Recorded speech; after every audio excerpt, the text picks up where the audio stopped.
Hello, hello! Hello and welcome to another episode of Manifest Actual Play.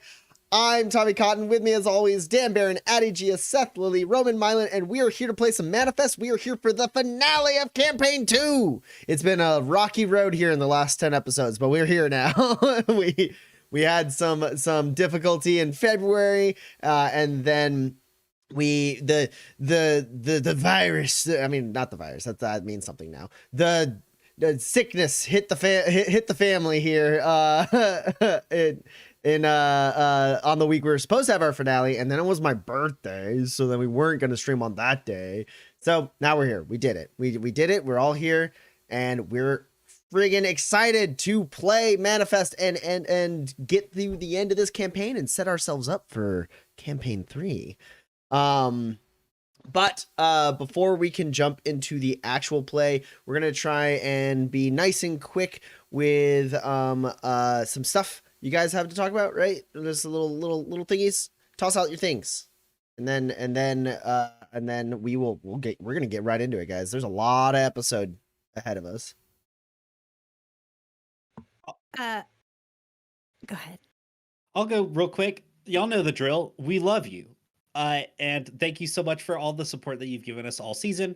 If you want to toss some last minute bits and subs our way, we always appreciate it. We can use that money as we go into producing season 3, which is going to be the biggest and the best. No, we love you. It's going to be the biggest and the best. Sorry, responding to chat. It's going to be our biggest and best season yet, and we're really excited for it. And we're really excited to finish season 2. Thank you all so much for sticking with us. And on with the show. And by on with the show, I mean on with Addy's portion of precursoring the show.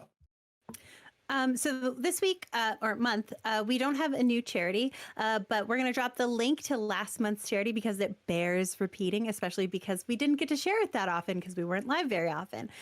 So go there, check it out. They have all the info right there, and it is a really, really good cause. The end. Secondarily, while we are breaking in between seasons, the best way to keep in touch with us is to keep in touch with us on Patreon by becoming one of our patrons. So you can go to patreon.com/Waypoint Game Designs. There you get like exclusive adventures, behind the scenes looks, cool blog posts, and sort of like also a direct line to hang out with us.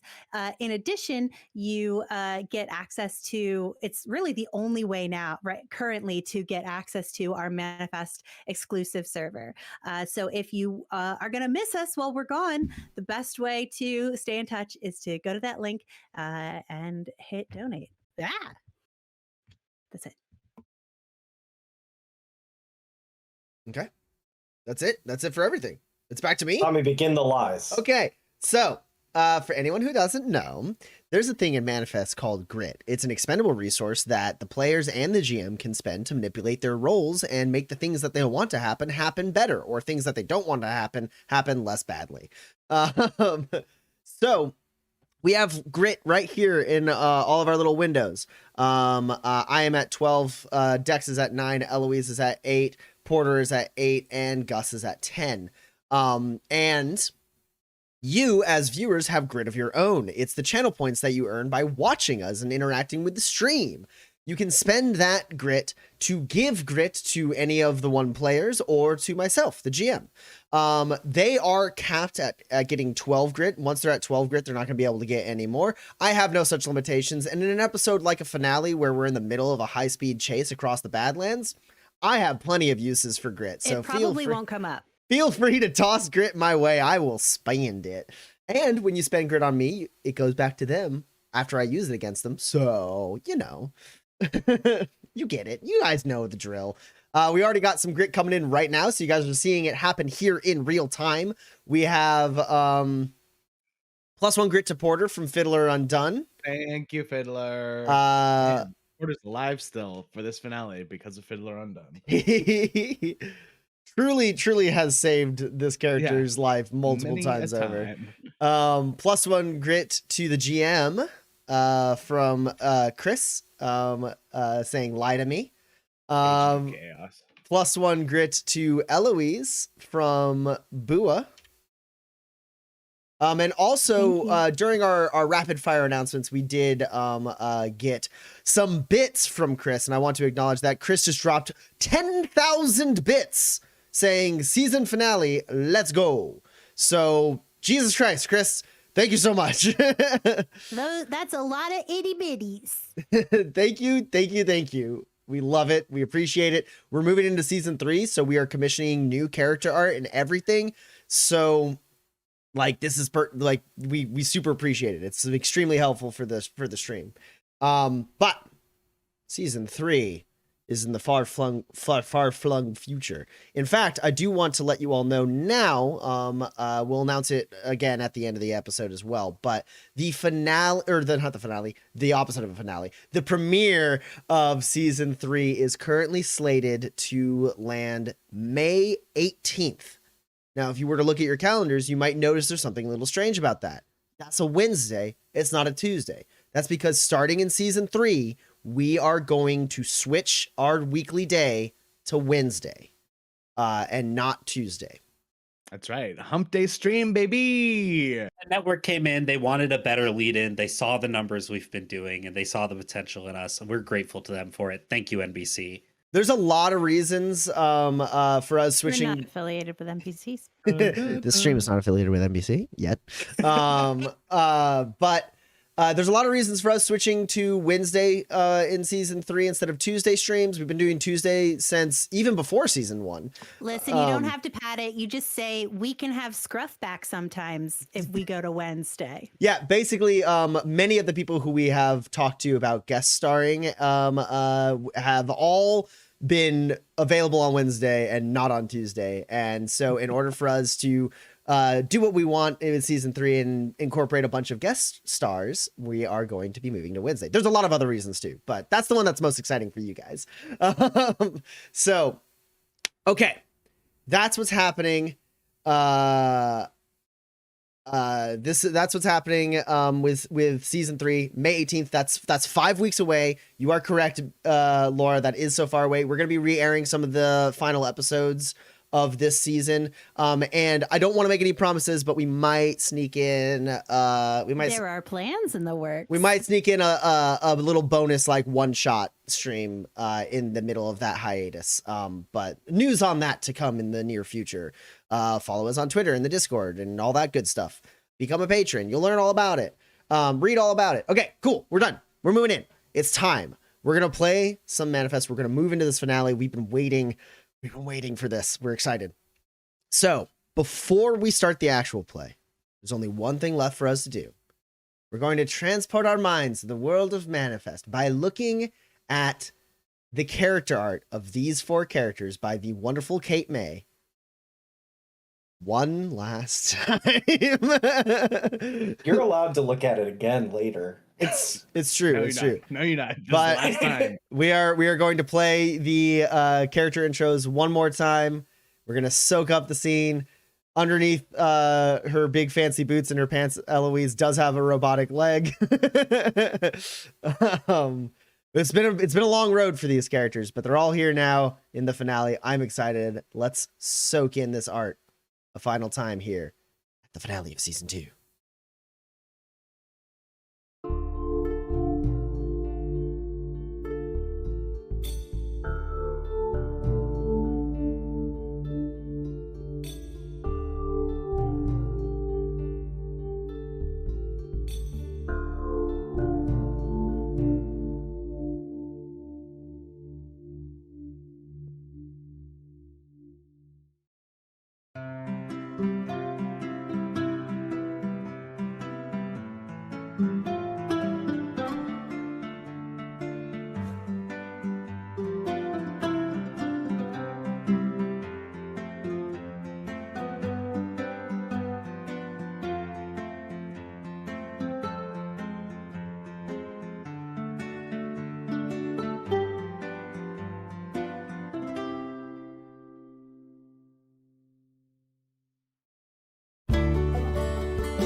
All right. So, previously on Manifest Actual Play, these 4 drifters came together in the town of Waypoint to accept a job to deliver some rare and regulated electronics to the town of Las Viudas in San Cordero territory to help them repair their LRC tower. Along the way, they found themselves ambushed by some bandits who were bearing the mark of the Free People's Coalition, an underground organization that was formed to resist against the kind of tyrannical rule of the Fort Dearborn militia and government, specifically their mistreatment of illuminated people. As they were starting to investigate the Free People's Coalition, these 4 drifters also came into conflict with the Fort Dearborn militia, specifically the Maneuver Brigade. 108th Maneuver Enhancement Brigade, based out of Brimstone Garrison, led by Colonel Mitchell McGarrett. They encountered the Fort Dearborn militia, discovered some of their secrets as they were trying to hide this kind of like terrifying illuminated creature they had created. These drifters kind of got on their radar as basically liabilities for some illegal shit that they were doing. So cue these drifters being pursued by Black Star Mercenary Company at the behest of Brimstone Garrison. They were on the run and they started to ally themselves with the Free People's Coalition, only to find out that the Free People's Coalition was being led by none other than Leo Riggs, who was an illuminated supremacist, basically, and wanted to not just make an equitable world, but completely flip the power scale and put the heel on the throats of anyone who's not illuminated. So obviously these 4 drifters didn't go for that, and they broke ties with the Free People's Coalition, got captured, and then escaped from Brimstone Garrison, killing Captain Desmond Schaefer along the way and earning themselves a massive bounty on each of their heads that would make it extremely difficult for them to operate at all around the entire planet, but specifically within Fort Dearborn territory. They then ran to the garden where Dexter became a fully fledged gunslinger, a warden of the Silent Peak. And then they went down to a different gunslinger hall, the Legionnaires of Astoria in the Heartwood Forest, to return a fallen gunslinger's guns and also cut Leo Riggs off from his goal, which was to investigate the mysterious history behind Owen Lemaire, a 200-year-old Everlight illuminated man who has been working in secret for some time to get his hands on an extremely dangerous weapon. And he manipulated Leo Riggs to get the information he needed to pursue that weapon finally. Having defeated Leo Riggs, acquired the evidence they need to bring Brimstone Garrison down, these 4 drifters returned to Fort Dearborn territory, heading towards Waypoint, the capital of drifters, to turn this evidence in to Mayor Alex Graves, who has had their back thus far against the militia and was definitely interested in helping them take down Brimstone, because there's a lot of rumors about Brimstone doing horrible, seedy stuff, and it turns out they were true. So they have the evidence in hand as they return to Fort Dearborn, but what's this? Their helicopter gets shot out of the sky because the Fort Dearborn militia, presumably the 108th Maneuver Enhancement Brigade, has scouts stationed in the mountains and were able to gun down this helicopter and pursue our drifters, unsuccessfully trapping them in the unsuccessful in their attempt to trap the drifters in the Malachite Mountains, as Eloise made a car out of nothing in a matter of seconds. On a mountain with a box of scraps, some might say. On a mountain with a box of scraps. Eloise made a vehicle, and the rest of the drifters held off the militia long enough for everyone to load into the car and begin hightailing it as fast as they could the handful of hundreds of miles between where they are and where Waypoint is. And as they exited the Malachites and made their way across the Badlands, they heard the sound of jet engines approaching. And that's where we begin this session. So, I need everyone to roll initiative. My sixth sense is still up, right? Yes. Also, don't forget your boosts from Porter. We Hey, would don't you get the remind the third one. audience for that? I Tell will the audience. always love to do that. Got finger on the trigger, which adds +2 to your. Oh wait, no, sorry, that one doesn't apply because it's not the first round of combat, right? Correct. Great. So don't do finger on the trigger, but you're forewarned, which is what allows you to do that. You have friend of a friend. That doesn't apply there either. You've got 1 reliability on your initiative test, and you have +1 on your initiative test. There we go. I found it. I got there eventually.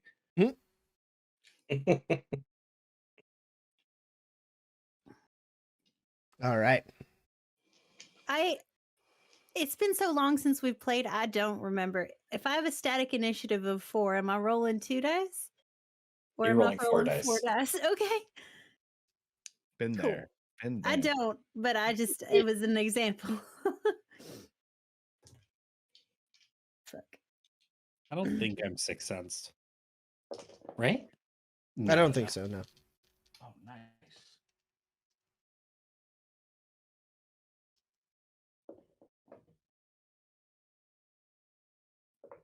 It feels good to roll a fistful of d20s again, guys.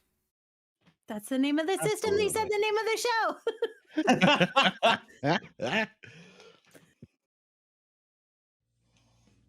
Other Okay. games just don't let you pick up a bunch of dice and roll them and they all matter. It's true. Except sometimes. But it's not as good.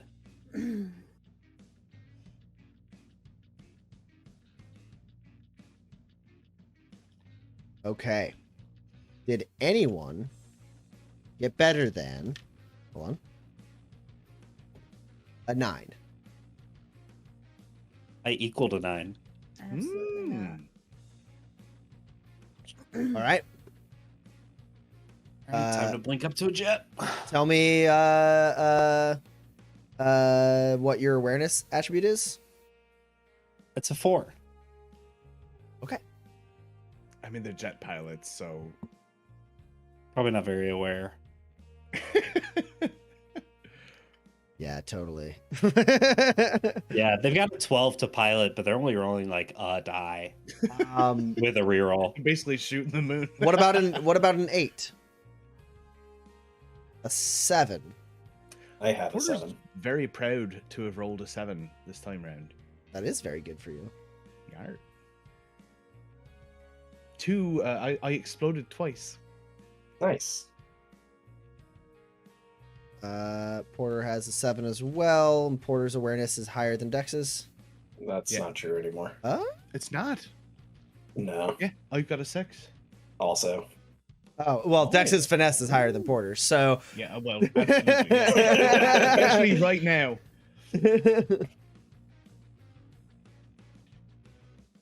Yeah, the problem was you decided to take Forewarned, and I saw a path where I could roll the best initiative you're allowed to in the game without having to take the talents myself. Still glad I did it.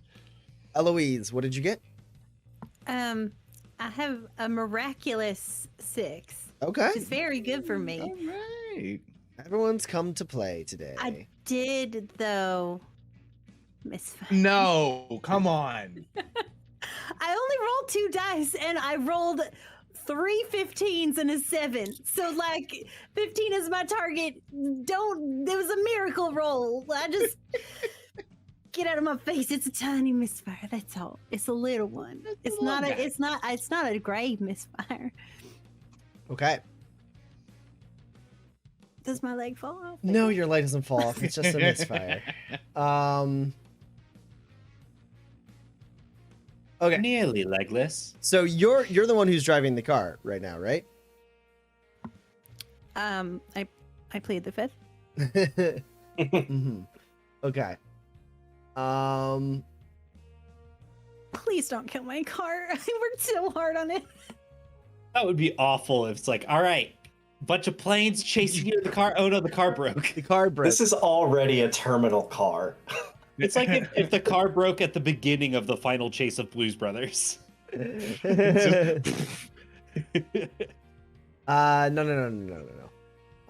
So your car is not affected, but as the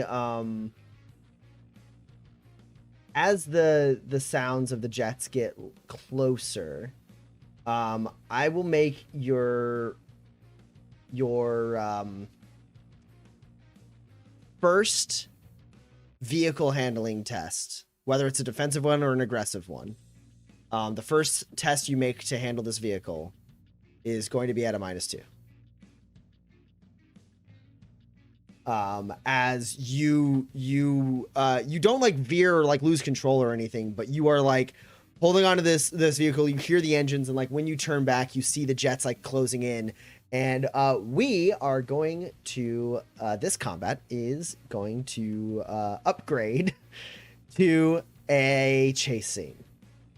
So you guys only have one vehicle, so obviously we know what the group is there. The jets are going to split into 2 groups.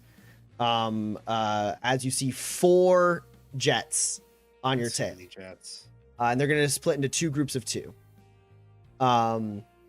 As they fly in.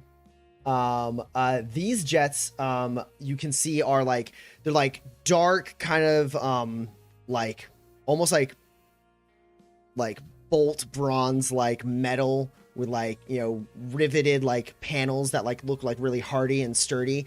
The front of the cockpit is actually houses like a turbine engine underneath that like puts the air intake underneath the pilot.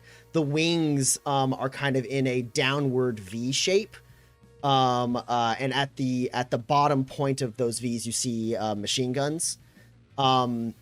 These things fly in, and some of you might be able to recognize these as the top of the line of Fort Dearborn aircraft. Like they are bringing out like the best fighter jets that they have at their disposal. These are Fort Dearborn Iron Hawks that are closing in on you. Fort Dearborn has the most impressive military infrastructure of all of the territories. The Iron Hawks are second only to Iron Harbor's Air Force, because Iron Harbor's Air Force in specific is just they're while they have fewer like aircrafts to do war with, their aircrafts are just extremely technologically advanced with like anti-grav tech and everything like that.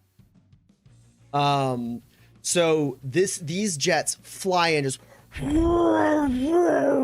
as they soar through the sky, closing the gap. We are going to start with this chasing. They are going to be at moderate range to you guys. That means they've closed in quite fast as they come over the horizon. All ranged attacks are going to be at a -1. Also, in addition, I don't believe anyone in this party has smooth ride, right? So any attacks you guys make out of this moving vehicle are going to be at a -1. So you guys are just at a blanket -1 for this entire chase scene, as long as you are in the vehicle that is a part of this chase scene. Okay. So the militia goes first. And 2 of these jets are going to kind of break off formation with the other 2 and gain some ground on you, or at least attempt to. So, Eloise, I need a speed test from you. a drive test using your vehicle's speed modifier. Okay. Yeah, sure. Yeah, no, yes, no, it's fine.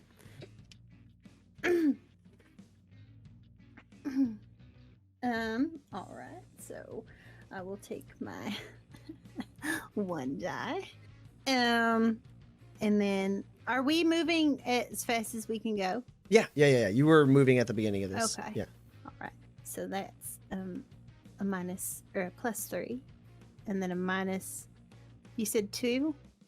You're at a -2, yeah, for this because of your misfire. So that's a 5. You're a little rattled as the jets fly in at you.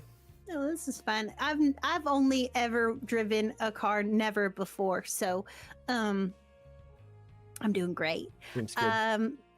Yeah, I'm gonna spend 2 grit ahead of my roll Okay. to make my own luck twice. Okay. I think this is the appropriate thing to do. Because if I succeed, then I don't. It was correct not to do the misfire. Okay, there's no way that they didn't beat this.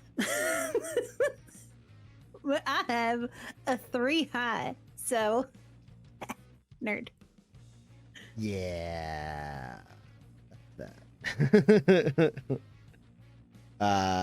I have a 17 high. So 20 minus 3 is 17, so I win. Yeah, 17's actually like the highest one can have as a target. So like they can't count that. I don't That think. means they're going too fast and they just sort of like Oh wait. Yeah, they go right over us. overshoot. Yeah. No. So they close up. They're just going to use one of their successes. They're just going to move up to standard range. As they close up a little bit closer, and they are going to like lower in altitude, like not like all the way down to the ground, but they're going to kind of like come at a downward angle as they're kind of closing the gap, swinging together, and they're going to fire at the car. The machine guns attached to the wheel or attached to the wings just like kicking up ground and dirt and rock as it strafes across your path.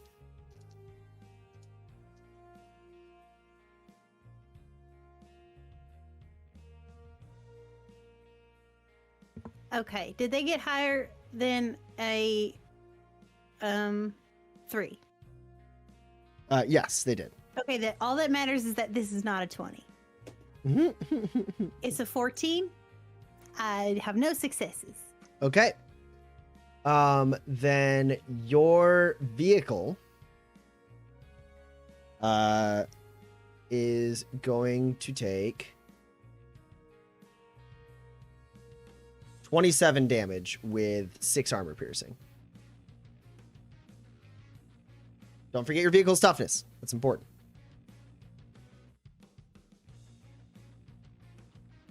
Are you saying something? Toughness is equal to the armor, is that right? Yeah, you should have some base armor and some base toughness. Those are the same numbers starting out, and then you made this in randomly. You don't have an armoring mod on it. I don't know. Okay, so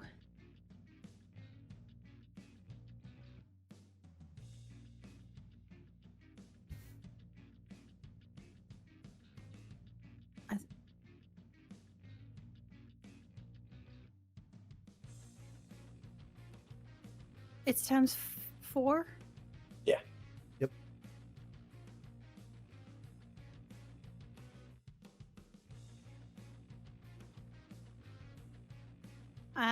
Our car blows up. The car is completely broken. Wait, how? It's got 7 20. body. It's got 7 body, and it took 27 damage. It took 22 damage. Because it's got 5 toughness. Yeah. And it would have 28 hit points anyways. Okay. Yeah, your toughness reduces the 27 damage to 22 damage. We don't blow up. We have like, I don't know, somewhere in the neighborhood of 4 hit points. I have no idea. Figure it out. Does armor for car work like armor for person? It goes No, out it's and then armor for hit points? animal. Okay. Yeah, okay. Let's make sure we have the stats of your vehicle right. What's its body? I was multiplying the armor. It's fine. I understand what I Got it. Okay. That would be a much smaller number. No, yeah. It has 28 hit points and then 5 armor on top of that, and it reduces all incoming damage by 5.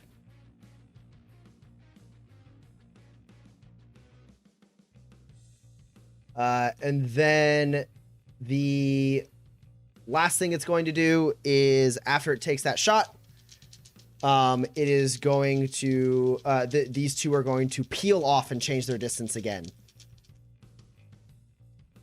on this strafing run. So you can oppose it. Like, so here's the thing, they're peeling off. You can oppose this if you want to try to keep them closer to you.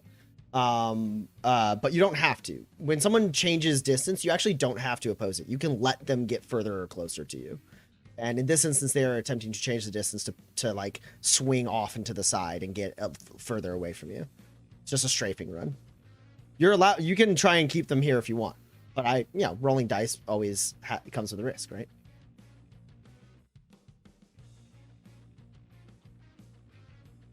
Yeah. It's the same thing. It would be a speed test. Okay.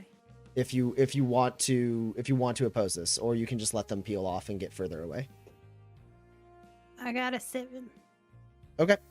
I mean, they have, that does eliminate many of my successes, but not, they still have 2 over a 7. So, they do peel off. They're going to peel off and move, to, moderate range again. Moderate range in front of us or behind us? Behind. They basically they kind of came down like this. In this particular instance, it's as much about lateral space as it is about up and down. So they came down towards standard range, shot at you, and then swung up and slowed their engines a little bit so that they could reform with Basically, the other two. they're regrouping unofficially. Yeah. They're not moving apart is the thing. Yeah. Now you have 4 jets again at moderate range, 2 of which have come in, shot you, and gone away. We cannot. That's just as white on the screen. It won't adjust because it's not automatically adjusting the ISO. All right. That is. Are you saying things again? I hear her laughing in the other room, but we're not getting comms. Okay. I hate driving is what I said. I hate it. All right. It is Gus's turn. All right. Gus knows how to drive. He's not great at it, but he's pretty good at it, but he's not always the most spatially aware. This is fine. We can do this. Hey, Elle, you mind if I drive? Because if I don't drive, I'm afraid I'm going to find myself 100 feet up in the air, and I don't think I got the... I don't think that's a good idea. Please take this away from me. I don't want It's awkwardly climbs over the central console. Yeah. You're strong enough that take the wheel. Yeah, basically these planes I want to take the wheel. fly down, just tear up the bullets, blow up chunks of the Badlands as they strafe across the car, tear up this car. This car is kind of this silvery, silvery gray material, this kind of 3D printed metal that Eloise has compiled, and it has these emitters that are moving around and kind of fixing parts that are just breaking by the wear and tear of driving extremely fast across the Badlands. And some of the emitters and also much of the car get blasted away as massive holes appear in the vehicle, and like Eloise, you see that and you're like, that needs to be repaired. And then Gus like just reaches over, grabs the wheel, and you like duck under his arm as he like sits down. You do have the benefit of the fact that this car doesn't have any like furnished seats or anything. So there's actually like more than a normal amount of space for people to move around inside this moving metal bucket that Eloise has constructed. Yeah. Also, it's currently at a -2 is the car is. Cool. Great. I guess, because there's not a lot of room, or there's not a lot of obstruction and you're like strong enough to like help Eloise move out of the way, basically. I was in the front seat and not wearing a seatbelt. Yeah. So seatbelts, what are those? Yeah. No, yeah. So I don't think that's going to be even a quick action. I think it's a free action for you to get your hand on this wheel. Cool. Is there anything you want to do with the vehicle, or? Yes. Okay. Of course. What would you like to do? Now, Tommy, I got one question for you, and I'm gonna ask it as Gus. Is there a nearby canyon I can drive us dramatically into? Interesting. Well, you've been in this region of the Badlands before. Yeah. So I'll let it be an observe at a -6 just to spot one on the fly, or a survival at a -2 just to know what the region is like. Ooh, both terrible for me. Oh no. I'm gonna go ahead and make my own luck twice. Okay. And can I assist on this roll as well? With your motivational speaker? I was just gonna do like a regular assist because my observe's actually pretty good. It's 3 dice and a 12. So the problem is that you would have to do that on your turn. You'd have to like basically like use your turn right. setting up Gus. But I can motivationally speak though. Yeah, absolutely. Motivational Then I'm speaker gonna do allows that. you to assist for free out of turn with manipulate. I'm trying to decide if I should use that now or later in the fight when we're surely on the verge of dying. Up to you. I think you get Guess 2 what? uses, right? We're there now. All right. Let me grab these and grab you. You've been waiting for drama, and the drama came to you. Yeah. Drama's a knocking. TNT, baby. All right. So let's manipulate the shit out of my friend. I will need to hear what's said. Once you're done rolling. Absolutely. Yeah, of course. Ooh. All right. Yeah, Porter, you're such a good read of people that basically like Gus gets the wheel, he like grabs onto it, like sits down in like the bucket seat that's like printed as part of the frame of the car. And you see him immediately start like surveying the terrain. Yeah. And you're able to immediately realize that he is trying to look for like beneficial terrain to give you guys some kind of edge against these jets chasing you. I think what Porter does is he sees Gus scanning and looking, and he starts listing where we are in the Badlands. I think he knows pretty good because he's come to waypoint from all different directions. So he's saying, okay, so that's I don't know, the Tanner's Butte to the south there. This is the whatever number of landmarks that he can find. He's going to point them all out so that Gus can figure out, okay, if we do this, then this is where the canyon would be. Yeah, I think Gus is like hearing you rattle off. I don't even think you know quite what Gus is looking for, but Gus under his breath is like, okay, Butte, no, Gulch doesn't sound low enough. 7-layer canyon. Wrenches the wheel. And that's a +4 to your roll. Cool.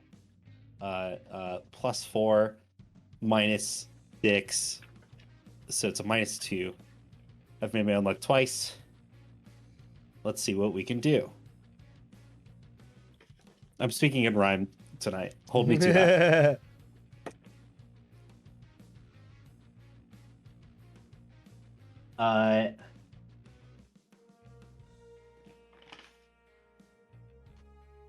Sorry, it was so it was overall a -2.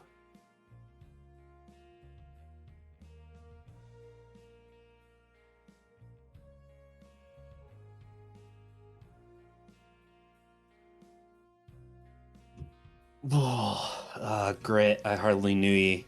I'm gonna go at strong. Okay. To count this 12, which explodes.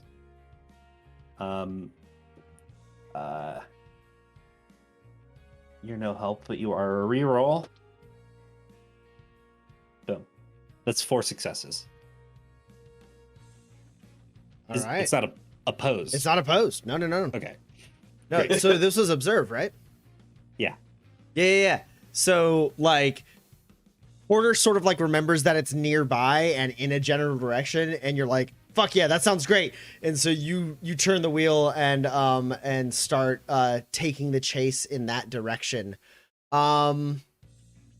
That's still not really an action. It just kind of relocates where the chase is kind of heading. At the time, you guys were presumed like dead direction towards waypoint, but now you're heading towards kind of a more canyon-like terrain that you and Porter were able to identify as in the area. The things you could do is you could put some distance between you and them, or you could do, if you can think of anything else that you might want to do, like you're not in range to like ram them or anything like that. You could mislead them a little bit so that way they have a harder time of catching up to you. Yeah, what range are we at? Right now you are at moderate range. Cool. Yeah, I would love to. Which I guess means you aren't going to be able to mislead which them. means I cannot mislead. Yeah, They have too much time to adjust to your movements. They're not close enough for you to throw them off. Moderate is the one that there's nothing for. Yeah, so there's some special actions you can do. Like, I mean, one of them is just a catch-all if you can think of anything. But otherwise, you're already moving at top speed. So I'm trying to just bust us into this canyon as quick as possible. If there's an action I need to take for that, or if there's like a special like chase action for that, great. If not, like I just want to drive it. I just want to pedal to the metal. I think change distance is about the best thing you can do here. Cool. So go ahead and roll that there speed test. Cool. And our speed is at a. We are at a plus. Oh, you know what? It is a 3. quick action for you to become the leader of this group as you become the. It's by person, not by vehicle. It's not. I'm just kind of joshing a little bit. Sure. It is supposed to be by vehicle. Our life is in my hands. No, it is supposed to be by vehicle. You guys only have one vehicle, so it's not like one person takes the lead. It's like you're taking the lead by taking over the entire vehicle. Yeah. No, I get it, and I do love it. There's no rule that says we each can't push the other out of the way and drive on our turns. That's true. I am going to go ahead and spend 2 grit on this to make my own luck before the roll. 2 more grit. Well, you get 1 grit back because Argalam says Beef Boy needs his grit. Thank you, Argatlam. Also, Argatlam, I see that I've been seeing all the wonderful plane things. If you've got any ideas, we'd love to hear. Tell us all the ideas to get away from these dang jets.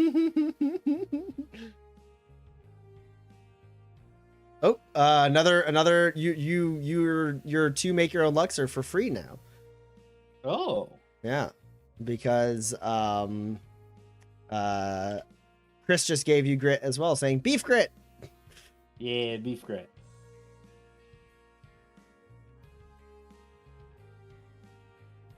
Okay. You are up against a 10 right now.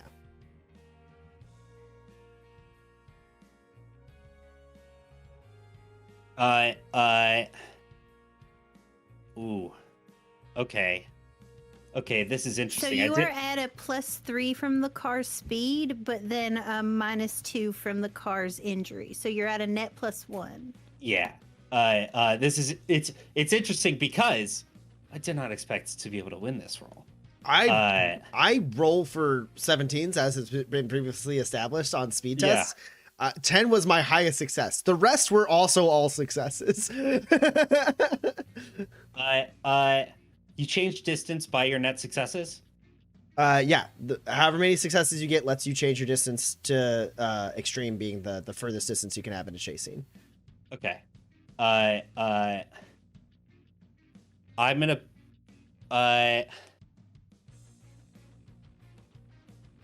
sorry, y'all, doing some mental math here. Yeah, I'm gonna go it strong Okay. to make my target 15. Use that viewer grit. Extremely useful right there, allowing this maneuver. To get 2 net successes to change this to extreme range. Oh, yeah, because you're at moderate. So, yeah. Oh, dang. Okay. I don't have enough grit to... it's a focused action to try and lose them. Yes. Oh, that would be... Tommy, I would be sorry, but... It would be would really, try. it would be really cool, but no, yeah. For sure. Yeah, and I can't change distance. I can't really adjust speed. I think this is about that's about what I can do. Yeah. Gus gets the wheel, looks around. Porter starts listing off places. Gus is like canyon, and then like remembers kind of where it is, and like beelines. And what happens is you like kind of drift the car a little bit, like down like a slope, and like fishtail a little bit, and you just like fully change your direction. Like you were heading like basically exactly like northwest, and you like hang such a tight right that like you start heading back like towards a different part of the Malachites where like this canyon kind of like it's not so much, they call it a canyon, but really it's more like rock formations that form effectively like an above sea level canyon. As you veer your way back towards the Malachites, and these jets like were not ready for it, so like you watch as they like kind of split and have to do like a full like 180 like turn, like get back in formation and start following you again. In that moment you manage to like get yourself pretty far ahead of them, so that they're gonna have a hard time both catching up and firing at this range, as you guys are now at extreme range. Amazing. Can I ask for one thing that is entire shenaniganry and that I'm positive you'll say no to? I mean, you can always ask. I appreciate that, Tommy. I really do appreciate that.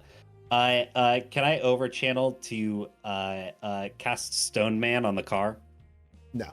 I was like, car's got armor? This does armor? Okay. Yeah, because you have transfer power, right? Yeah, I have transfer power. If you were on a living creature, I would allow it. If you were like on a horse, I'd let you stone skin the horse. Okay, well, that's good enough. That's entirely fair. My horse would be so confused. Horse Don't would be let happening? it go the rock horse. Hulk a horse, just make it just absolutely jacked. Buff. The beefiest horse. Buff ass horse. Okay. That is Gus's turn, getting extreme good distance on these guys. Holy crap. All right, well, it is the other Jets' turns now. The other group. I mean, they're gonna try and close the distance. That's the first thing for them to do. So, Gus, go ahead and roll a speed test. Cool. And you know what? I don't need to, but I'm going to. I'm gonna give you 3 grit. Okay. So I bamboozle you 3 times. Yeah, cool. I'm spending 2 grit to make my own luck. Purely for the reason that currently 120 is a misfire. Ooh. All right, 2 grit to make your own luck. So you are out of grit for this exchange, but you will get 3 grit at the end of it. Yeah. Bamboozle me how many times? I bamboozled you 3. 3. 3. Cool. My highest is a 14. So I'm at a -5. I'm at a +2. Cool. I have a 6.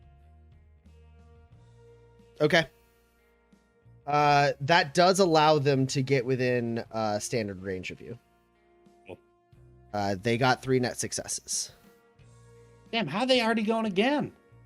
There's 2 groups. It's 2 groups. Oh, This there's is only 2 groups. That's right. Yeah. There's another group here. So this is you had 2 launch in and fire. Now you're gonna have another 2 launch in and fire. Oh, wait. They're okay. Got it. Yeah. I'm Because into it's it. still I'm two with it, individual and I'm in. people. Yeah. Yeah, it's 4 planes, 2 groups of 2 planes apiece. Yep. We are dead. Well, I have to ask. Tommy, I have to ask, and you know it. If you bamboozle someone who is driving a car and everyone in the party is in said car, do we all get the grit? depends on the test, I think. I think it depends on This the one. test. Not this one. This one that got a whole plane near us. No. I didn't have to. This one's not. They were gonna probably make it anyways. If it was like to shoot the car that you're in and kill it and all that, absolutely. I mean, yes, obviously. That I wouldn't even ask the question. I would tell you. Okay. So they're going to fire a different type of gun at the car. You see these 2 jets fly in just as they zoom up, kind of like cutting down low, catching like a stream of low resistance, like where the wind's at their back, and they fly forward ahead of the other 2 that are still kind of repositioning and like reorienting to cover, like match your maneuver. And these 2 fly in, and as they pull up, you see a hatch open underneath that, underneath the back, like nearby, like the back tail, and folding out from that hatch is a rocket that flies your way. Cool. So I need a defense test from Gus. You know the drill. 2 grit. Also, so the other ones are still at extreme range, right? Yeah, the other ones are still at extreme range. You could theoretically lose them if they don't close the gap on their turn. Hey, yo, Porter, I got a request for you on your turn.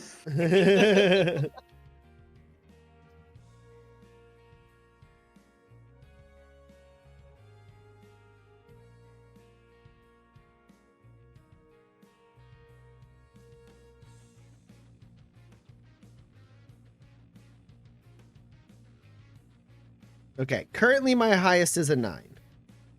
I've got an 11. Okay. Hey, remember what I said about when I spend grit on an attack against the entire vehicle? That's this. I'm doing it now. So I'm going to use 1 instance of grit. You all get a grit. As I play to the gallery. Count what? A 14. 14 was my highest, which I couldn't hit, but it's fun to know. Okay. I have a question about lead for lead, Tommy. Sure. I know, technically speaking, it's a defense test, Yes. but I am shooting something, which is an aggressive action on my part. And I would think that my numbers would beat their numbers. No. It's a defense test. They are the. Well, we get shot with a missile, y'all. Just a little bit. Right? Just a little bit. I can't deflect this with my shield, can I? You're gonna try and Captain America does Yeah. it. Yeah, America, exactly. That's exactly what I was going to say. I mean, you can anyone can deflect. You have a shield, so it means if you succeed, you don't. If you don't succeed, you get hit. Right. And if you do succeed, no one gets hit. Whereas Right, I if know. someone was to do this without a shield, they would just be getting hit no matter what. And to Dex's point, lead for lead is the one where even if you fail, the person you were trying to save doesn't get saved. Man, oh man, everyone's just making the wildest moves in this combat, and I love it. So I get a grit from Chris saying, "Oh no, How my dare grit." you? we don't have any recourse, right? Yeah. No, You just gotta hit a 15. I just have to hit a 15. You do. Oh, man. Okay. Wait, how many net Man. successes was it, Tommy? This is 1 net success. My 14 did not Okay. explode into a number higher than an 11. Okay, so we might be able to just take that. Right? Maybe? Listen, Because we still have 5 toughness. Honestly, I love where your head's honestly, Eloise, you're the one who's the determination as to whether or not you jump in the way of this and try to save the car is more a sense of whether or not you think the car is in jeopardy, right? Mm-hmm. I could make you roll tech or machinery or something to like see if you know well enough, but like this is a car you made based on schematics that canonically you pre-planned with like a giant like array of like 3D printers. So you know you know where this car is health wise. You also know enough about like weaponry and stuff to be able to like clock this missile as it's coming in. This missile is going to do like, so for you specifically, I think I'm not going to bother with a roll. You know, this missile is going to do probably 16 damage per net success. That is exactly the number that would blow us up. Okay, well then, yes, please help. Also, for a second, I was like, could Eloise quick fix like a wall behind us? And I was like, that's just Fortnite. That's not Manifest. That's Fortnite. I mean, the thing is that I could. But then But it's you're not my driving. Yeah, and that's also not Eloise's turn. Yeah. Yeah. Okay. Well, 15 is the number. Okay. This is fun.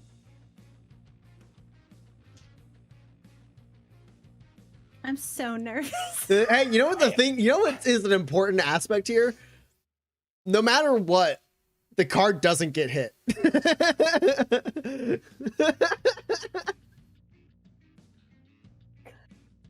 Oh. The numbers you want to roll between 9 and 14 is what you definitely want to roll, because otherwise there's more net successes. Right. Okay. Yeah, no, I'm fine. I bloopity boop on my Omni tool as I'm throwing it to the ground, and the like 3D printer that continually goes like makes a hole for me as I like pop out of the It like deconstructs part of the roof so that you can pop out. Yeah. Roll your deflect test for me. Oh my god. I'm so tempted to bamboozle and make it impossible, but I'm not going to. This is the most tense Discord call I may have ever been on, and I broke up with someone over Discord. Okay. Just do it. I can't use these dice. I gotta get. This is the time where I wish we had a box of Doom. Yeah, this is a box of doom roll. You gotta have the Duchess. You gotta have the Duchess blow on him though. Okay. All right. These are my $1,000 dice. They're my Borealis dice. My aqua. Should I get out the human bone? No. We We don't talk about that thing. I can start rolling the die from space. We don't Yeah, talk there you go. about Bring it. human bone dice. Everyone get out your wildest dice. I did it! Oh, hell yeah! You got a 15? Oh my god! I got a 15. We're not To dead. play to the gallery. Oh my god! You don't have to spend grit or anything? No, I have to spend grit to play to the gallery. Even with 6 cents and all that? Oh no, I don't. I Yeah, don't yeah. have Your to 6 spend cents grit, has no. your target pretty high, I think, right? Yeah, no, I forgot. Yeah, no. Yep. That means I can have a 16. Suck it. Yeah. Eloise looks back Thanks, because everybody. Have a good night. Gus is like taking the wheel. Eloise hears the engines coming in. She moves to the back seat to look through like the slatted back window, and sees the one jet kind of like swing into the attack position covered by the other one, and sees the rocket come out, and immediately like instinctively like presses a couple buttons without like really thinking about it. Presses a couple buttons on her Omni tool. The emitters like crawl up onto the roof of the car, carve out a part, and then Eloise comes out of this like newly formed kind of rear place like sunroof over the back seat as the rocket comes flying in. Gus, you see it, but like when you turn, it follows, right? And you're like, oh my god, we're done. We're done. Like you see like this is going to be bad, and you're like bracing for impact. And then you like see Eloise pop out from behind, pushing up, grabbing on with one hand, and like activating her energy shield, which comes out like with a slightly more oblong shape instead of a pure circular shape, as she perfectly like catches like in slow motion the side of the tip of this rocket and like shoves it overhead, and it flies over the car, blowing up a good like 20 meters ahead of the car. Just massive, big, huge explosion. Gus, you swerve out of the way as like shrapnel and like fire and stone and mud and dirt fly up. A lot of it getting in the car, a lot of it getting all over the car. Eloise, you get pelted with the debris as you drop back down and look around, like kind of like rubbing the like dirt from your eyes. You realize like you fucking did it. You fucking did it. Like your like illuminated sixth sense like kicked in, and like you realized what you had to do, and you acted before you could even think about what other options you had. You just knew what the right option was, and you fucking pulled it off. You just knocked a missile out of the fucking sky with your shield. You do lose 2 initiative doing that though, right? I do, yeah. Okay, Eloise is down to 4 initiative now. Porter sees this happening, this like witnessing this basically what amounts to a godlike event, and I think that's the moment that he realizes he will never worry about Eloise taking care of herself ever again. Yeah, I'm gonna if Eloise, if you're okay, I think you probably like sit down and look to like Porter. Everyone's a little rattled, and you're like, "Are you okay?" To Porter. Are you okay? He literally cannot get the words out of his mouth. The sunroof reseals. And he just I put my Omni tool back on. This is fun. Dex, you are up. Okay. I think Dex like dove into the back seat basically when he got into the car, and is like up against the back wall, like spotting these planes. Takes off his pack, which I have learned for the first time since presumably buying them last episode and totally forgetting. I've got 5 machinery cubes, and I kick my pack over to Eloise. Nice. Machinery parts just like fall out on the seat in front of you, Eloise. Oh, thank God. And I look to Porter. You and Gus need to get us out of here. I need your laser. no words. He just I thought you already had it. Oh, this whole I thought that thing. was in the back. Yeah. Don't give that back to me. That's yours now. I wasn't going to. And I turn around and I shoot at one of these planes at moderate range. Or Okay. standard. Oh, the ones that are closer. The or ones that just shot a missile at us. Standard range. You were shooting at standard range, so you're only at the penalty for. Yeah, they had to get to standard to shoot you guys. Just for the moving vehicle, right? Yeah, you're just at the penalty for the moving vehicle. Damn, they moved way out. Yeah. They rolled a bunch of net successes. They got 3 net successes. Brutal. Yeah. But they didn't pull off. They elected to stay here. I am gonna make a called shot to the engine. Okay. With like the intent of like slowing them down. I mean, I would like them to crash. Okay. How many engines this thing got? Well, I mean, the engine will be functional until you deal enough damage to render it inert. But Oh, can you not do that to planes? I mean, I think what I'll do is like your called shot will force, like if you hit, you'll force like them to take a pilot check to make sure they maintain control. Cool. That's really what I want. Yeah.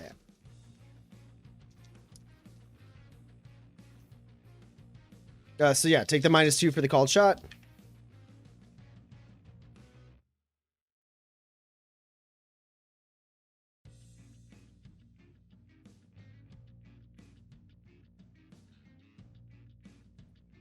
This is not a good roll. I guess hearing that this is a roll you go at strong. Yeah. Right now I have an 8. Ooh, that's not enough. Yeah, it really isn't. Honestly, the problem is there's no grit shenaniganry I can do on this. I have a 1, a 2, a 6, a 7, and an 8. Ooh, I have really bad news for this pilot, this plane. The plane takes 28 damage, 8 of which is armor piercing. It does not benefit from toughness. Right, lasers. I forgot that that's the rules for lasers. I didn't. It's been a minute since you guys fought some proto-martyrs, and I forgot how good fucking lasers are. Finally, turnabout. I rolled an 8, a 9, and 2 13s. I had a 14 off the explosion I could have played to the gallery on, but like... Yeah, the lack of toughness is huge against vehicles. What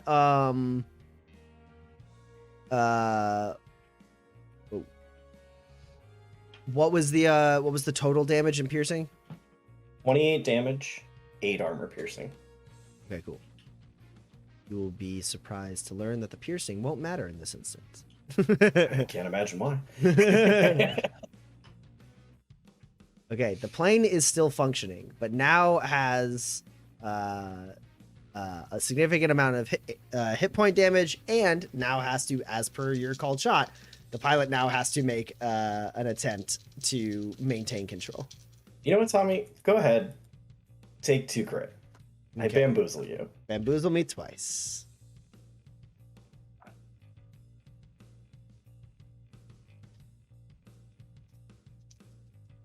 I don't remember the stats on plane, but I know the faster you go, the worse your handling gets. Yeah, you're right. I will say these jets do not use the stat line for plane. Oh, interesting. They only have 2 seats. Interesting. But you're still right. The handling is... I mean, the rule applies. Faster, harder to turn. Yep.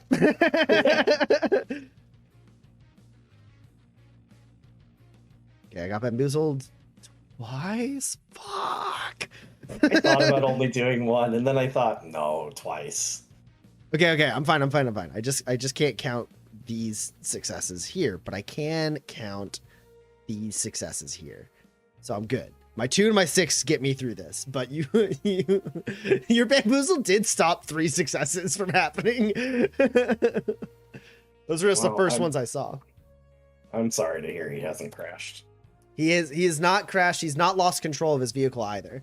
But like you gave him the opportunity to. He just barely manages to hold on to. Basically, you see like he get like the laser, this like streak of red light that like holds in position for a second, then the like tail follows the tip through this thing, kind of carving a chunk into the engine. Smoke starts sputtering out immediately. Like you cut like you slice like a fucking like leg of lamb part of the front of this like jet off. Its aerodynamics are now compromised as smoke starts billowing out of the side of the engine. But the You Euro'd this plane. but the plane kind of like dips a little bit with the like impact, and then like manages to pull back, and the pilot does something because you see that smoke kind of like get like a little bit lesser as he like kind of like recompensates the engine in some way. Cool. Dex takes a deep breath, doubles down, and fires again. Woo! Woo! Is this guy the leader of the pack? It won't matter. But basically, if he was, then the other person is still in his own group by himself. So he would effectively be a leader, anyways. Cool. I think Dex would shoot at the one who That was the seems leader to if be he the could leader. discern it. Yeah, I think that's fine. That's fine. You can't. These can. This is on the leader plane of this duo. Sure. This is not a called shot. It doesn't feel as necessary. Feels like maybe I just finished this guy off. Is that what you're saying? Yeah. Okay. This is a slightly better roll.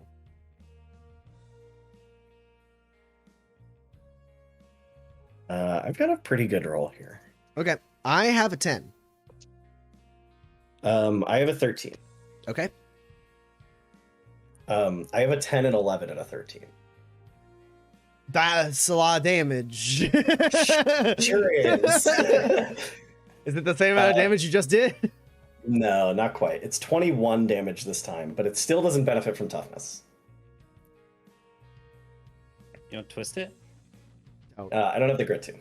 Also Oh, don't. do you not?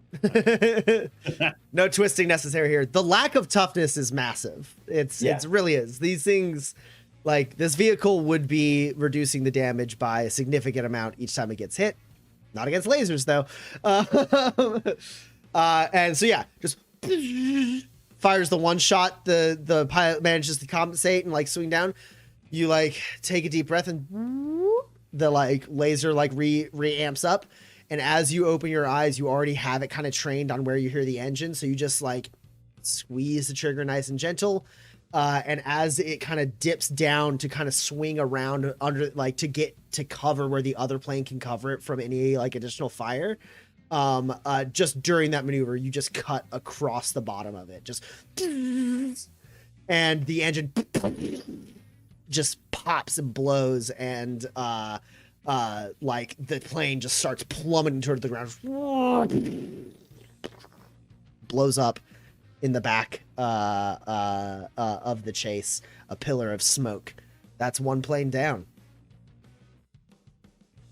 Ooh. Wow. Only 3 to go. All right, Porter, it is your turn. Yeah. What was the thing I was supposed to help you with, Gus? Yeah. So Gus says, "All right, Porter, you know this candy better than I do. You got to lose him." assuming that you know anything about this canyon. Yeah, right. I definitely do.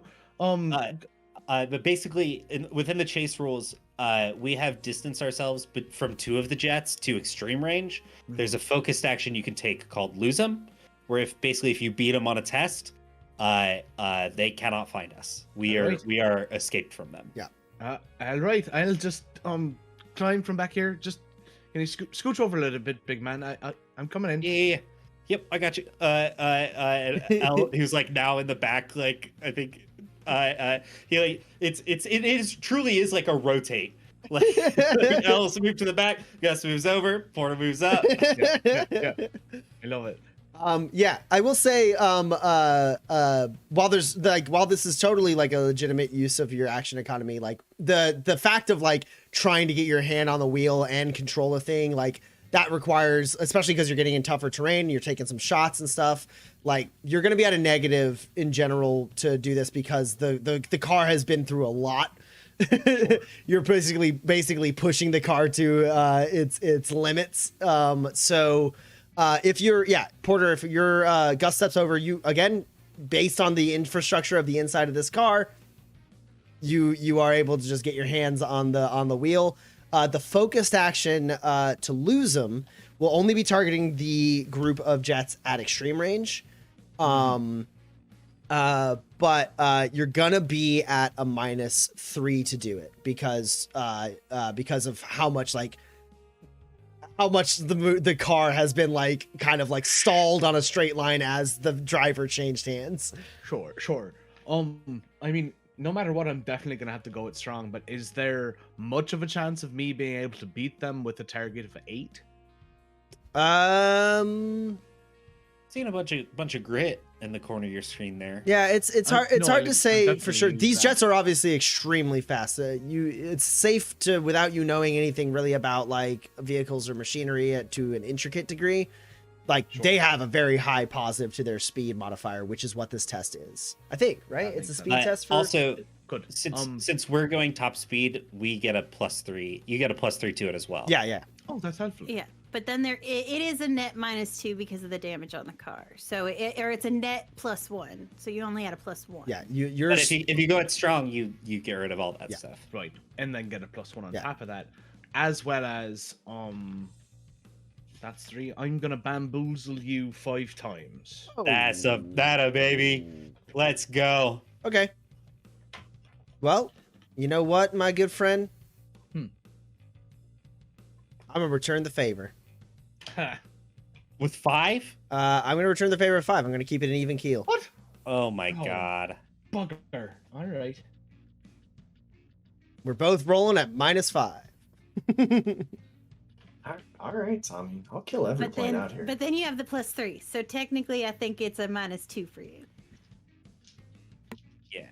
Yes. Rolling for 6s. right. Yeah. All right. You said it. Yeah. That maths out, right? Because I get a +1, it would be 9. Yeah.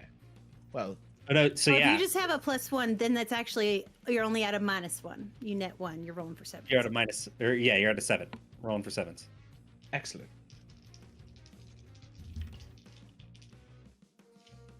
-5 means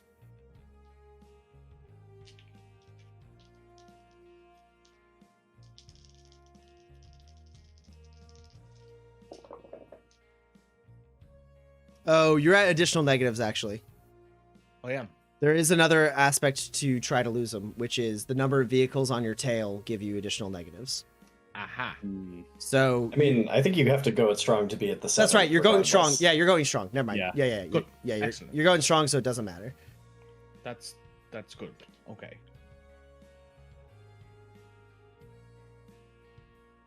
-5 is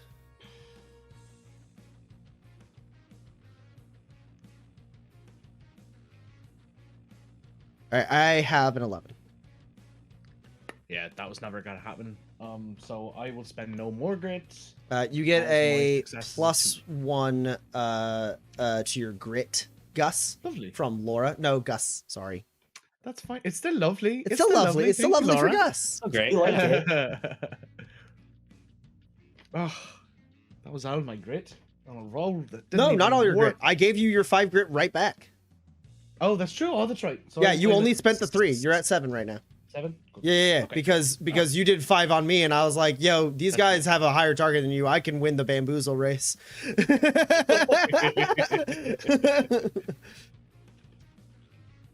I have the grit to do it.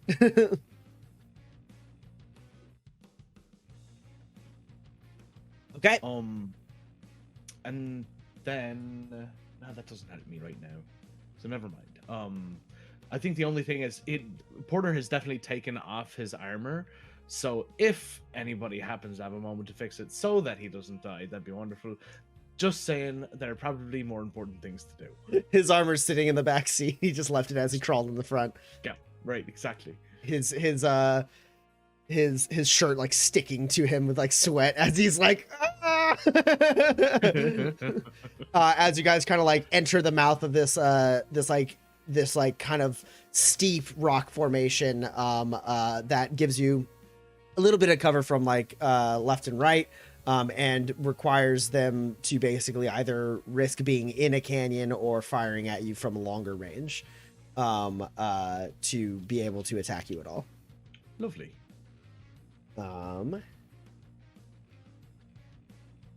And Eloise, it is your turn. Okay. Great. Good. I'm fine. Okay. So, yeah. How many cubes did you throw down? Is it 5? It's 5? It is 5. Okay. Great. Are you also, and you're carrying Gus's 1, right? Yes. Like definitely that was in the bag too. I mean, probably. I mean, basically any cubes that have been discovered between sessions that we own were things that Eloise just didn't use in the crate before, and Yeah. the crate went into here. Eloise went through That's great lengths to acquire all of the materials that dropped out of Yeah. the helicopter that she saved. So then you also have 2 from Porter for machinery and 10 tech cubes as well. 2. Okay, so that's 7 machinery and 10 tech. Okay. Build a All right. motorcycle, we'll turn it into a multi-chase. You want that? No, that's a bad idea. No one in this car is good enough at driving to make Man, that worthwhile. I love that as a nomad tactic, though. What about 4 photo replicant ponchos and we all dive out and let the car crash? I don't have enough for that. Okay, cool. Okay, cool. Okay. So, I for class 2 for class 3 item, is that a full action or a quick action? I mean, the class of the item doesn't change Doesn't how quick matter fix with- works. Great. Yeah. Okay. Because Cool. whatever you craft falls apart at the end of this combat. Right. Yeah, no, that makes sense. Okay. So I spend, let's see, 4, 6, 3. So that's 2. So that's 3. So that's, or 4. Yeah. So that's 4 and then 1. Okay. So, great. So I spend the requisite amount of cubes and then I roll. What are you crafting? I haven't said yet. It's a surprise. It's a surprise, Tommy. Okay. Class 3, I need 6 hits. Yeah, I do. So you're crafting an item right now, right? Like a specialty It's item a of some. mod. Oh, a mod. Okay. It's hard. You're on in a very high speed chase in the back of a 3D printed car, so there are negatives to this test. Okay. You're gonna be rolling. You're very talented. This car is of your design. You said it's a class 3 mod. I will double check, but I believe it is class 3. It's Okay. class 3 in my notes. Then just a -3. I'm just gonna make it a -3. Minus 3. I gotta assume you're cutting corners also, which would mean you don't need 6 hits, you need 3. Correct. Because I'm a master crafter. Yeah. Okay. Great. Well, cool. Then my initial roll works.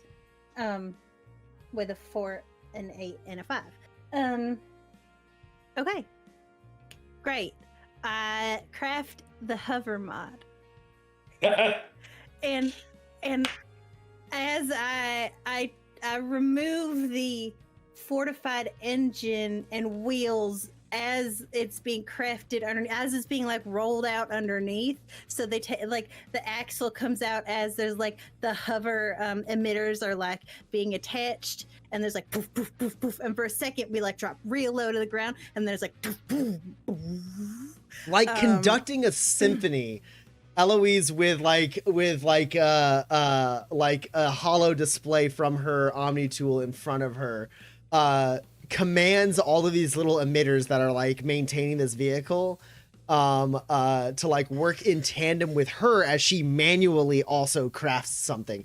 So she's like swinging her arms and like hitting a bunch of buttons as she does, and then turning back around as another part fabricates, and she like hands it off, and one of the emitters like takes it and like brings it to a part of the car, and then she like swings her hand up again, pressing some more buttons, and like she does all this kind of like hunched down in like the middle back of the car, and like these like little like kind of like 3-legged glowing gold and red emitters are like collecting these parts as she like hands them off, and then like there's like this big like kind of like flourish at the end as the like thing rolls out, like the axle comes, and then the emitters come live, and whoosh, what is that gives what benefits? Okay, so that it basically keeps our speed line the same, and it raises our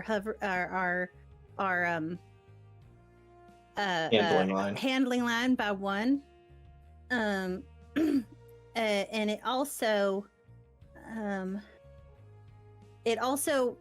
reduces our armor by 1, so that sucks. But everything else is better, and there's no penalties for difficult terrain. That's huge because you're going into some now.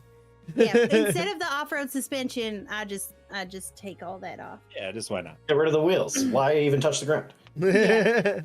Yeah. That's amazing. So I do You also that. lose 1 toughness. Also lose 1 toughness. I know. But we have better handling, so maybe that's okay. Yeah. And then so then my question is that a quick action, or is that a focused action?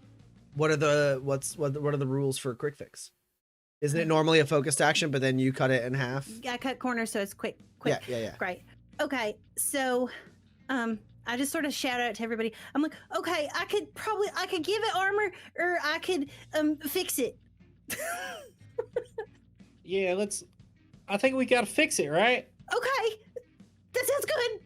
Yeah. Okay, so then I'm gonna repair. Okay. Okay.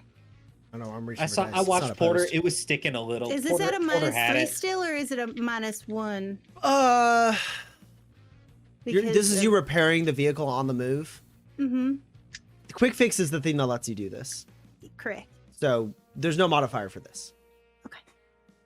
This is what the talent is like allows you to do. The talent also allows you to craft on the fly in combat, but there's additional elements to this combat, which is you're stuck in a moving vehicle. But being able to repair a vehicle in combat is quick fix. So there's no penalty to that. This is just your talent doing its thing. This is the first time I've ever been able to use it. I'm real excited. And then That's not true. You put a whole new set of armor on Dex like 20 Yeah. episodes ago. You smacked it right onto his chest, and he got Iron Man armor for a little bit. Wonderful. Okay. Great. And then I spent 2 grit to play down to the gallery. Down the gallery down. So I can roll 3 more dice. Jesus. That's huge. Okay. I've re-rolled twice. One is my natural reliability. And then I get one. Okay. One more. Oh, excellent. That's another explosion. Okay. Okay. Great. That's my original target. Okay. That's a fail. Okay. 1, 2, 3, 4, 5, 6, 7, 8, 9. Do you have black? 9 Do you have hits. black thumb? I do. No, you have vehicle mechanic. I have vehicle mechanic. Okay, that just is. I don't think you have black thumb. Oh no, you do have black thumb. Yeah, it's fucking wild. It's off the chain. It's a whole new car. So black thumb makes it so the static is 2 or is 6, and then does it also double the successes or? I think so. I'm not 100% sure. Yeah, look I at it. forgot I had it. It just makes the static 6. Okay, cool. Yeah, so you automatically, just by doing this at all, spending 1 machinery cube, you automatically restore 6 hit points to the car. Yeah. And then how many other successes did you get? 9. Okay, an additional you restore 15 hit points to this 15 car. hit points. Yep. And the armor is full also. Yeah, because the armor gets restored at the same point. So 15 hit points and the whole 4 armor. 4 armor. Yeah. And then I say, I'm sorry, I can't find the magnets for the seatbelts. That's next. She's like rifling through schematics in her hollow display. Like inside the car, it's glowing gold like gold and orange inside this car, as Eloise has basically like you can see. This is a design that she made a while back, and you can see like the Omni tool is trying to like be like, well, what do you want to make? And like, so you see like glimpses of as she's like moving her attention through, you see like where the seats actually should be and stuff like that. Like you see what is the interior of an actual like car, like kind of holographically like placed over parts of the interior of this car. And so she's like rifling through being like, no, I don't need the seats. I don't need that. I don't need that. I do need this. And like trying to like do that. And as she's like messing with all these things, you see she's like handing off materials. She's like basically taking a chunk of raw materials, like metal, bolts, like stuff like that, like putting it into like processors and then like handing it off. Like as she like reconfigures it, processes it, like her whole hand becomes like a blowtorch for a second. She welds a whole bunch of things, and then like there's like a sonic boom, and like it's like multiple hammers all at once. It like kind of spreads it out into a panel, and then she like hands. Sorry, it's gonna get loud. She hands it over to like one of those like spider emitters that like carries it over and like welds it onto like a part of the engine. Thank you, number 7. And yeah, after replacing the wheels with hover tech, Most of the damage was down there, so it's fine now. she then also repairs a significant amount of the vehicle's hit points. Holy shit. That's it, right? It's your turn. Yes, that's all I can do. Yeah, that's all you can do on your turn. Assuming you don't double down. Can I like lay down in the back seat? I mean, you have the cover of the vehicle. Like that's Okay. the vehicle provides you with cover. You are in cover right now. Well, it is the group that is at extreme range. It's their turn now. They are going to try and close the distance. Okay. They don't want to run away. They saw me kill one of their guys. Yeah, they did. And they feel like they got a good shot. Okay. So this is a speed test, Porter, as they're going to try and change distance against you. And what speed are we at? Eloise? Top speed. Top, red top. Cool. Yeah, we are at top speed, which is remains a +3. Yeah. I am a bad man, and I'm going to bamboozle you 4 times. Great, then I'm gonna bamboozle you 4 times. No, I was trying to give you grit. Now you're at 7 grit. Still, That's good. You It's could have been at okay. 11. I am tired of you destroying us. It's not gonna work this time. We're in a Hey, canyon. the thing is, it is. These guys are trained pilots, and you're They're very Porter. fast. Yeah. Wow. Wow. A lot of ways you could Wow. have phrased that Wow. and have it be okay, but that was not it. You don't know. Maybe this is the thing Porter's been great at the whole I time. desperately hope I misfire now. Great misfire. Wouldn't that They be all fantastic? crash. Wouldn't that be great karma? Rocks fall. All right, I got bamboozled 4 times, right? That's right. Okay. Which means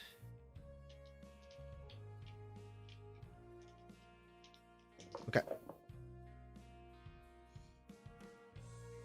My highest is a 10. Well, then I won't play to the gallery to count this 8. But I did get a 3. Okay, cool. That means they got 4 net successes over you. Oof. So they're at close range now, right? They don't have to be. They can stop at whatever range they want. And this team of jets is going to be a little less reckless. They're going to stay at moderate range, so that way they're not actually in the canyon. They're avoiding the difficult terrain of the canyon by being at moderate range. Okay.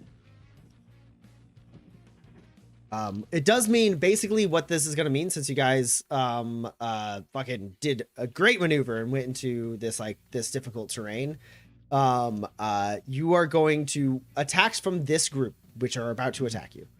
Attacks from this group, you're going to, the car itself is going to have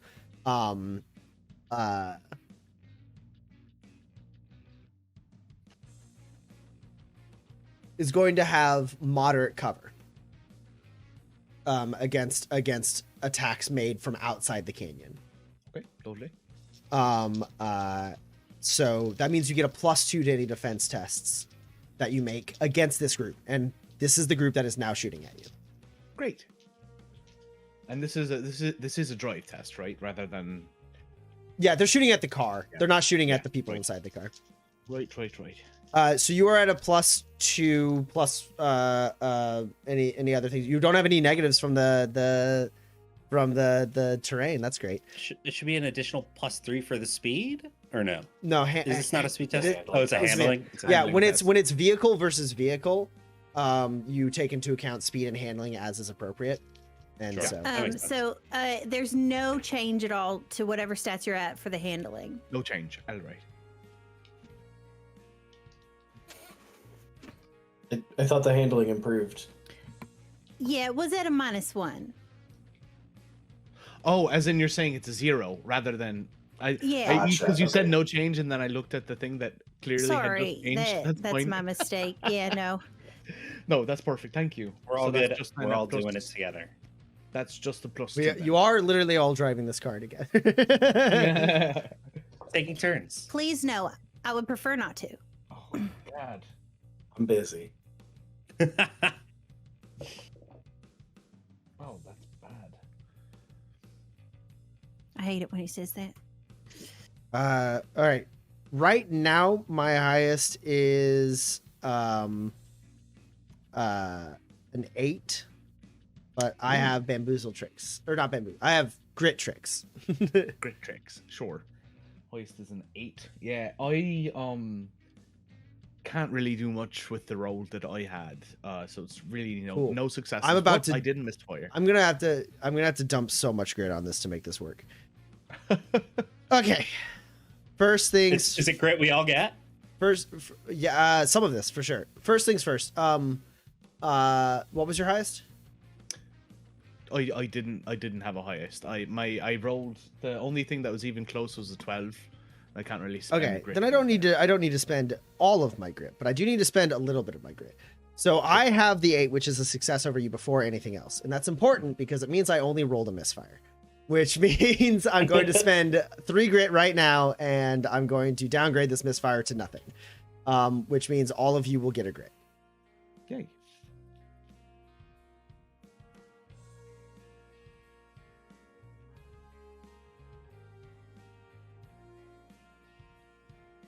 Okay.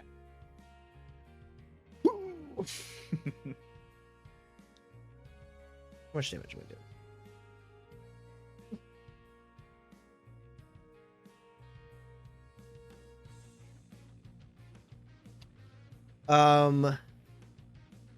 Yeah, I'm gonna go it strong, so I'll give you all a grid again.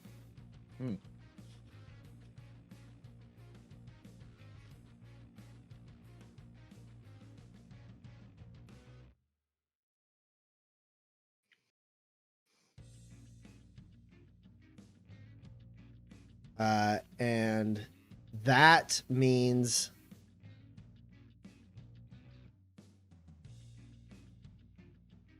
just making sure that my target is what I think it is.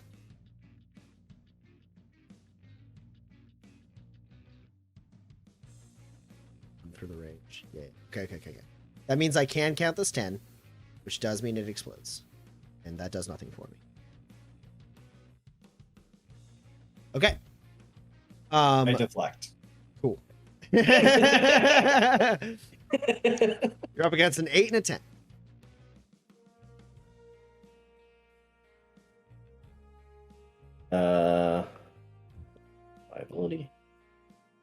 Reliability. Do I have 3? I do. Hey, that's an 11. All right. It'd be a lot of dice to get there. All right, Dex goes down to 3 initiative. So Eloise is conducting a symphony of micro drones to rebuild this car and modify this car on the fly as Porter white knuckles it into a canyon, jets following into the canyon and another set of jets flying overhead. Dex, you are sitting there, the laser is recooling, and you look up and you see one of those jets kind of break off to the side, and then the one that remains, you see it like kind of like pulls back and dips its nose down, like hitting the brakes and like opening its flaps big enough so that it can like dip down and take a pretty dramatic shot downward to try and catch you guys with a missile. As this missile starts flying down into the canyon, and you realize like Porter is right now focused entirely on maintaining this vehicle, and this missile is going to hit. What do you do, Dex? You got one net success, which is all you need. Yeah, I don't think there's any reason to worry Porter about this one. Set the laser to the side, draw the hard caliber. Just don't. I don't mention to anyone that we nearly just got hit by a missile very badly. Yeah, you guys all hear the now familiar sound of Dex's hard caliber pistol. You see the like red flame shoot out of the mouth and the red glowing engraving of the Gaurauer on the barrel as it whoosh, shoots out and like blows up this missile. The explosion of which like buffets like the plane off to the side, and it has to like swerve back to get line of sight to you guys. As Dex, you just shoot this missile out of the goddamn sky. Honestly, it's a lot bigger than the bullets I shot before. Hell yeah. They are then the last thing they're gonna do, I think, is they're going to fuck with Porter a little.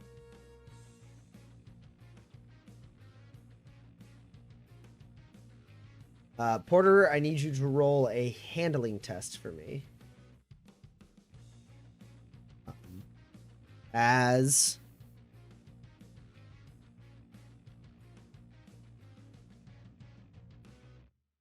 ooh.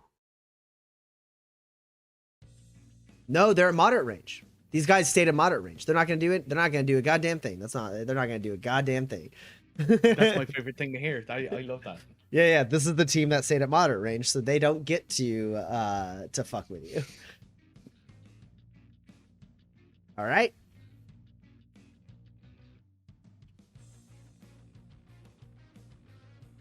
Gus, you're up. Cool. So to read out the situation, as you guys have kind of like the scene has kind of changed quite a bit. Gus, you barreled towards this rocky terrain.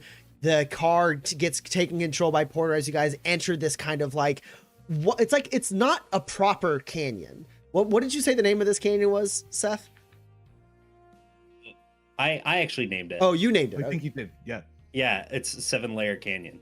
So I don't remember hearing that. I thought I heard it. I Like, heard it. like- I was surprised no one commented on it. It's Very the good. striation of the rocks. Yeah. You can see the layers of That's it. fine. I was like, wow, I don't remember hearing that name get tossed out at all. I feel like I would have registered it. Yeah. So, like it's mostly like kind of like jagged, almost like, it manifests as like a very strange, like alien planet. Like there's like jagged, sharp rocks that make like kind of like spires. And then also these like large swaths of like wide, flat, like kind of cliff edges. And like the coloration is like kind of wild. You guys, it's like kind of weird from your guys' perspective because you're flying through it. So it's like these like streaks that are like moving up and down on like your periphery of these like various colors within the stone. Like at some point a long time ago, there was like a shallow, wide river or lake that was here and is not here anymore. And so like it is a canyon with multiple like little avenues and then also like wide spots and narrow spots. And like parts where like the walls are really high and parts where the walls are really low. So it's like not a proper canyon in most senses of the word, but like that is that didn't stop people from calling it a canyon because why wouldn't they? It has a very long beginning to end and it's deep in the middle. So,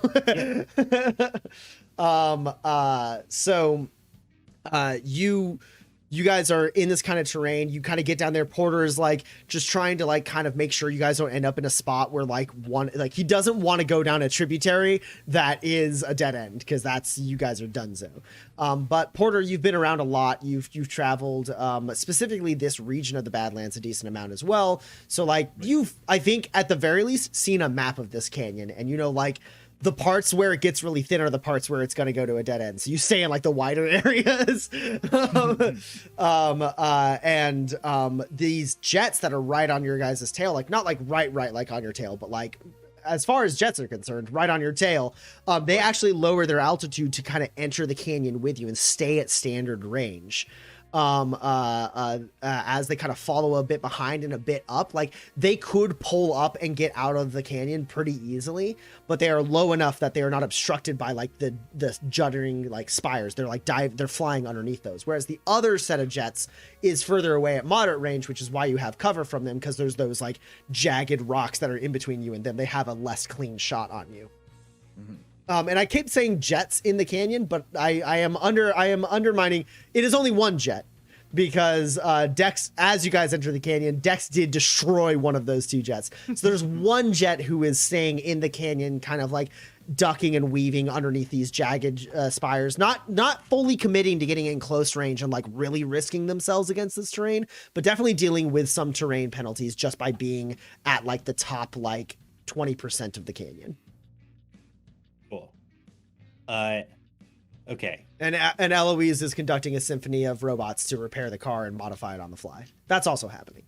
And there was an explosion overhead just now as Dex shot a missile out of the air. A lot of things are going down, Gus, and Things are you happening. literally are the only person who got to see it all happen.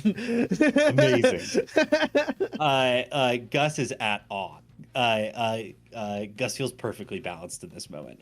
And in doing so, he takes he averts back to his training. He takes a versatile stance for this turn. Cool. Yes, good. So there's one in the canyon with us. Yeah, pretty much. Yeah. They're like their altitude is quite high compared to you. They're at standard range, but they are within the canyon. They are suffering terrain penalties by being in the canyon. Basically, your guys' choice to drive into difficult terrain means that anyone at standard or close range to you is going to also suffer that effect. Look, Tommy, this is asking a lot from you, and I'm sorry.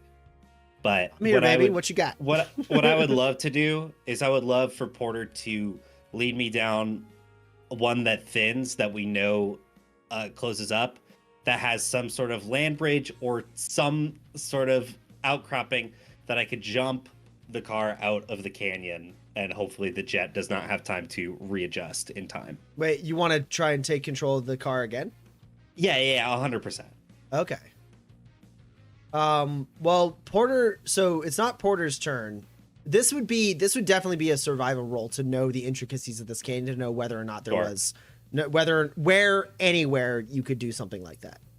Okay, then let me do something easier. Okay. This is way easier for you. This is on the sheet. I do want to it's like, oh, my turn now. I want to swap with Porter. Okay. And then there are two that are not in the canyon, right? Yes, there are two that are not in the canyon, one that is in the canyon. Cool.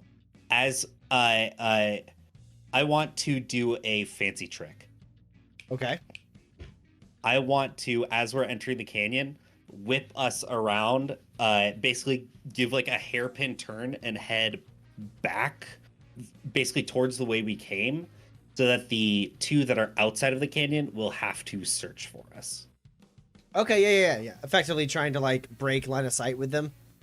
Yeah, basically. Okay. Yeah. Okay, so this is going to be a fancy trick. It's going to be, I think, modified by handling. So whatever handling bonuses or negatives you guys might have. I'm assuming it. Oh, your top It's speed actually is zero now. Cool. Zero. Then you're good on that. So it's going to be handling. This feels like a focused action. To kind of get that much of an effect. So it's your handling against their handling. You're targeting specifically the ones that are at moderate range, trying to like choose an avenue where they lose the chase. Basically, it's not trying to lose them as much as trying to like break their line of sight, so they have to like find you again, or that you get better cover. Yeah. Yeah. So let's go ahead and do an opposed handling roll then. Cool. I'm spending 2 grit to make my own luck, and then another 2 to bamboozle. Okay.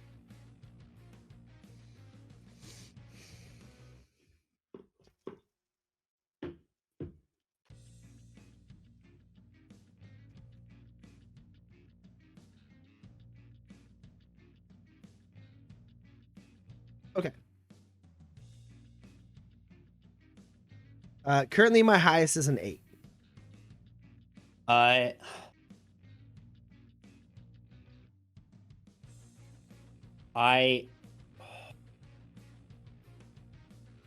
at a 0 modifier all told. Is that right? Yeah. From the car, yes. The car. Okay.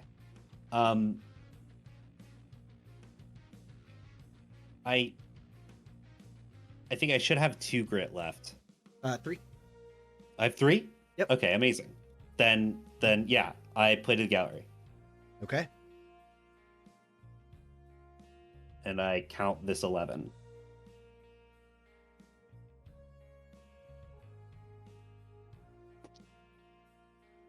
Well, that's not going to be helpful. I've got an 11. Okay. So that's 1 at success. Mm-hmm. So before these guys are, before the ones who are at moderate range are able to do any aggressive action to you, they're going to have to burn a quick action just to find you again. Because you haven't lost them or anything, but they like do like there's a moment where like on the radios they're like, where'd they go? As you basically veer in a weird way. You take a weird like kind of like side shot and like swing back in, and they follow that tributary for a little longer than they should. And when they look down, they don't see you or their friend in the other jet, as they like kind of like fan out and have to like turn their wings downward to try and like get line of sight and realize that they took the wrong turn. I'll take it. I drifted. Yeah, full on, like you like drift and like take a right turn when you look like you're about to take a left turn, so they turn left and you go right. Yeah. You drifted in so many senses of the word. You are the drifter. All right, cool. So that There's puts my next character. And now it is time for the one jet that is still in the canyon with all of y'all. You kind of swerve off of him and then swerve in front of him and turn to the right. He dips and follows suit. You killed his wingman. He's not happy about this. He is going to... Mad enough to shoot at me instead of the car? He's going to take some negatives because he's going to shoot at the car and 2 additional targets. Hey, this is actually the best of all possible worlds. So the car, Dex, and who else is in the backseat? Is it L? Yeah, it's L. Yeah, it's me. The car, Dex, and L all need to defend against this. Okay, I upgrade our cover, so the car is now excellent cover. Yeah. For me, and not for everyone else, but it upgrades The negative, penalty. the negative on them exists. So they are shooting at a -3. Dex is at a +3, and Eloise and Porter are at a +2. Sorry, Eloise is at a +2. Still. Porter, you're the car. Oh no, Gus I'm is not the even car. the car right now. Gus Yeah. is I'm the the car. car. Yeah. Yeah.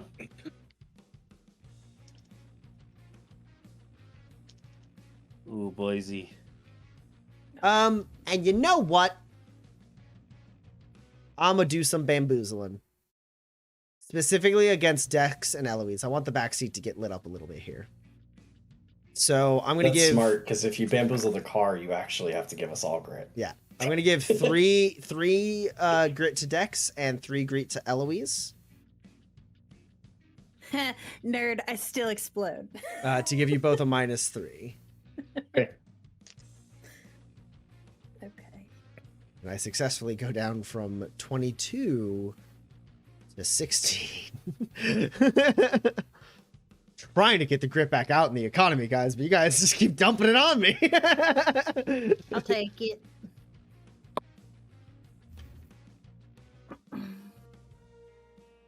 This is how we do it.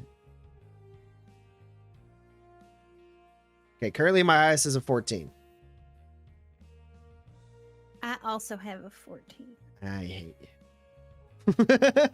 You get 1 hit. No, I know. It's just your target is very high. I have a 7. Oh, wait. I have to go it strong to make it so I can have this 14. And I will. So everyone can get a grit from this. Including Porter even, because the car is one of the targets. I don't think I can use the. Not Porter. I it's can't use Gus, this grit. right? It's everyone. It's everyone, that's what Oh. I'm saying. Oh, it's everyone. Yeah. Everyone gets 1 grit right now because I'm going to go it strong. You can have 1 grit back as I go it strong. To get rid of what negatives? Oh no, I can't. Sorry. Yeah. can't. Because I was like, the bamboozle is. Yeah, no. You can't. There's no strength that can undo a bamboozle. So I have to Bamboozle. play to the gallery, I think. Yes, you can still have a grit. I keep more of my grit. Cool. Would an 11 make a difference versus a 7? Yes, it would actually. Significant difference. I have my numbers are 7, 9, 10, and 14 right now. I'm gonna spend my 2 grit. I'm gonna play to this gallery.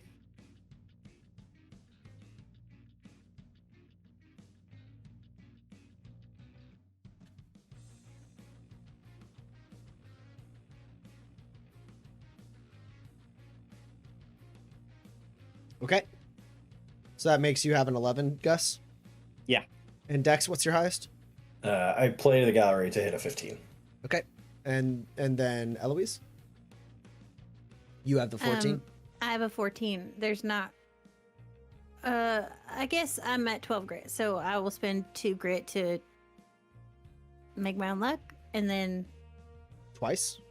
twice. Can you? What's your durability? 6.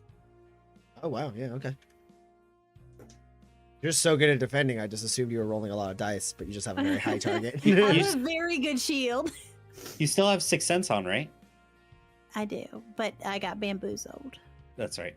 So my target, which was a 17, is a 14. So I would have to hit a 15 again to Just roll a to 15 negative. again. Just roll a Yeah, 15. no, of course. I did not. I did not. Okay. I have a 14. I have a 14. Cool. Technically, you would. This doesn't actually change. It might not change what you do. Technically, as the aggressor, I have to spend the grit first. I was just getting everyone's numbers first. Oh, sorry. So you're the only one, from what I can tell. Well, you and the vehicle both get hit. Is what I'm understanding. I think so.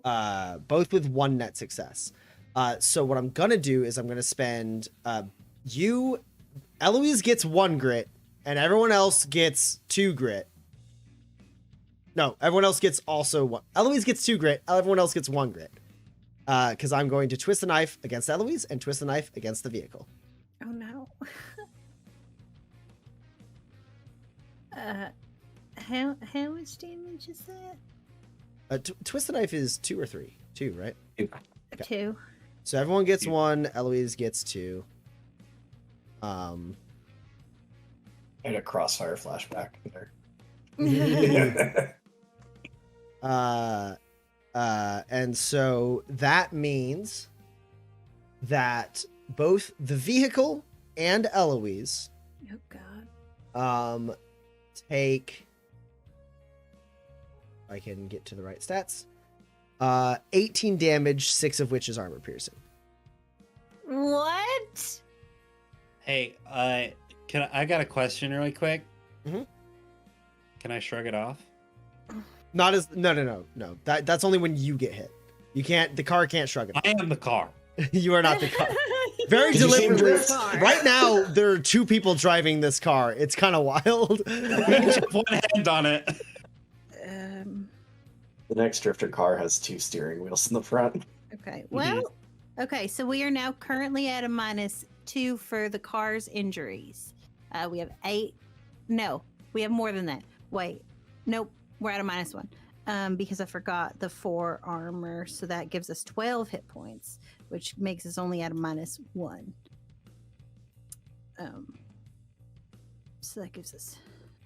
So we took 14 damage. And that gives us 12. 12. Great. Let me take a look at me for a second. I'm so sorry for taking up your Yeah. time. The jet swings around, follows it, tails around. Porter, you take a right, it takes a right. Gus, you take a right, it takes a right. And then you take a left and it takes a left. And it's just like following dead on. And you can see like there's moments when like you come out from underneath like the like shadows of the spires, and you see like the sun like glint off of like the visor of the pilot as he lines up his shot and just and that those like machine guns just start peppering perfectly right on either side of the car. Then he like slows down and speeds up to like keep you kind of in that firing solution. And several shots hit the car, and a couple of them go through the back, shattering the bars that are like the back windshield of this thing to hit Eloise. How much piercing was it? It is 6 piercing, 18 damage, 6 piercing. Okay. 1, 2, 6, and then 7, 8, 9, 10, 11, 12, 13, 14, 15. Okay. I still have my armor. So you're just taking the damage? Yeah. Eloise just gets shot. Eloise is sitting there conducting her symphony, and then there's the like just the deafeningly loud, like somehow drowning out the sound of the engine that is roaring behind you of this jet. The loud like burr of these giant guns just suddenly like dust and everything gets kicked up around. The car starts getting torn up. You see the back windshield like bars getting like shattered, and Eloise just takes a hit right in the shoulder and it slams her against the front seat, and she like kind of stumbles to the side. You okay back there? I'm fine. They're semi-autonomous. No, left 5 left. Okay, good. Okay, great. And then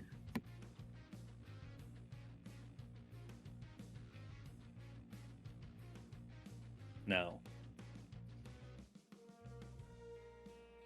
I'm No. doubling down. You absolute.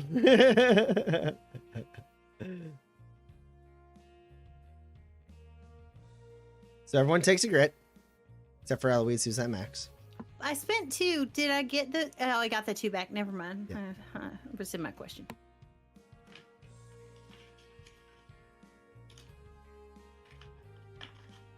You killed this guy's goose. Yeah, he should really consider the implications of that. go throw a dog tag in Lake Jacobson about it. Is this guy Do a close enough I could shadowy challenge him? No.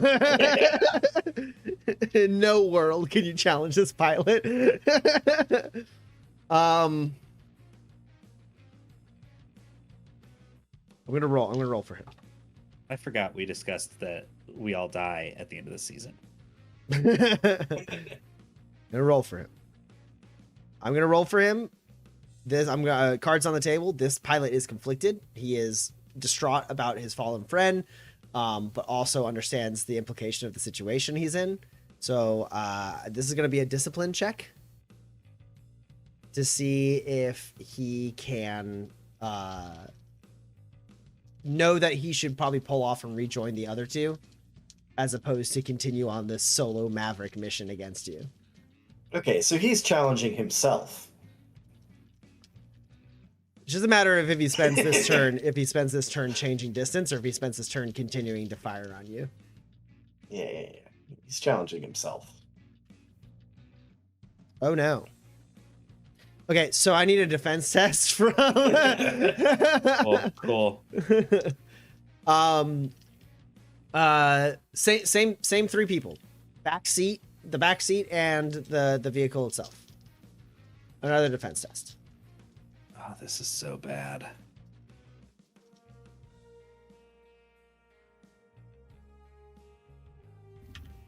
I'm gonna use 6 cents.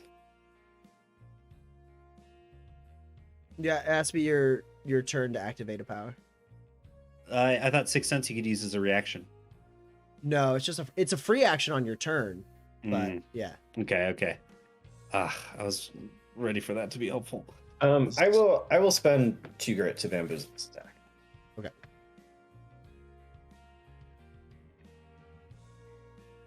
Oof. I'm gonna spend 2 more grit.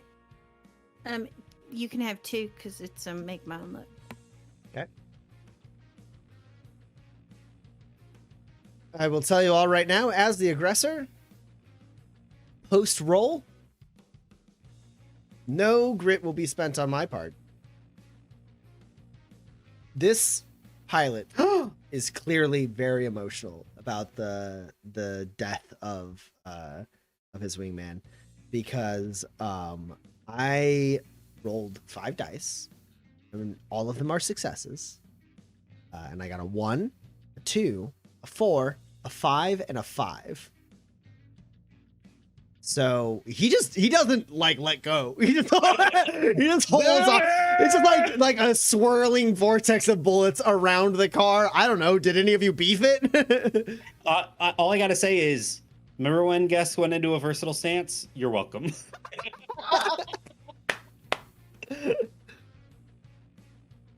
Yeah. I have a 16. Everyone's better than a 5, right? I got Yes. it. I got I've rolled very poorly, but I got 2 8s. Yeah, I rolled no, my full on. target of 9. This dude is just like full like holding down the trigger of his machine guns. They're like overheating, like he's about to like burn out the barrels as he is just trying to get the kill on you, and is blinded by his emotion and fully misses with the second round of like volley of bullets as it just starts tearing up the canyon around you. Very, very dramatic looking, but no damage dealt. Wow, that poor guy. Anyways, Porter, it's your turn. Lovely. Porter, whose headphones seem to have fully fallen apart. There he is. No, it always does that. That's normal. Yeah. I think Porter should probably put this guy out of his misery, right? Poor guy. you? He's so sad. Why wouldn't I be able to? That's not like a disbelief. I'm just like, can you? It's disbelief for me. Can you? Oh wow, that's fair. No, I can certainly damage his plane, I believe. Go for it. What are you shooting at him? Oh, actually, first I do need to know: is today the 18th?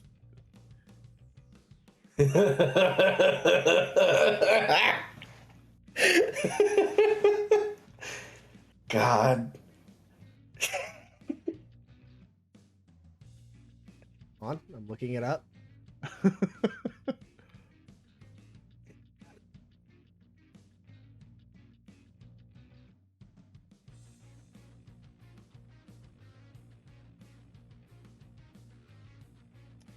Today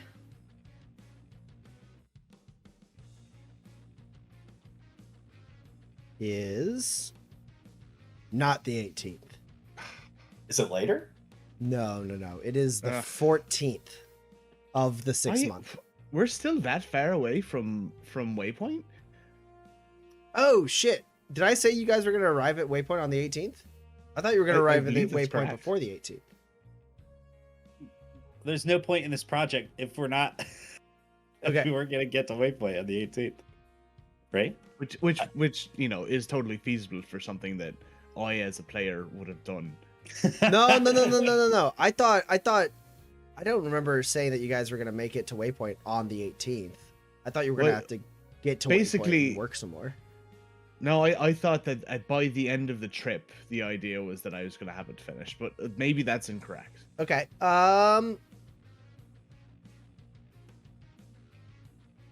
It's the 18th. Right. Let's see if enough time has passed on the 18th. You want a 12 or lower on this die. Okay. I'll take it. I rolled a 2. It's the 18th. Yes. So Porter slams home a cartridge, or no, actually I specifically made it into it's like a nose inhaler type thing, that he takes from his med kit, and he's going to take this. Your tier med kit lights 4 up. Bing! Solution Yeah, complete. Oh, thank God, that's perfect. And I think it kind of like pops out of his hand and as like a mask, and he takes this tier 4 +2 attribute tonic for finesse. What's the color of the gas? It's like a. Ooh, it's like a neon orange. Yeah, you guys just see little wisps of it come out of the side of the mask as Porter shoves it against his face. Porter's doing drugs again. Most typical. That will boost his finesse from 6 -1 for the fractured bone of 5 up to 7, which raises my dice pool to 4 before I shoot this motherfucker with explosive ammo. All right. Now he's at moderate range or close or standard. He is at standard range. This guy's at standard range. Perfect. I love that. And his handling is being affected by this canyon. Your guys' isn't.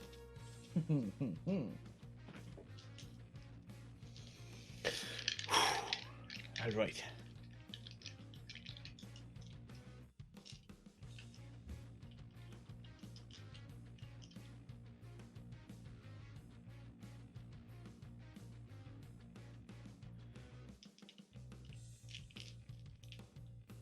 Okay. Jesus Christ. My highest is an 11. Okay, well, okay.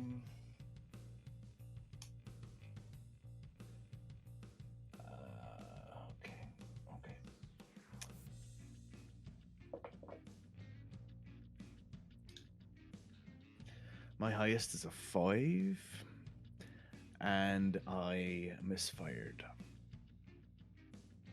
I think what you mean to say is you're spending 3, maybe 6 grit to not. Perhaps. Wait, Perhaps. what you mean to say is you've grave misfired. Right, yes.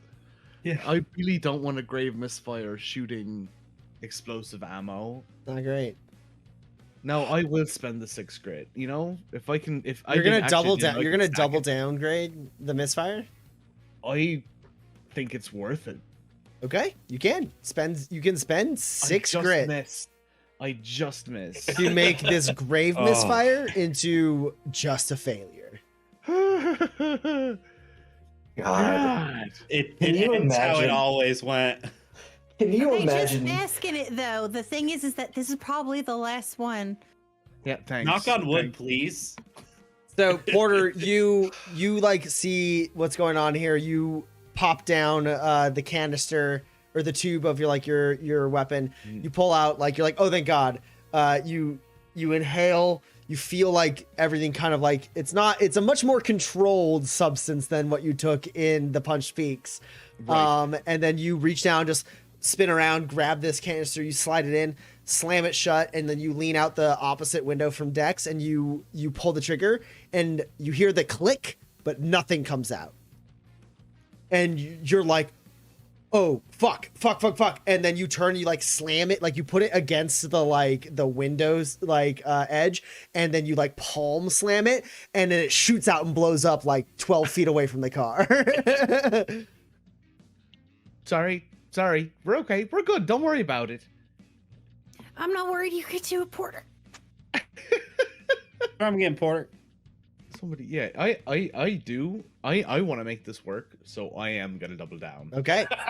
Yeah, baby. God. You're We down. believe in you, You are Porter. you are down to 2 grit. Yep. Oh no.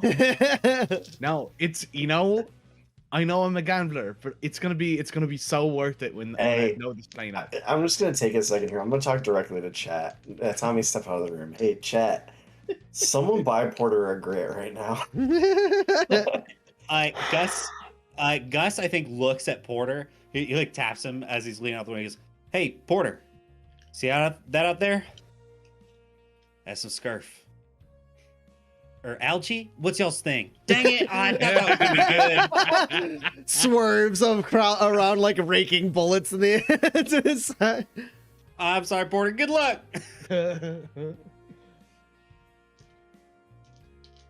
God.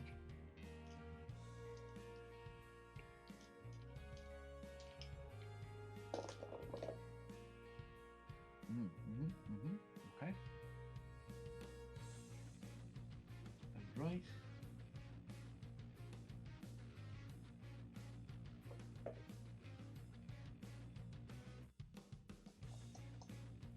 I've got a high of 10 at the moment.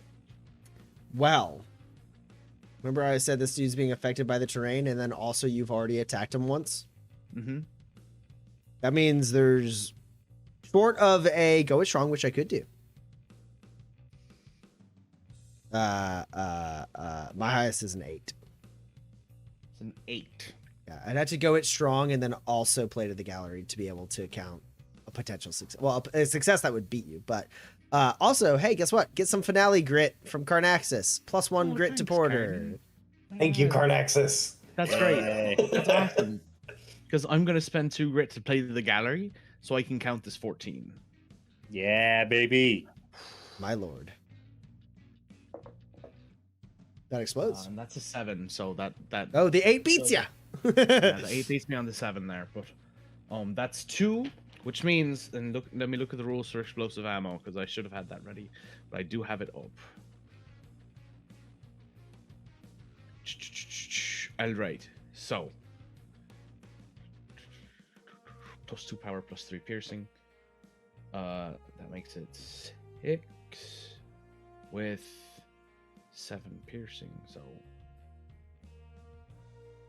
that's 12 damage with 7 piercing. 12 damage and 7 piercing. That's right.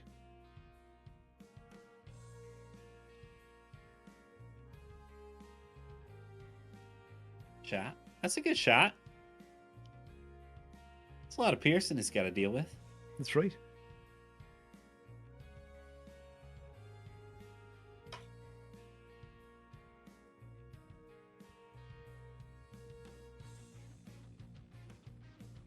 Porter, you slam the thing, it blows up. You're like, this is fine. You immediately just like slap it down. As you load in the second one, you see like the faulty thing and you just remove it because you're like, that's too cool for this anyways. You slam it shut. You aim out and you're like, that's just the safety anyways. Pop. You shoot the shot. It goes boom and tumbles through the air, slams to the side of this thing, like knocking it a little bit to the side, shrapnel and scorch marks along the armor. Dug deep in tight. All of the damage you dealt was piercing, but it wasn't enough to give a wound modifier. And then he flips him the V. Love that. All right. Next up, Dex. Cool. I am gonna go ahead and take a called shot and shoot. Or I guess it's not a called shot. I'm shooting at the pilot. Okay. Of the one that's closest. Yeah. Okay. So that's just the cover then. It's just which is excellent cover. It's medium cover. This gun has a laser sight, Nice. which is funny because it's 2 lasers. So you have a -2.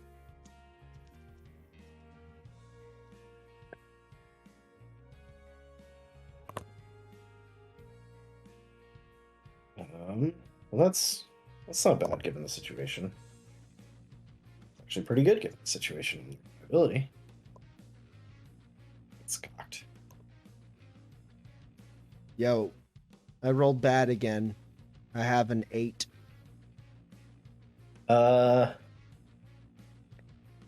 Okay. Can I guess this is a lot to ask, and if the answer is just no, that's fine. Can I identify, like, what, if any, armor he's wearing? Nah, you can't. Yeah, okay, that's what I figured. God, it would be wild if he's wearing heavy armor inside of a fighter jet. Maybe he is. I think that's insane. Yes, it's just 2 net hits. I have a 10 and a 12.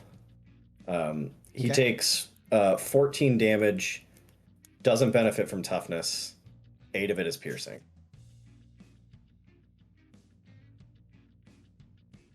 14.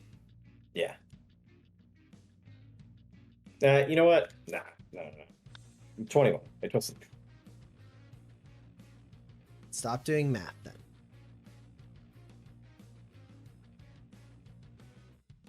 So this is with the laser rifle then. Yeah, whole laser. Yeah. Porter, you hit this thing.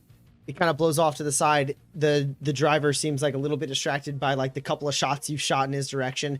And because of those negatives and the negatives of the canyon that you guys have driven into, he only gets an 8 against Dex when Dex levels a fucking a laser rifle at him, shoots right through the glass of the cockpit, melting it.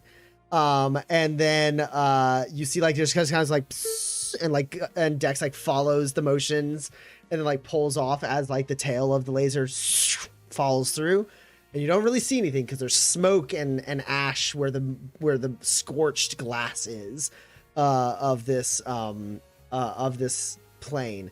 And then you just see as the plane tips to the side and doesn't turn with the canyon, and then blows up against the side of the canyon as Dex has full on killed the pilot. Well, I suppose that's one way to do it. Every bit helps.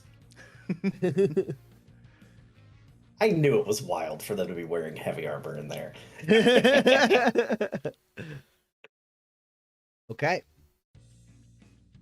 Eloise, you are up. Okay. I have the car at 12 hit points. Is that right? I think so. Has anybody else been taking? Okay, cool, great. I will repair the car. Okay.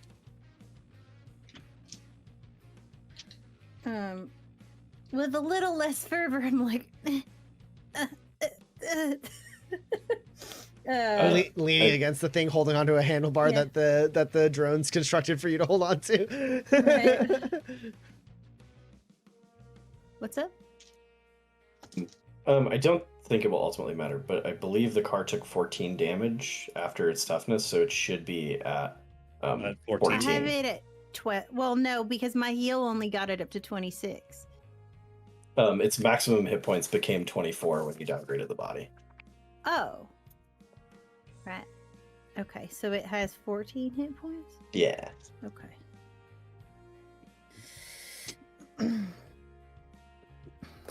Great. Great and good. Okay. Yeah, so I'm just I do that.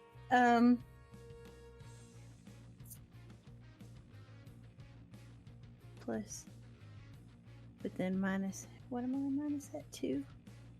So that's reliability. Reliability. Okay, that's only 5 successes, so that's 11 hit points. Cool. Which brings it up to Full. full, which Full is at 24. 24. Okay. And the armor is replenished. Okay. Eloise Great. keeping this car fully running, pouring more materials into it, and her and the drones are hard at work finding the essential parts. It doesn't look good. The car looks torn to shit, but the essential parts, the parts that are keeping it running, are being repaired like immediately. Okay. So is a crash mitigation system better than safety features? Crash mitigation system is only for aircraft. Yeah. Okay. Okay, so yes. But not for me. Okay. Then I'd like to craft some safety features. I find my magnets. Great. That is safety features are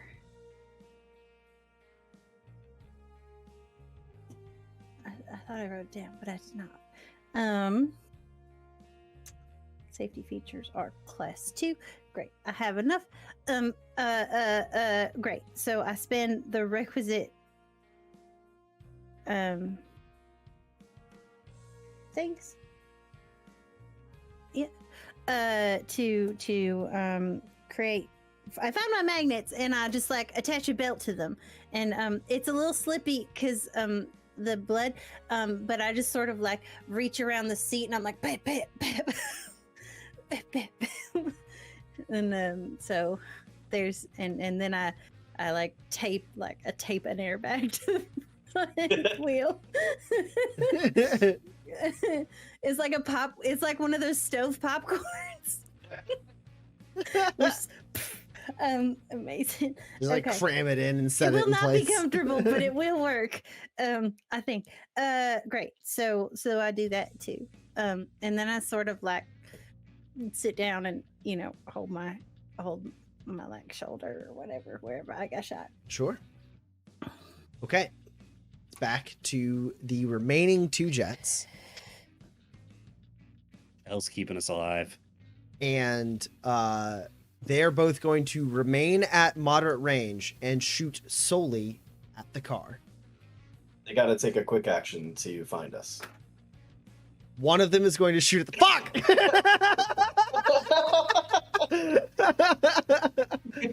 One of them is going to shoot at the car. The other one's here too. Are they down in the canyon? No, they're staying at moderate range. They're choosing not to get into standard range. So they're taking the -1 for moderate range and then the additional -2 for the moderate cover. I was gonna have both of them shoot. You know, fuck it. One of them has to find us. No, yeah. One of them just has to. The guy just has to use a quick action to locate where you guys are, which means he doesn't have a focused action to shoot his gun. So only one attack coming at the car until I If he's fucking the double leader- down. If he's the leader, he could do a quick action something. I mean, there's some quick action stuff I could do, like get closer or anything like that, but that's not gonna affect the car. Okay. All right. So you're at a plus You've convinced 2 plus whatever else you got going on, handling and all that. Sure. +2 plus 0, I think. Correct.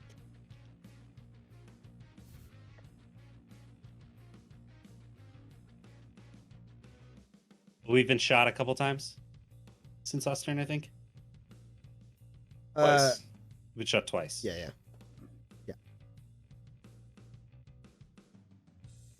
Okay.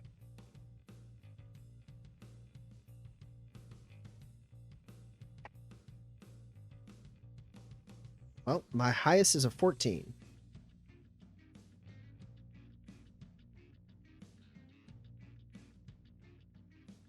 I spend 2 grit and play to the gallery to count on 11. Okay. Ballsy. I assume there's an appreciable difference between an 11 and a 3. I mean, yeah. You just eliminated 3 successes by doing that. Yeah. Yeah. Okay, well, I only get the 1 through. Because I definitely wouldn't have twisted the knife when I had 4 net successes over your 3. Now I wish I could twist the knife, but I can't because the attacker has to spend grit first. So the car is going to take 9 damage, 6 of which is armor piercing. So it takes 5 damage straight to hit points. Yeah. That's correct. Is that enough? That's enough for a wound mod? Nope. No? Is it? Okay, cool. It's every 6. Gotcha. I am Who was one of those two? already giving you all a grit. Oh, thank you. Just as like a friend thing? No, I'm shooting at you again. Oh, got it. Yeah, this is still focused just on the car.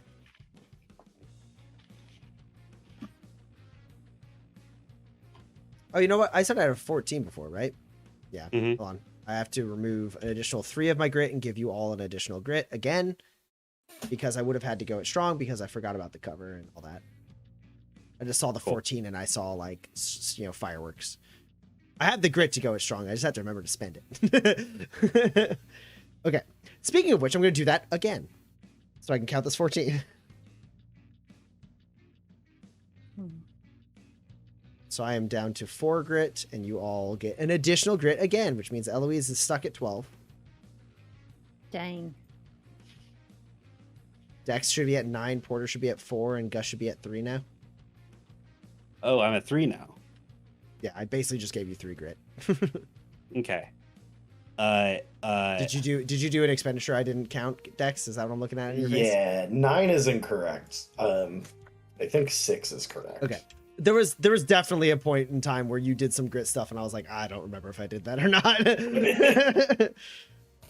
Listen, I would love to be in. If you feel confident that I'm at 9, I'm at 9. No. That's you are the reason I said what everyone's grit was, because I was like, Dex is at a 9, right?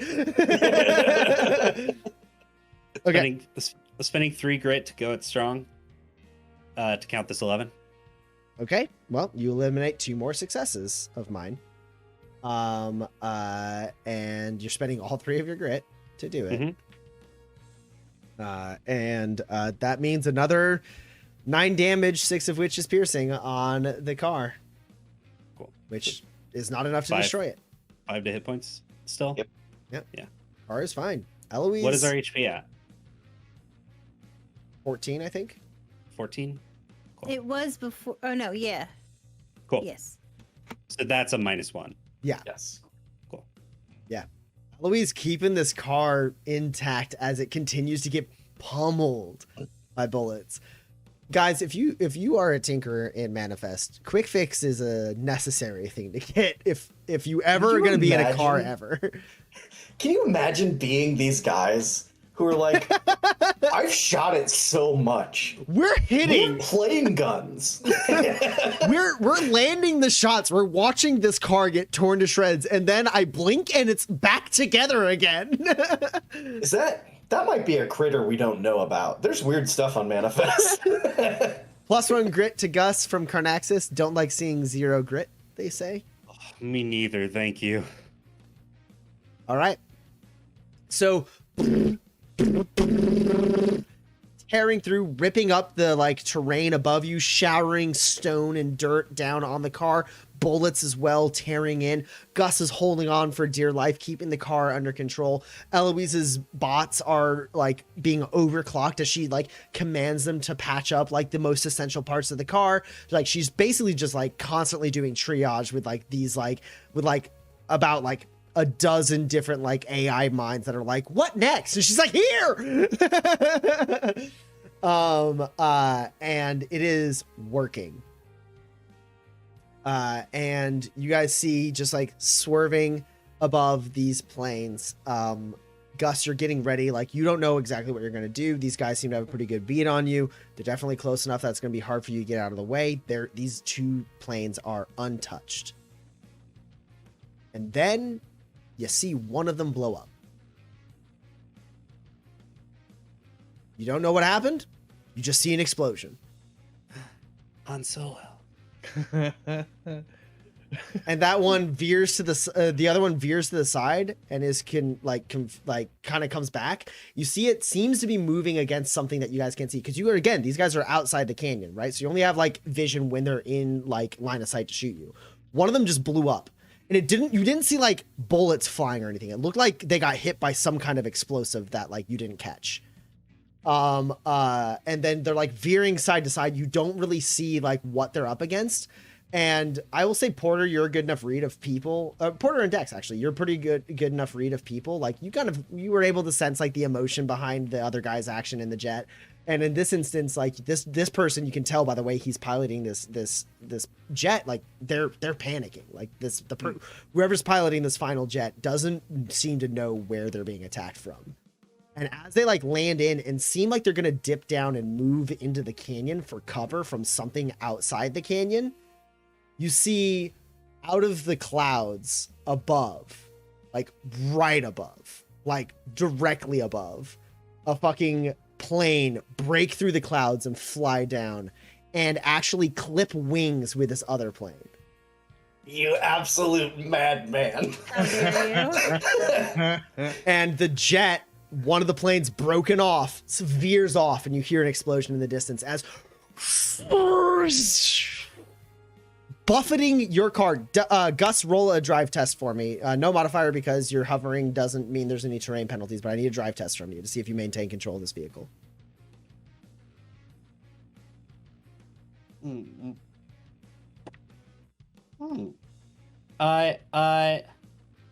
That's, I think, 2 successes.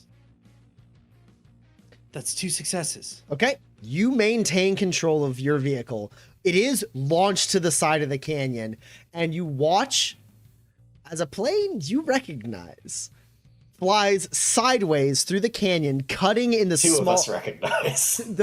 I've got no clue Right. what this plane No, we is. don't know who Dex that and is. Porter recognize this plane as it flies like fully like in like on its side, like against the wall of the canyon, buffeting like dust, clearing all the smoke, shooting your car like almost onto 2 wheels. Gus manages to get it back on 4. I mean, not wheels, but emitters, hover Off emitters. balance, Yeah. Swerves a little bit. And then in that moment, Gus, you look up and the plane you just saw is gone. And then there's like a moment of like silence. And then you see like a shadow that's like fly overhead and then fly overhead again. And then finally the plane kind of hovers, kind of keeping pace with you. Gus, you don't know what's going on. And then Eloise. I'm gonna try to hit a ramp and we can land on it and take it out. Eloise, your Omni tool crackles as an open channel is being like kind of like emitted like on all frequencies, and like through like the like electronics of your Omni tool, like this kind of like very distorted, crackled, kind of filtered like, hey guys. And Dex and Porter, you hear the voice of Wyatt Chafee garbled and muffled through Eloise's Omni tool. Check 1, check 2, anyone there? It's legitimately too good to not. It feels very not Dex, but Wyatt Chafee, you son of a bitch. Woo! Chafee, you're one hell of a pilot. Oh, cool. You can hear me. I wasn't sure. Hey, you guys can slow down. It's that's it. I mean, you should slow down, but then we should like get like really fast. Oh, you're slowing down right now. Great. As like the and we drop out of initiative, and the car just kind of like. It's like those old movies where like it's just the steering wheel left as it like slides and all the parts fall off. Yeah, and like the car just kind of like the emitters come down, all of the drones kind of crumble and like drop to the ground, and like as it hits the ground, like this like held by a fucking thread structure of this vehicle like begins to crimp and crumble and break, and like it is now like irrevocable salvage that like slides and slams into a rock, and like the back goes up and slams down. You're all totally unharmed. It's not a crash, but the everything that Eloise crafted no longer there. I will say it's not a crash because of Eloise. Did go off. Yeah, the safety features are why I'm not making it a crash, because the crash would have been mitigated. God. It would have been mitigated. Well, I mean, we came to a complete stop, and then the airbag went. Okay, all right. Gus shoves it out of the way. Yeah. Hey, you guys want to come on out of there? Alex, oh, sorry, Miss Graves said that you guys might need some help. Yeah, great. If you can hold still, we'll get in. All right, yeah, man. Just whoosh, whoosh, like a little like serpentine maneuver, and then like the VTOL like engines like turn down, and Wyatt Chafee's extremely sophisticated plane just slides down, barely fitting in this part of the canyon. And yeah, Gus and Eloise, you see for the first time as like the hatch comes down, you see someone just this guy just like waltzing down. It's like this lanky, like 6'1", 6'2", like kind of like platinum, like pale, wispy blonde hair, a little bit of peach fuzz on his chin. He's wearing like a little aviator cap and flip-flops as he walks down the ramp, and like kind of gives you like a big wave and a smile. The expression of this man is not like is not perceived as someone who just murdered 2 high-end Fort Dearborn planes, like jet crafts, like it was nothing. He's like, hey, yeah. Oh, you guys got friends. Hey, new friends. Hi, my name's Wyatt. I was sent here. The militia's, acting up, and so when we saw some of those jeeps heading this way, the mayor said that maybe I should try to get ahead of them. I appreciate that, Wyatt. Should we maybe get out of here before they get here? Dex is actively grabbing the stuff that we need to load up into the plane. Oh, sure, yeah. If you guys want to go, that seems like probably part of the plan. That seems like a good idea. The mayor said that I had to bring you back. They said that if I found you, well, they said whoever. She said whoever.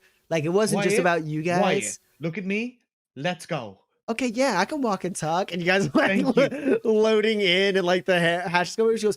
He's like, yeah, but she said like it didn't necessarily have to be you guys. She kind of just suspected, but like, yeah, I mean, because it's like it's Brimstone again.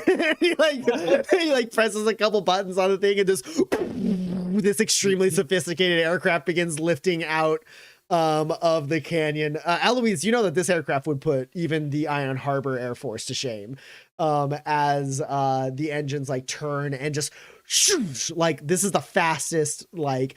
It's as fast as those jets, but it seats 6 people. Wow.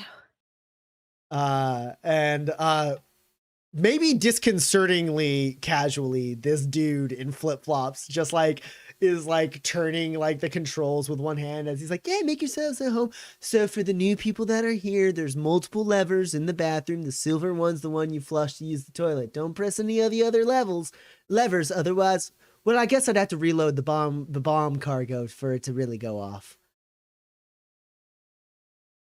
Hi, I'm Gus. I'm Wyatt Chafee. Nice to make your acquaintance, Mr. Gus. Wait a second, I've seen you before. You're a big guy. I remember you. You've been to Waypoint before. Oh my God, am I rude? Have we all met before? I don't. I'm gonna sit down. Yeah, you should. It's actually really unsafe for all of you to be standing right now because I might get like some G's, as they call it. Yeah. Porter definitely straps himself in. All right, next stop, Waypoint. I assume that's where you guys want to go. Yeah, please. Yeah.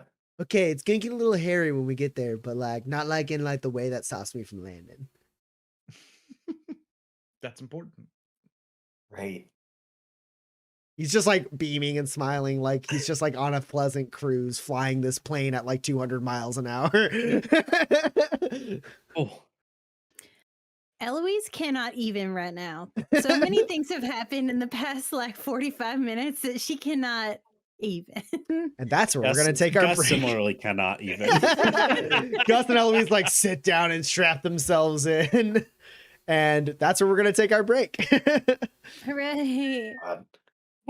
Holy shnikes. Yeah, so we're closing. I'm tense. So we're closing it at 11 p.m. Central Time. So I think that's when we're gonna expect to be back. So we'll see you all back here around 11 p.m. Central Time. Refresh your drinks, get some snacks, and we'll see what happens when our drifters finally make it to their destination of Waypoint, courtesy of Wyatt Chafee, manifests possibly quickest courier. We'll be right back. Okay, bye.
right. So we are back. For those of you just joining us, our 4 drifters are on the run from Brimstone. They were being chased by some jets at the beginning of the session, and now they got away. They killed half of the jets, and then the other half got blown up by none other than Wyatt Chafee, a courier who's based out of Waypoint, who flies an extremely fast jet. Apparently was sent here by Alex Graves. After dispatching their 4 jets, the car that Eloise had crafted stopped operating, and they loaded up into Wyatt's plane, and Wyatt has begun beelining it towards Waypoint. As you guys fly, you actually are able to see like through like a couple of the like observation windows. Like you see there's like a few vehicles heading south that look like military vehicles, like Jeeps and the like, that you fly over. Wyatt is just like cozy as hell, like nothing's going on, just soaring through the sky. Kind of like you see he actually like partway through starts playing a little game where he's dodging clouds. He's like, oh, oh, oh, he's like, ooh, that one was close. That one's cheeky. Somewhat shaken and possibly confused, Eloise and Gus sit in a couple of the chairs as Wyatt flies towards Waypoint and makes pretty short work of the rest of your journey, as very quickly at this altitude and this speed, you're able to see Waypoint distant on the horizon, fast approaching. I don't want to jump straight to you guys landing at Waypoint in case there was anything that needed to happen on the plane. But you do see from a distance, it does look quite similar to the beginning of the campaign, but not exactly the same. There is clearly a militia presence at Waypoint. They have not been there long enough to set up a full-on camp, it looks like, but they are there, and it looks like they're about to occupy Waypoint again.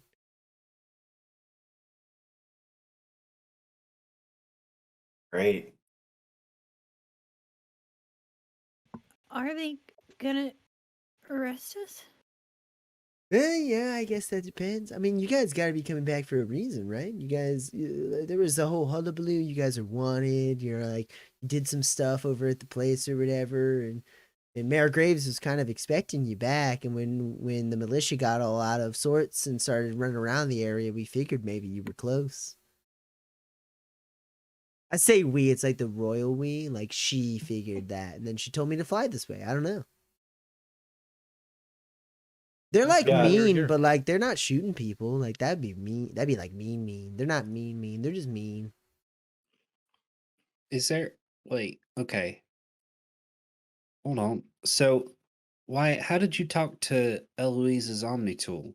Oh, I just did you press this button here and it just like kind of like shoots out every single like radio wave or whatever. And so anything that's like kind of like picking it up like passively, like in the same way that like when we walk around, we can like hear someone talking over there at that table if they're really loud. It's like that same thing, but with radios, man. Can we borrow that? You just push that button there and then the microphone's right here. You just kind of like pulls it over to the center. Elle, could you like hook up the stuff we got? The stuff you have is mostly like hard data. Auditorium. It's not audible. It's data. It's like Gotcha. you All read right. it. If you guys want to like talk to the mayor, like I can like do a little loop de loop, and I can push this button here, and it calls the mayor. You should hit that button. Okay. Pushes the button. He's like, Wyatt to Mayor Graves. Wyatt to Mayor Graves. The caboodles in the wait, the I got the people guy. And there's like a little like microphone sound as like it sounds like maybe something is opened up and a radio is pulled out of somewhere. And then you hear, Wyatt, folks, is this I mean, who am I speaking with here? You're on the line with Mayor Graves. Yep, Porter Jane is here, Mayor Graves. All right.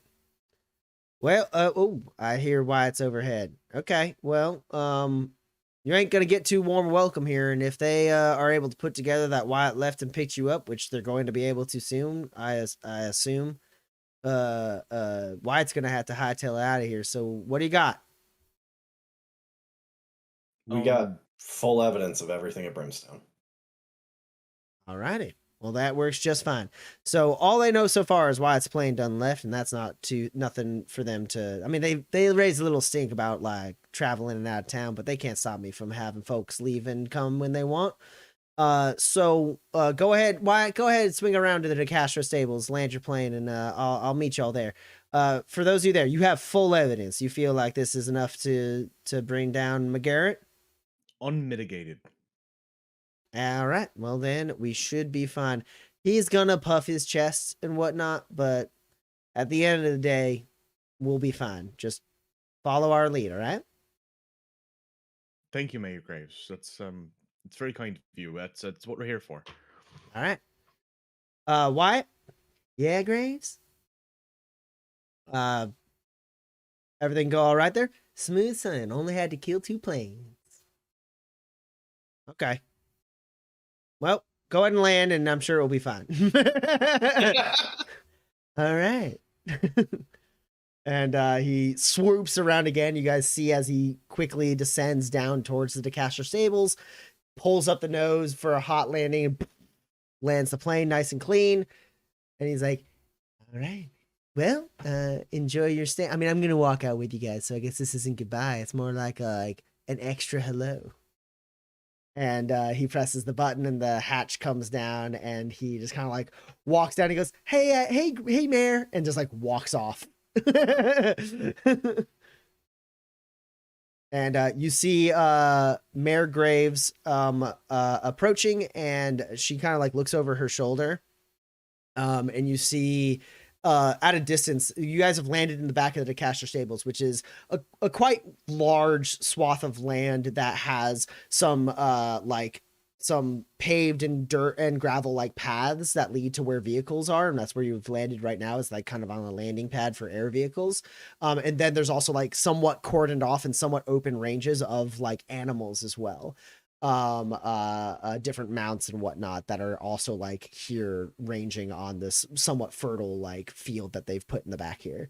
And at a distance nearby the actual stable itself, nearby the home of the DeCastros, you can spot Sheriff Fly kind of watching the road and looking and making eye contact with Graves. And then Graves walks up to you. She doesn't look nervous, but she does look a bit rushed as she steps up and goes, all right, well, let me see what you got here. And I'll see if I have to whistle Wyatt back over and send you off. A little bit of legwork's been done. As soon as I saw y'all's bounty and heard what happened over at Brimstone, I understood. We got a little bit of a heads up by Ross. He sent me an LRC and let me know what went down. Said you guys performed pretty well. We wouldn't have made it We're out there grateful to without those folks you sent us with. Very grateful to have them. She reaches out her hand kind of in general. We working with data pad, papers. What do we got? I just like explode the hologram in front of her. Okay, this has to be somewhere though, right? Yes. Okay, let me go ahead and get a copy of this. As she like kind of sees some of it and like nods and like reaches out her hand as she's like with the other hand kind of like touching the holograms and moving them out of the way to like look at the evidence that she sees and needs. And then eventually she finds something that she likes, and then she like nods and reaches out a hand. I gave her a copy. She takes it and like slots it into a device of her own and says, all right, all goes according to plan. You don't have to say nothing. Okay. And then as she says that, you see a couple military vehicles like Jeeps pull up nearby the DeCastro stables, and walking slightly ahead or walking, I suppose, slightly behind the sheriff is Colonel Mitchell McGarrett and a contingent of soldiers who all have their weapons drawn. And with like one hand, Graves kind of like steadies the four of you as she kind of steps out into like the no man's land. And McGarrett goes, all right, what seems to be the problem here? Well, these are wanted fugitives, Graves. These are who we've been hunting for in this region. I would suggest you step out of the way. Alex, there's no reason for you to try and be a hero here. These are murderers and thieves. And Graves just kind of like sits there and like kicks at the dirt a little bit. And then she like looks up just under the brim of her hat. And she goes, well, Mitch, we're going to do a dance here. Or are you going to go down without a fight? And he's like, soldiers. And they all like aim directly at you. And he goes, I am authorized by the law of this territory to take down enemy combatants such as these four. They are responsible for the death of Captain Schaefer and countless other soldiers.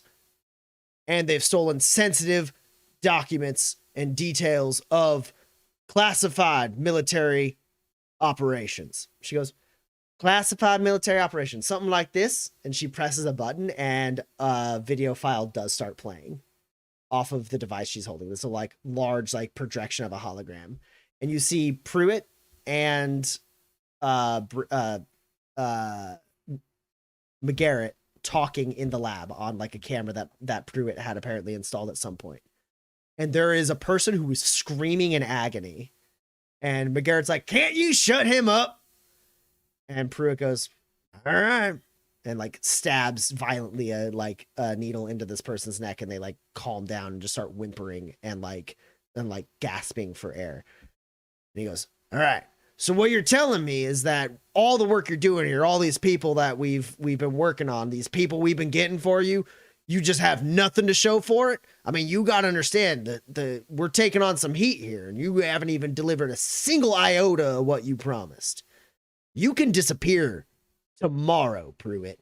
You're a washed up has-been of a brilliant mind. You understand? You're yesterday's yesterday news. So if you can't deliver in the next month, and give me something that my people can use, then you can join the rest of the bodies in the ditch. And then the thing ends, and Graves stands there for a second, and she looks at McGarrett, who looks at her, and he goes,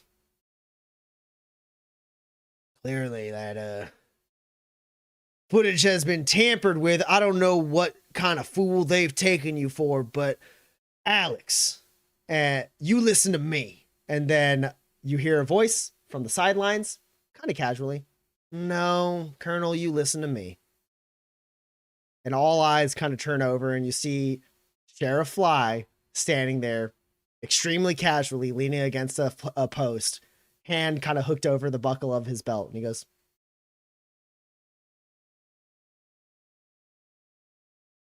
the lady asked you a question, sir. We gonna dance? Or are you gonna lay down? No shame either way. You just say the word. And he straightens up just a little bit.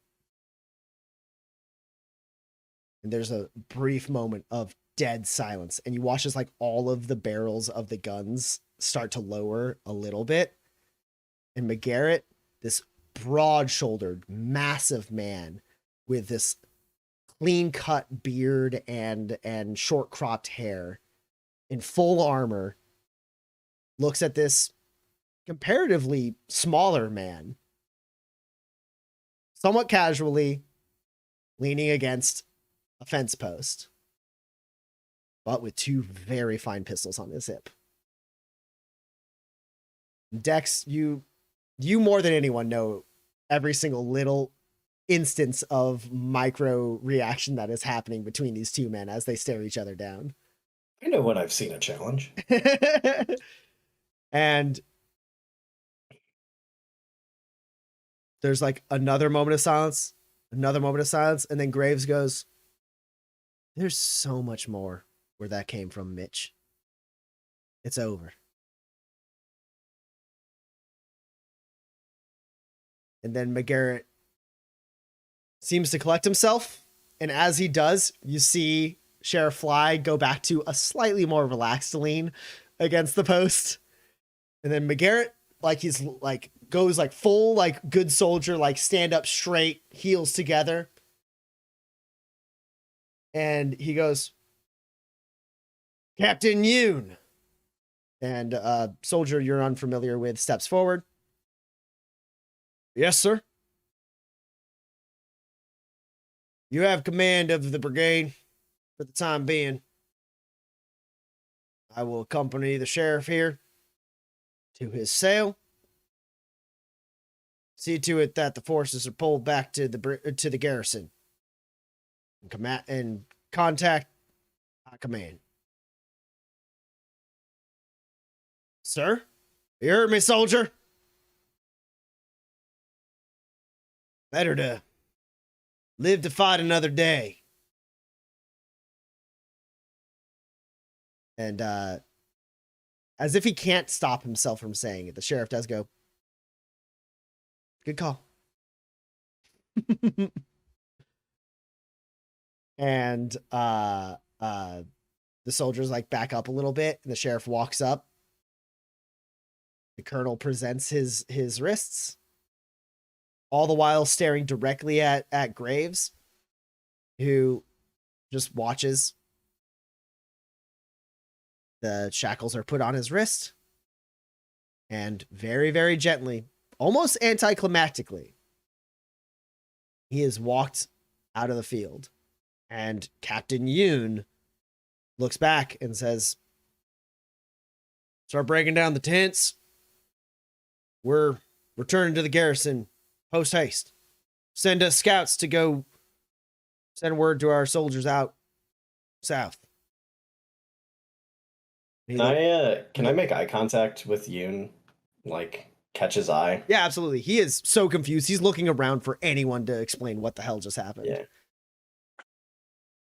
I will say, like, very calmly and quietly, and not a challenge. I don't know how he plans to take it. Just say to him, you should think really long and carefully about what you do in the next few days.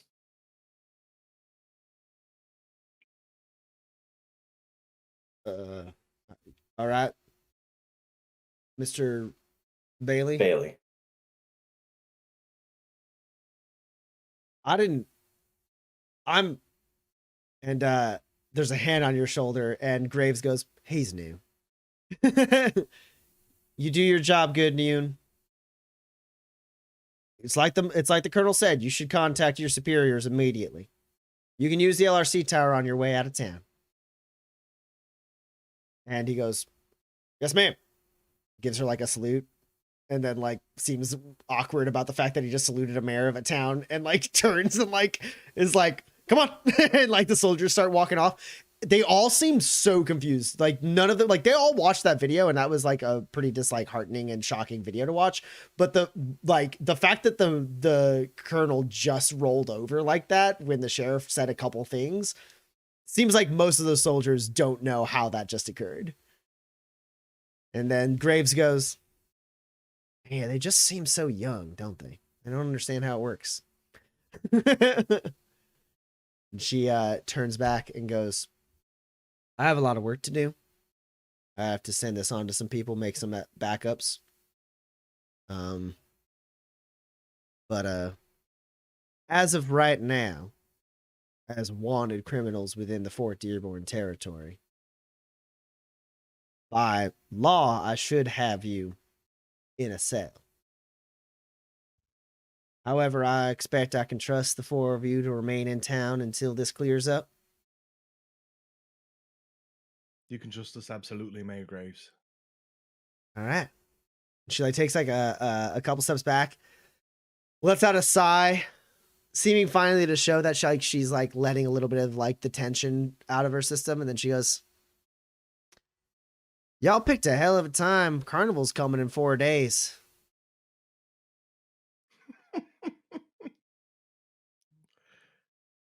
Don't get up into any funny business, all right? I will put you in a cell.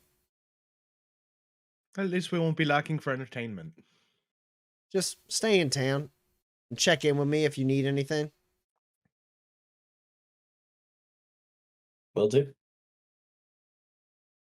And she like nods a little bit, looks behind, sighs, walks past you guys into Wyatt's plane, seems to press a couple buttons, and then walks down the ramp as the ramp closes up. And she goes, go on. Tell the bed and brew that I got your stay for the time being. It's terribly kind. Thanks so much. Well, at least I can do with you risking life and limb to get this to me. I got a lot to do, and that was an unpleasant exchange, but I do appreciate the four of you and what you've been through. Just let me do what I gotta do. You stay put.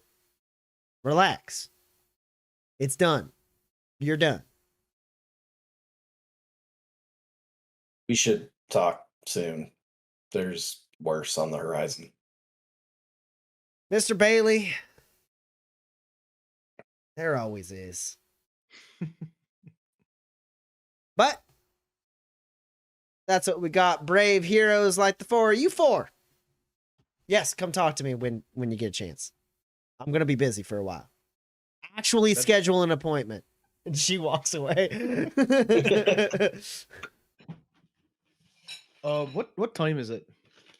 It is around 5 p.m. It's later. It's you got a couple hours of daylight left.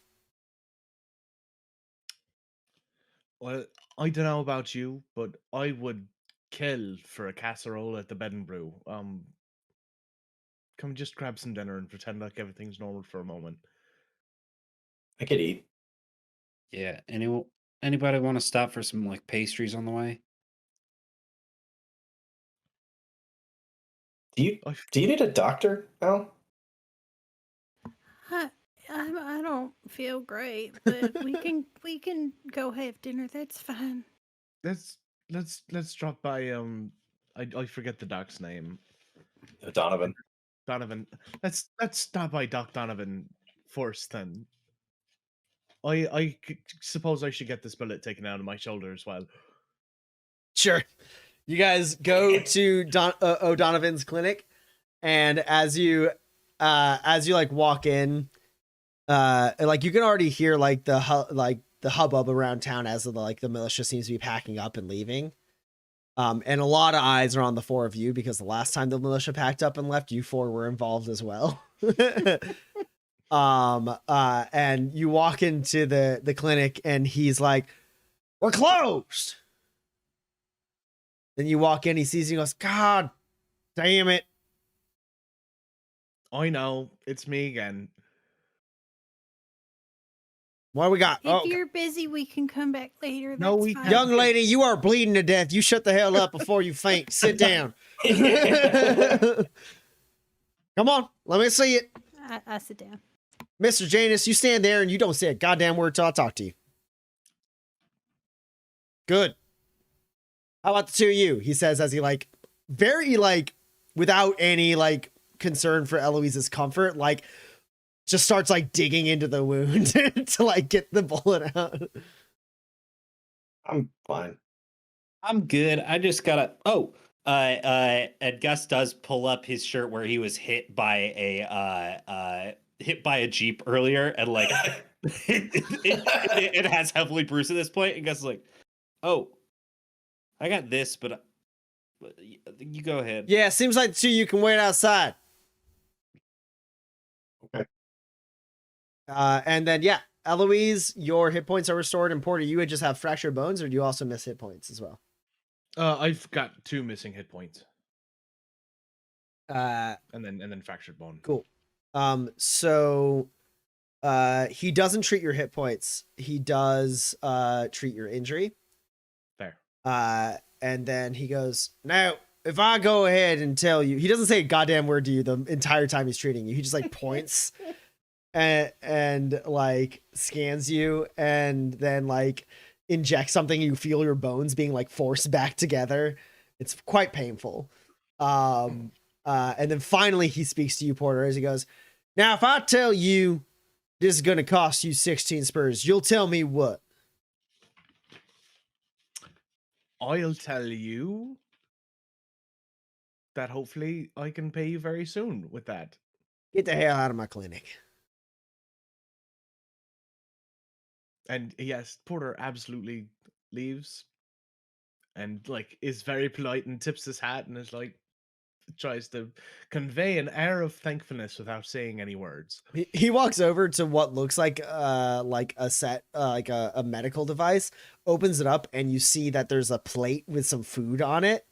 and as you're leaving, he goes, "God damn it, it's cold." And he pulls it all.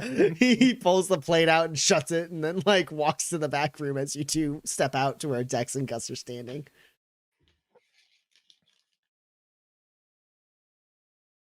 Cheerful as ever, that lad. I do so adore Dr. O'Donovan. Dinner then? I think it's time. Yeah. Cool. Yeah. The four of you are able to walk into the Free State Bed and Brew. A couple people saying welcome back to town. A couple people giving you little waves. It's like walking into a place where your life isn't in immediate danger, and a lot of the people around either don't care about you or think kindly of you. It's been a while. And you're able to sit down, order some food. You tell the Free State Bed and Brew that Graves is covering. And you're actually served by one of the proprietors. Who you're gonna be served by Stephen Gibbs. And as he like brings the plates out himself, he does like go like big hullabaloo with the militia. You four may be involved. That's why Graves is footing the bill. Yeah. Could be. Must be interesting. I heard Brimstone's been up to some no good. Yeah. Could be. He sits there for a second. He goes, "All right, well, you let me know if y'all need another beer or whatever." And he walks off. Another plate. Yeah. The four of you are able to enjoy a meal together for the first time in a long time, feeling like you're in relative safety. You don't have to look over your shoulder.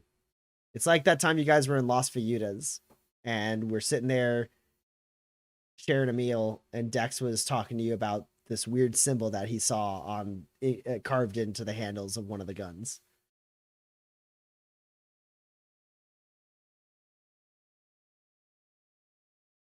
It's wild that most of the places we've gone, they've tried to kill us. Do you think it's us? Speaking from experience, that's not how it usually goes. It can't, right? This can't happen to every drifter. Well, most of the drifting I've done, there's always somebody to be made mad, but it's certainly at a higher ratio of the places we've been together. Yeah. I think I'd like to announce my retirement from drifting. I think I'm just about good. We didn't even get paid for like most of it. Yeah. I got no spurs on. I have 0 spurs. Oh, I've found Oh, one, and here. that one belongs to the dock. I hand Gus 10 spurs. Oh. All right. Well, I won't be available for your next job, but I appreciate the payment on this one.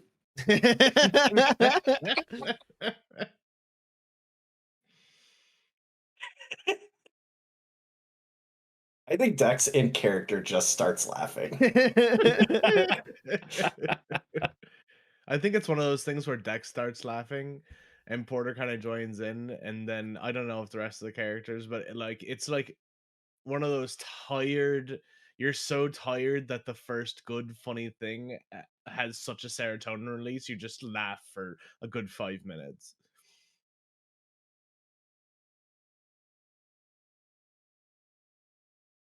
The bank waypoint ain't open, right? Not right now. No.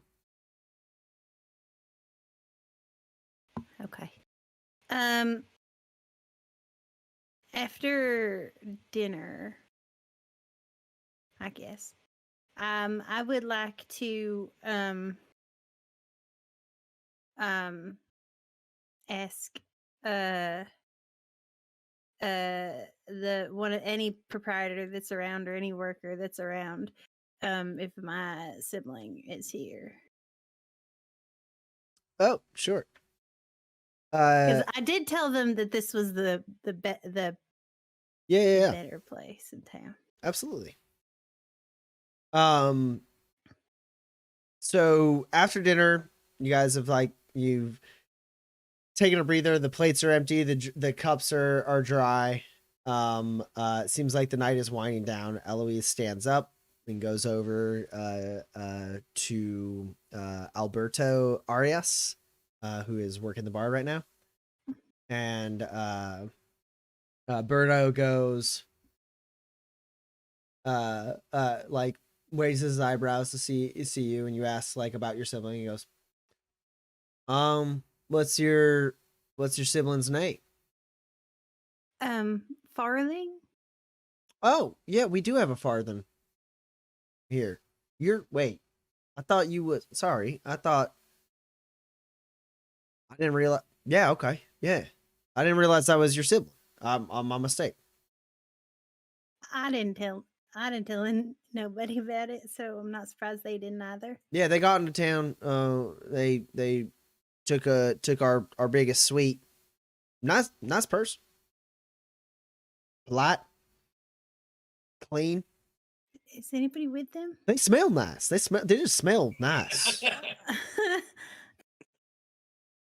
Just in general. I sure, there's people that smell nice, but not people that coming off the road, you know? It's people in a position to smell nice, but they just smell nice, it seems, casually. Yeah. All right. So they're here? Yeah, I don't know. Yeah, they're upstairs. It's your sibling, right? So yeah, they're upstairs. Did you want me to call on them? No, thank you. I'll make myself known. All right. Thank you, Alberto. Yeah, absolutely. Have a nice night. You too. Hey, could you send another round to the guys? Oh, yeah. Yeah. You got it. And he does so. He fills it up and takes it over to the table. Great. While they're drinking their drinks in my excellent subterfuge, I go upstairs. Anyone who wants to notices that Eloise does not return to the table. She's not. Her blend is bad. My blend is okay. Ish. Okay. The only person who might have to roll would be Gus. No, that's fine. Yeah. And so, yeah, you know where the largest suite is. You go all. It used to be mine, right? Yeah. I didn't think did you have the largest, or did you just have one of the good ones? No, I had the best. Yeah. Okay. Yeah. Your sibling is, Clover is staying in the room that was your home for years. Yeah. Weird. As I go up, I subconsciously look at the doorknob across the hall, and then I knock on the door. Yeah, the doorknob across the hall, the door is actually open, and you see this lady who has a personal fan on her desk, because it's relatively hot, and she seems to not be accustomed to the heat of this temperature. She's sitting there fanning herself with an electric fan on the table as she's reading a book. and your movement like catches her eye. And she goes, "Good night. It's Badlands." It, you get used to it. Yeah, okay. She like folds up her fan for a second, puts it under her arm, and like grabs a glass of water and like drinks it. It'll help if you dip your feet in water and then just let them dry naturally. It'll help cool you off. Okay, I mean, I'm fine. It's not too bad, she says as she like stands up and looks around and says, "You have a nice night," and shuts the door. Clearly, she is looking around for something she can dip her feet into. I knock on the door. There's a slight pause. You hear some footsteps, and you hear them stutter and stop. And then you hear, "Who is it?"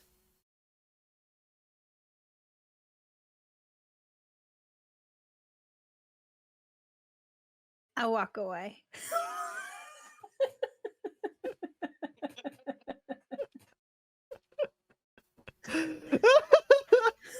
Okay, yeah. Where do you walk to? I don't know. Just way away. Sure. Porter, Dex, and Gus, you see Eloise return to the bottom of the stairs, seemingly not sure where she should be.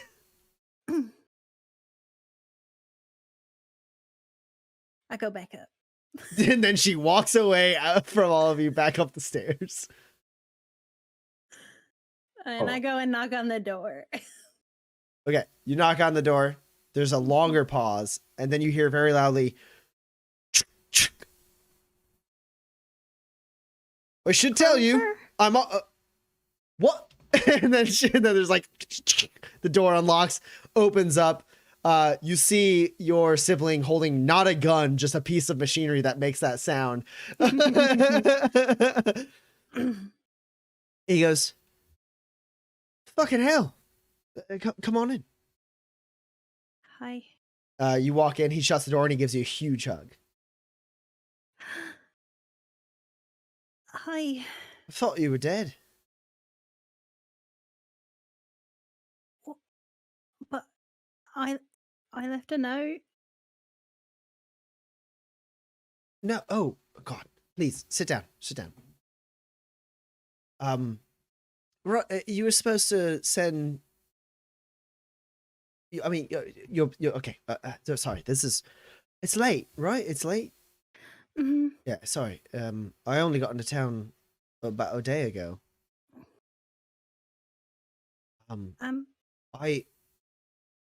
It's what? How have you been?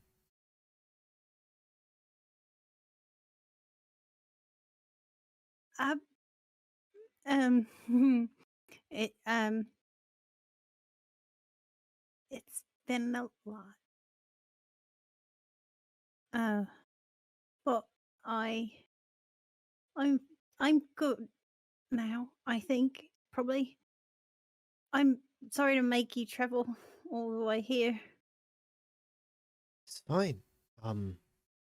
There's well, you were gone for so long. I honestly never thought I'd hear from you again. What changed?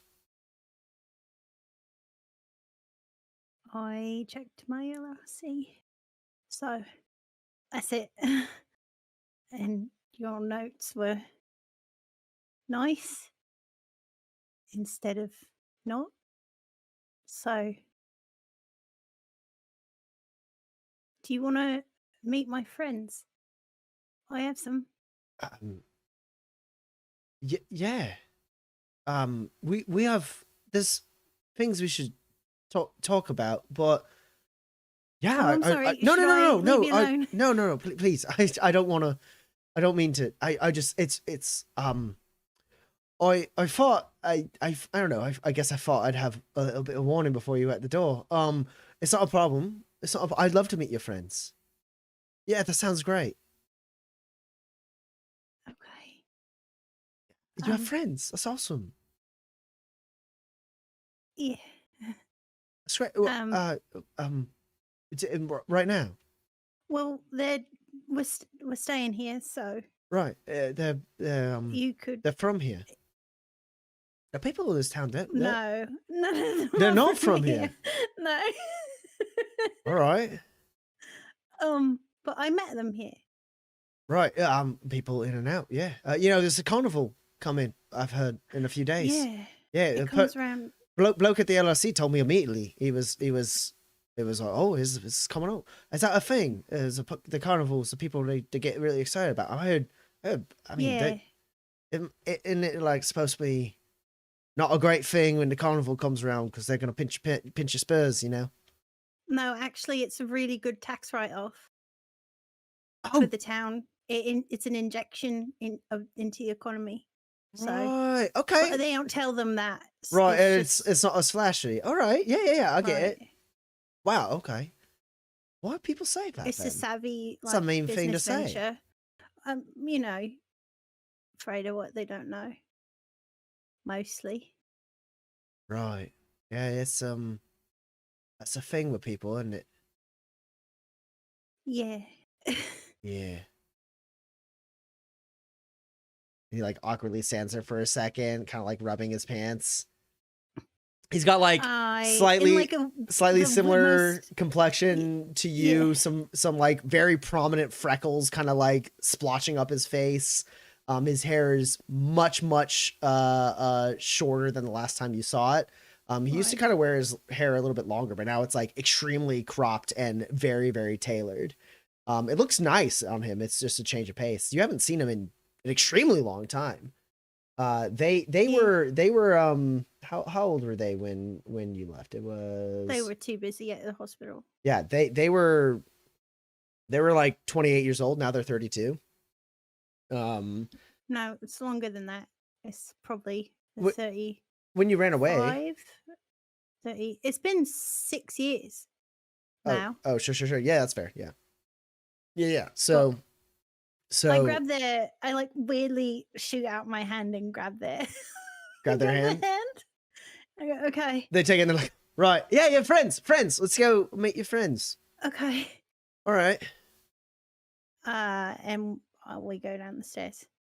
And Dex and Porter and Gus sitting at your table, drinking the fresh round of drinks that got delivered to you. A little bit of extra like food.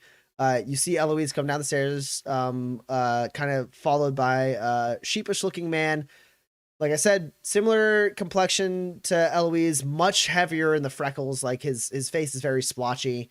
But despite that, like still quite a like handsome fella. His hair and his style does a lot for him.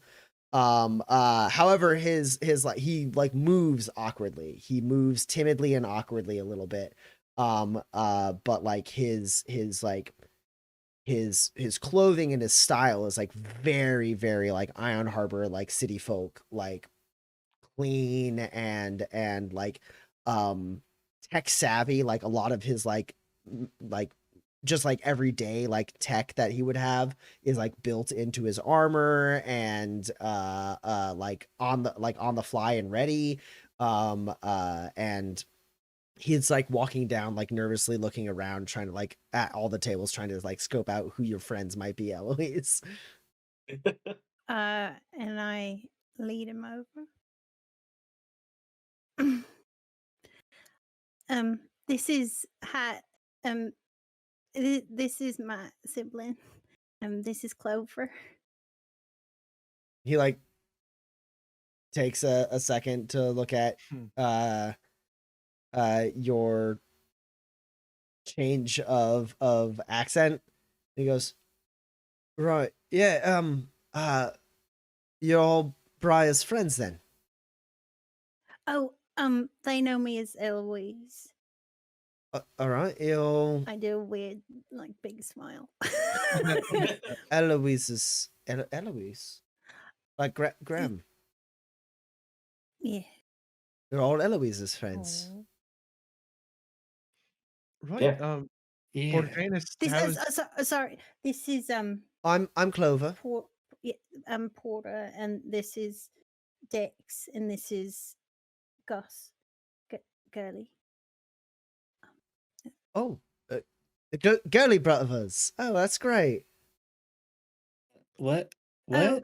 No, sorry, they're not brothers. They're said none, Dex none of them Porter are and related. Gus No, Gertley. sorry, it's Porter, Janus, and Oh, it was just you said. I'm No, sorry. That's 'cause on me. I made no, an that's assumption. I didn't mean to. he's I like a little older, so I thought maybe Hey. it right. was Yeah. Oh respectful. no. Yeah. Mm. Sit Oh. down. Have food. Have a drink. All Yeah, right. dang. I feel like I'm meeting two people right now. Sounds good. You are sitting here, or I'll sit here. I'll sit here. And they sit down. Right. Yeah. I haven't had a chance to talk to Eloise in some time, but she said she had some friends, and I mean, that'd be rude not to say hi. So hi. Y'all drifters then? Not anymore, friend. Oh, Gus just retired. A retirement. Oh, congratulations. Oh, at your Yeah, age. getting out of the game. Nice and early. All right. It's been 2 long months, and I'm ready to be done with it. 2 long months, is it? How long has it been? Has it been like 2 months? It's been about 2 months. It's Get it? it's yeah, it's been about 2 months. You guys Yeah. arrived in Las Brasas about 2 months ago.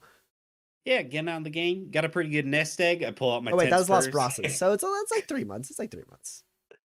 Oh man, I think canonically that means Dex's 21st birthday is coming up. Oh yeah. Yeah, it's been about 3.5 months since you guys arrived in Las Viudas, because it was Las Brasas was a month ago. Yeah, so I'm getting out. I'm done. Been Right. a long couple months. Yeah. Well, Yeah. Well deserved. in and out, greener pastures, what have you. That's great. Ooh, I would love a green pasture. Oh, You ain't gonna goodness. find one around here. I'll tell you what, it's bloody hot, right? It's a little hot. Yeah. Right? I mean, it's like a different hot is I guess what it is, because it's not hotter, right? I Yeah. checked the temperatures. It's not actually hotter, but it's like But like it gets under your clothes. it's dry, right? yeah, And like it doesn't move around you; it moves into you. it's just like my lips are just like a disaster. Yeah. Oh, here, I've got something for that, and I Porter has like a chapstick or something that he can provide. Bloody hell, I'll try it. I'll try anything at this point. I mean, it's like I said, it's like it's a good like 10 degrees cooler than home, but like it's just there's no humidity in the air. It's just this is it tastes quite well too. Oh, thank you, Mr. Janus. That cherry flavored. You can keep that one if you like. All right. Is this all right? Thanks. Yeah. Of course. I was meeting Eloise on some family business. There is stuff we should talk about, Briar. I already ate is the thing. I got what? Sorry, it's so rude of me. It's just I'm a little out of sorts. I've never been here before, for one thing. What is it? You're drifters. I know what you do for a living. I'm a doctor. I work at a hospital back home. It's kind of. I mean, it's. I'm like. It's good. It's good. Yeah, I know it is good. I mean, like I love it. It's my passion. I just usually people don't. It's little boring for most people. No. Well, from No, like no, day it's to day, fascinating. right? It's like, oh, this person's got a cold. This person's stubbed his toe. Go to the hospital for a stub toe? But people, the people in Iron Harbor, they are not like the people around here. I saw someone in the street day I got here get punched right in the face, broke his nose, and I was like, oh my god. And I thought, well, someone's got to do something about that. And then he stood up and he laughed and hugged the person that punched him, and then they just went away. he was bleeding all over the place, and he was just like, "This is fine, I guess." His nose is going to be like that for the rest of his life, but Yeah. That's just life in a Herald. They do that once a month. Oh, What- dang. Wait, can you tell me about the air bikes y'all got? the what? El told me about the air bikes. You could bike it on the Oh, air. bikes. Yeah. No, I mean we got. I mean, it's you get on the thing and you pedal, and it puts the charge in the umbrella above, and they look a little like there's an umbrella sails. too. They don't really work Okay. like sails, but they look a little like sails. It's a little more like aesthetically pleasing. But I mean, Alright. it's just like a nice. It's kind of kitschy actually. It's mostly for the tourists. Yeah, kind of kitchen. Yeah, I mean, like, I guess for people that can't get transports of their own, it's nice if they got a ways to go. But for the most part, Dang. they're slow and. That you make a good point. I just realized I don't have my car anymore. Oh, that's too bad. What happened to your car? Brimstone, Honestly, at this they point, might have to give it back. yeah, at this point, I don't even remember. I guess we left it in the peaks, the Punch Peaks. Y'all didn't bring it. Y'all didn't bring it with you. No, but they took the helicopter, right? It stands to reason they might, because the car was cargo. They might have taken Yeah. it to Brimstone. All I'm saying is, I wouldn't hold your breath over it, but like, they might have to return your car if they took it, or pay you some compensation. Be honest with you, I ain't talking to no Brimstone folks ever again. I don't care how many cars they're trying to give me. They done burned their bridge. Yeah. They say that and then like look to like Eloise like, I'm making good times with your friends. Honestly, the way the garage was probably shut up, it's probably a moot point. For the first time, like Clover's eyes like land on Dex's guns, and then like the like weapon over Porter's shoulder, and like Gus's like fist weapons that are like hanging on his belt right now. Right. Yeah. Drift. These are the people these are your friends. These are people you hang out with.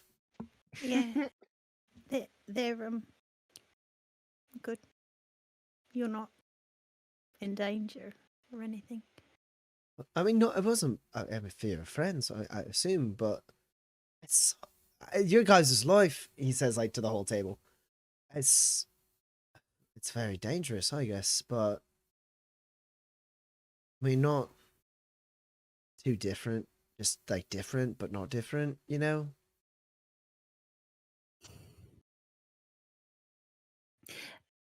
We could talk in the morning, Briar. Yeah, no, you should get your rest and I'll come get you for brekkie. Yeah, it's just All right. right, yeah, all right, yeah. Is that okay? No, it's fine. Yeah. Okay. I was getting down anyways for the night. It's fine. I'll talk to you in the morning. You know where I am. It's great meeting the lot of you. You've been Pleasure to meet you, Briar. Yeah. You look so much older now. Clover. Whatever. He says to you, I Eloise. I mean, I am, right? Yeah. I'm not a kid. So Right. Yeah. You were so young. Morning. We'll talk in the morning. yeah. All right. Again, pleasure meeting all of you. Mr. Bailey, Mr. Janus, Mr. Gurley. Yeah. Likewise. Elle's got to tell you how she built a car last night. She built a car. Today? Wait, is it This the morning? same car that you lost? Does that all happen at the same time? No, different car. Different No, car. Dang. I can tell you about it another time. It's Right. all right. I mean, hey, when it comes to tinkering, I mean, only person better than Briar was our dad, and well, he's not around anymore, but he lives on through her. I mean, even when she ran away, like you were what, like 16, right? Even at 16, all of Farthing Creations, they couldn't keep up to her. Our uncle used to say she was even better than him, and he is so good at tinkering that he made a whole barbering empire out of it. Well, as a laugh. Sorry, he became a highly successful barber as a joke? Right, Farthing Salon and Gallery. Our sister, she curates the Iron Harbor branch, but he was a drifter too. You know, he was a little bit of a black sheep, but I guess he's not the only black sheep of the family, eh, Briar? Now we got 2 drifters. How about that? Well, wonders never cease. Anyways, when it comes to tinkering, I mean, you tell me she made a car, I go, oh, just a car? What is just a car? She didn't There's make a she didn't make helicopter too. helicopter? That Yeah. makes sense, right? Kept the car going while planes shot at us. And the car was like in 8 seconds or something. Turned it into a hover car halfway through. That was pretty That's cool. right. Yeah, I was driving it. while we were driving it. I would be really proud to hear about it. Out of all of us, Briar was the one who could keep up with him in the lab, so she was the only one who really got into it. Not that I'm complaining, nothing. I liked medicine, and that wasn't his scene. But I maybe brewed a little bit of tension. We can talk in the morning. I'm gonna. Right. It's great seeing you. I thought it's great seeing you well and alive. Yeah. He like Me too. awkwardly like leans down for a second and like gives you like a kiss on the cheek and goes, right, yeah. I'm off then.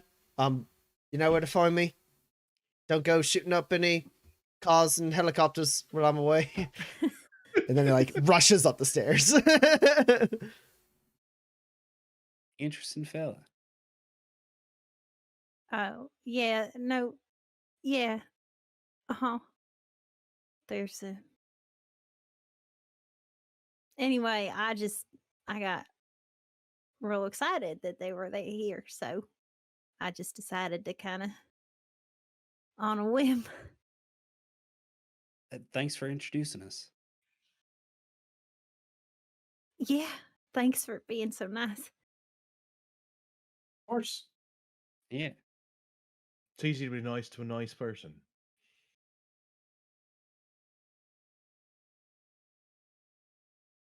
Mm-hmm.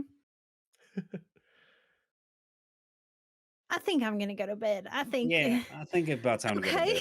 bed. Okay. He brags so much is the thing, and it's real. It makes my so they're like, I'm gonna go. I go should- upstairs. I'm gonna go drop a bag of guns off at the sheriff's office. Terry DeCastro meets you at the sheriff's office, Dex. Deputy DeCastro. And he goes, you know what? There's a list. There's where's my accent? You're stuck. Go Here. switch. Here we go. I have it. It's here, and it's good. Terry, I bet it's a good list. You don't gotta tell me about it. Yeah, no, the sheriff said that you returned some things. Is there anything that's like that you're not returning besides like things like ammo and whatnot? Laser pistol. Cool. He sits there for a second looking at it all and then goes, Mr. Bailey, there's there's something missing, right? Yeah, laser pistol didn't make it. Right. Okay. Is there any other details I should tell the sheriff? Honestly, they said here's the thing. He thought like half was maybe coming back, if any. He did say specifically if you didn't have these two, and he points at like the I hand those personally off to Terry. the two like hand crossbows like that you were handed. Yeah, he said specifically if you didn't have these two, that he was gonna be real upset because them's belong to his missus. Well, not his miss. It's not his missus. It's like Anyway, Complicated relationship. Yeah, it's a thing. Yeah, there's. Oh gosh, she's intense. So really not. She's just. She's just like I don't know. You ever just like had someone walk in a room and like you were Hey, afraid Terry. to move? You don't gotta tell me this. Right. She's just. Okay. Sure. Sorry, sir. Anyways, those are the most important things. Everything else is just whatever. Just is there anything like is the lizard pistol like out there? Did someone take it? Is it dead? Did you drop it down a ravine somewhere? I sold it at a shop in Mayaponto for almost all the supplies in it, which it turned out we needed to make it back. Right. You sold it. All right. Sure That's did. sure. Hey, you can tell Sheriff Fly to ask Wyatt about the car we rode in on. That's what that laser pistol turned into. Turned a pistol into okay. Turned into car. I'll just The put it thing right is back. we needed the car after they shot down our helicopter I don't crossing have over the Malachite Mountains. that much room on my. You know what? I'll just say lost. That's fine. I mean, I'll tell him. I'll tell him. It'll be fine. He won't care. He won't care. It was just he wanted to know if maybe like someone stole it, and then he would like No. keep an eye out for that person.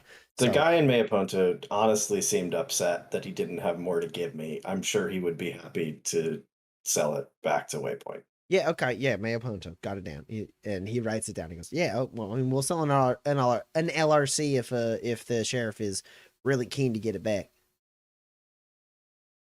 All of this stuff was extremely important. Thank you.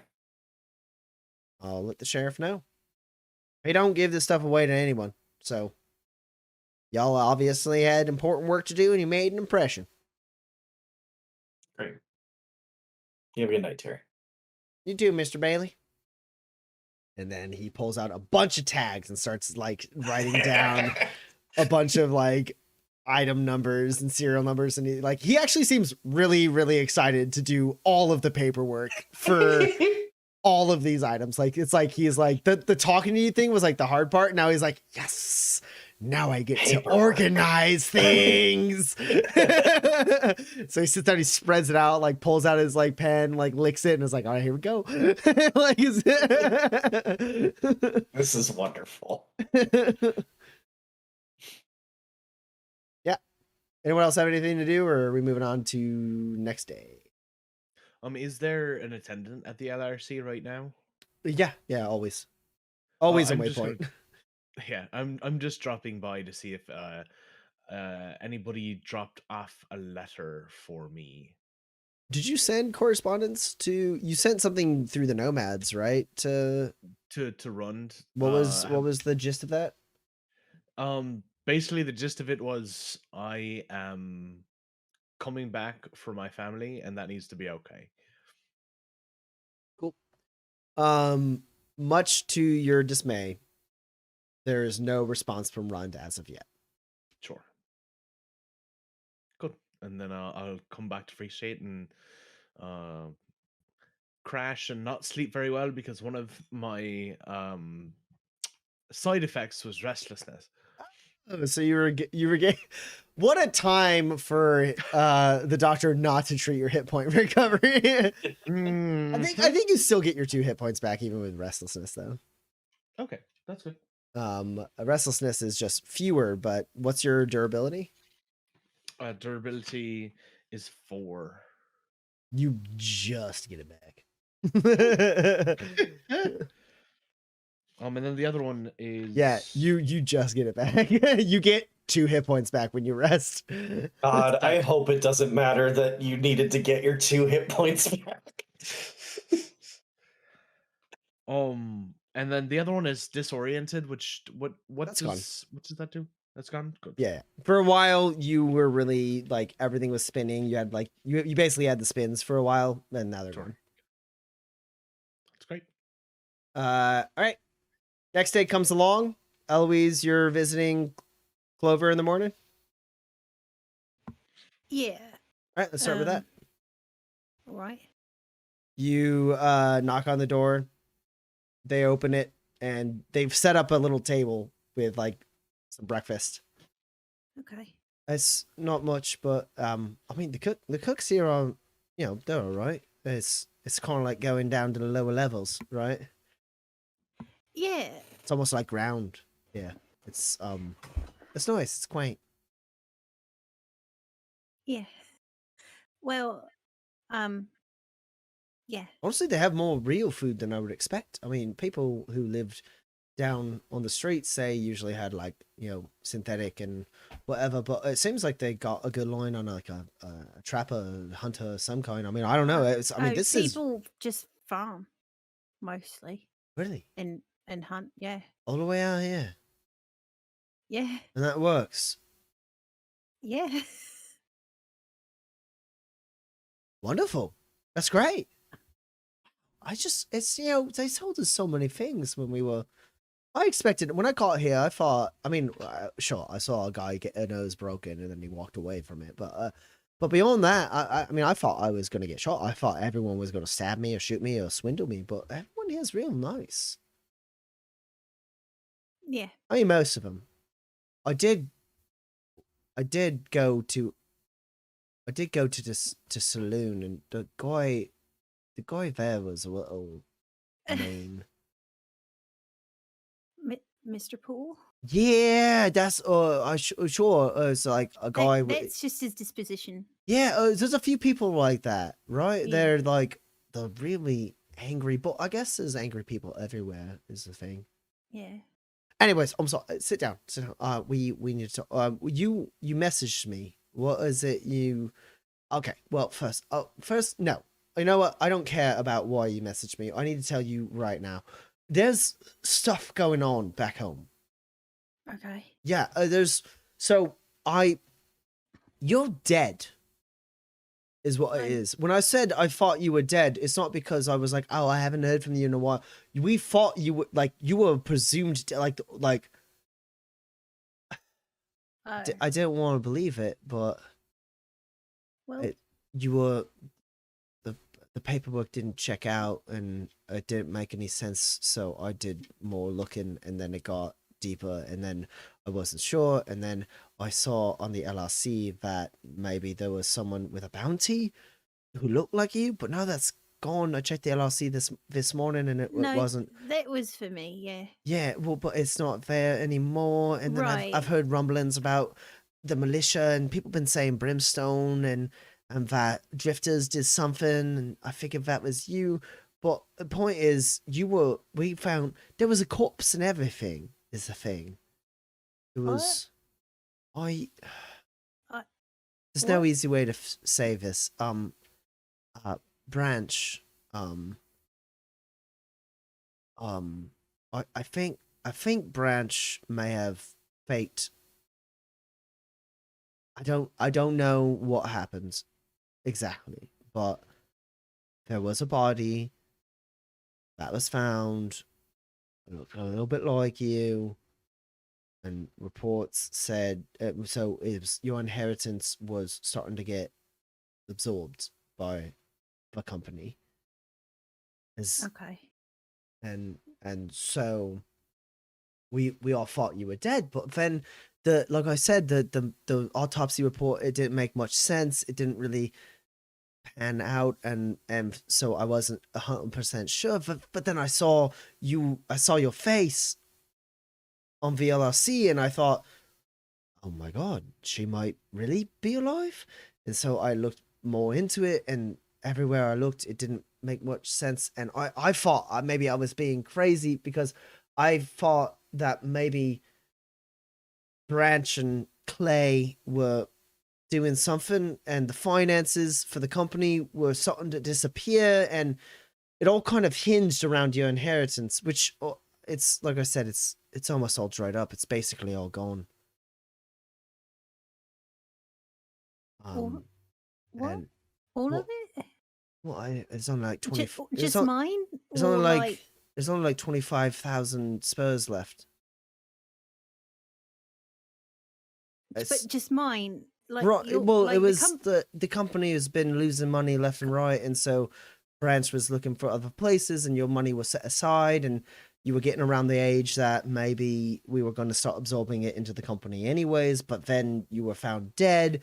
And so they started the process because it was like presumed dead. It wasn't dead for sure.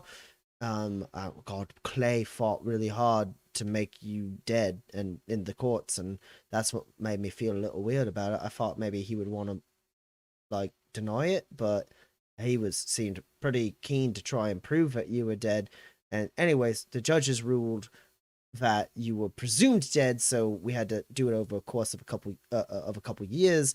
And then I saw your face, and I was worried. And then you messaged me, and I was even more worried because I thought maybe the bounty had something to do with Branch, but now the bounty's not there, so I think maybe that was a different thing. And I'm 100% sure exactly what happened, but I think maybe they got a body that looked like you and then made it look like it was you so that they could get the money and put it into the company. I don't know why. It was only 700,000 spurs. It's not like it was going to save the company, but anyways, there's only 25,000 left, and everyone thinks you're dead, and I think maybe Branch has been embezzling, and I don't know what to do, but I think maybe, I mean, I have the paperwork and it all checks out, and it kind of all hinges on the fact that you're supposed to be dead.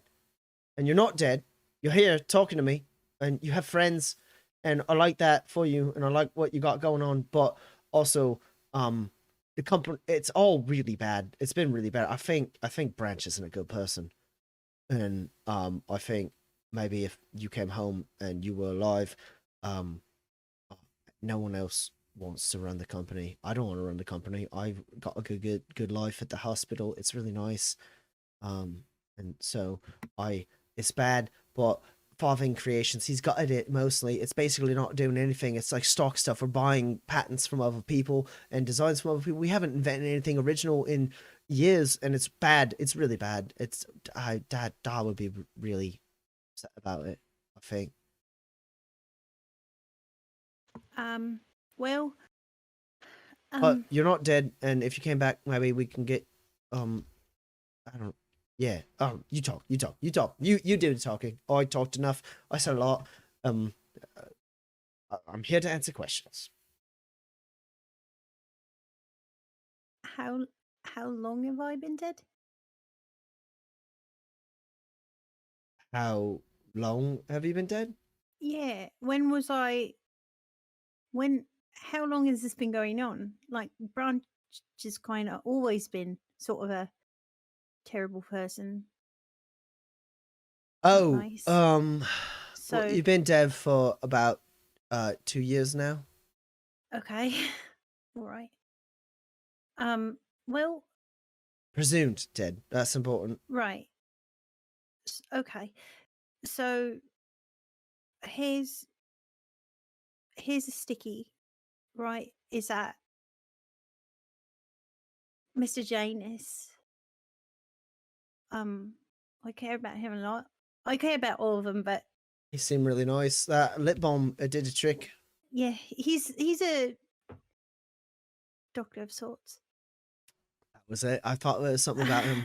Kindred spirit and all that. It was like you can tell. You see a medicine man. It's in your bones. Yeah. Well, it's not in your bones. No, I get There's it. marrow in the bones. Right. Yeah. No, that's how. Yeah, keep going. Bones work. Sorry. Yeah. So, but basically, he's in a bind, and I need that money or connections. What, 25,000? No, I don't think that's enough.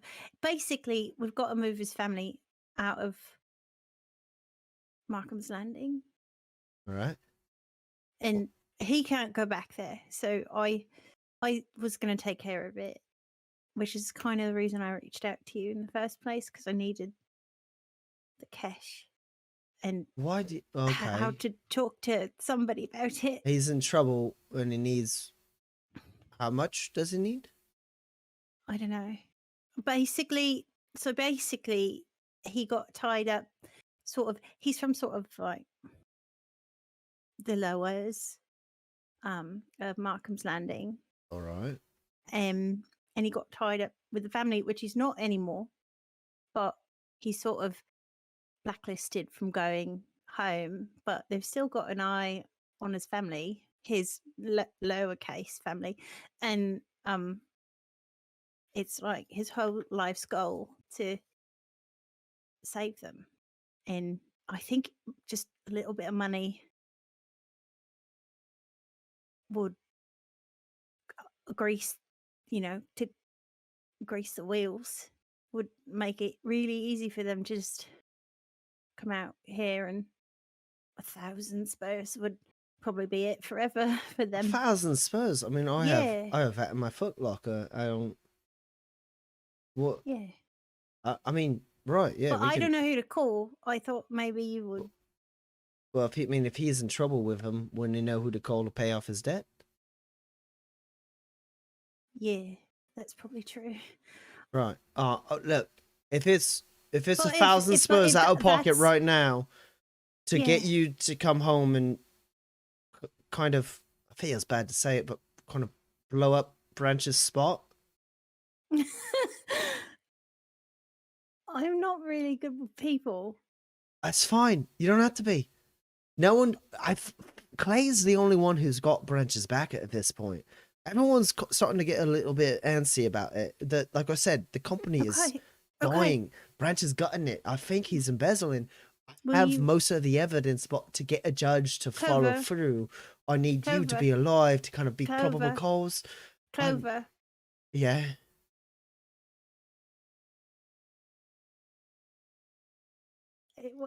I'm so sorry. It worked.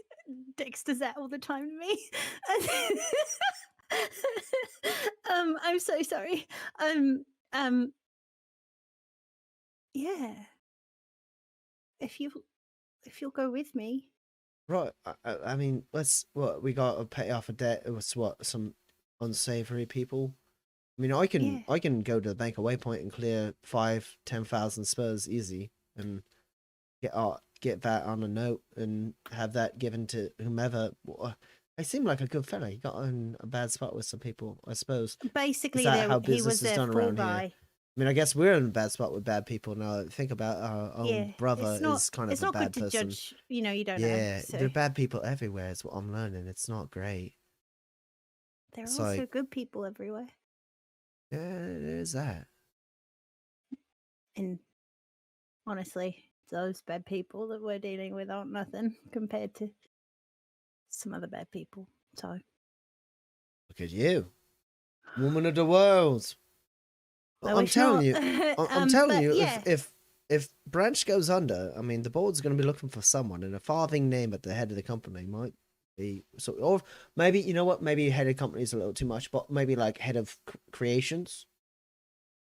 He's basically made it nothing. You could come Well, back and you could take Dar's old spot. Why don't we maybe start with just seeing what it is? Right. We talk to your criminal friends, not friends. Your criminal friends, not friends. Right. We make all that go away, and we send the carriage to Markham's Landing to pick up some Yeah. They'd be happy to go on the train. lower people. That's what I mean by a carriage. We get a whole train carriage. Yeah. You've been away for a while, huh? Right. Rubbing off on you a little bit. These settler folks.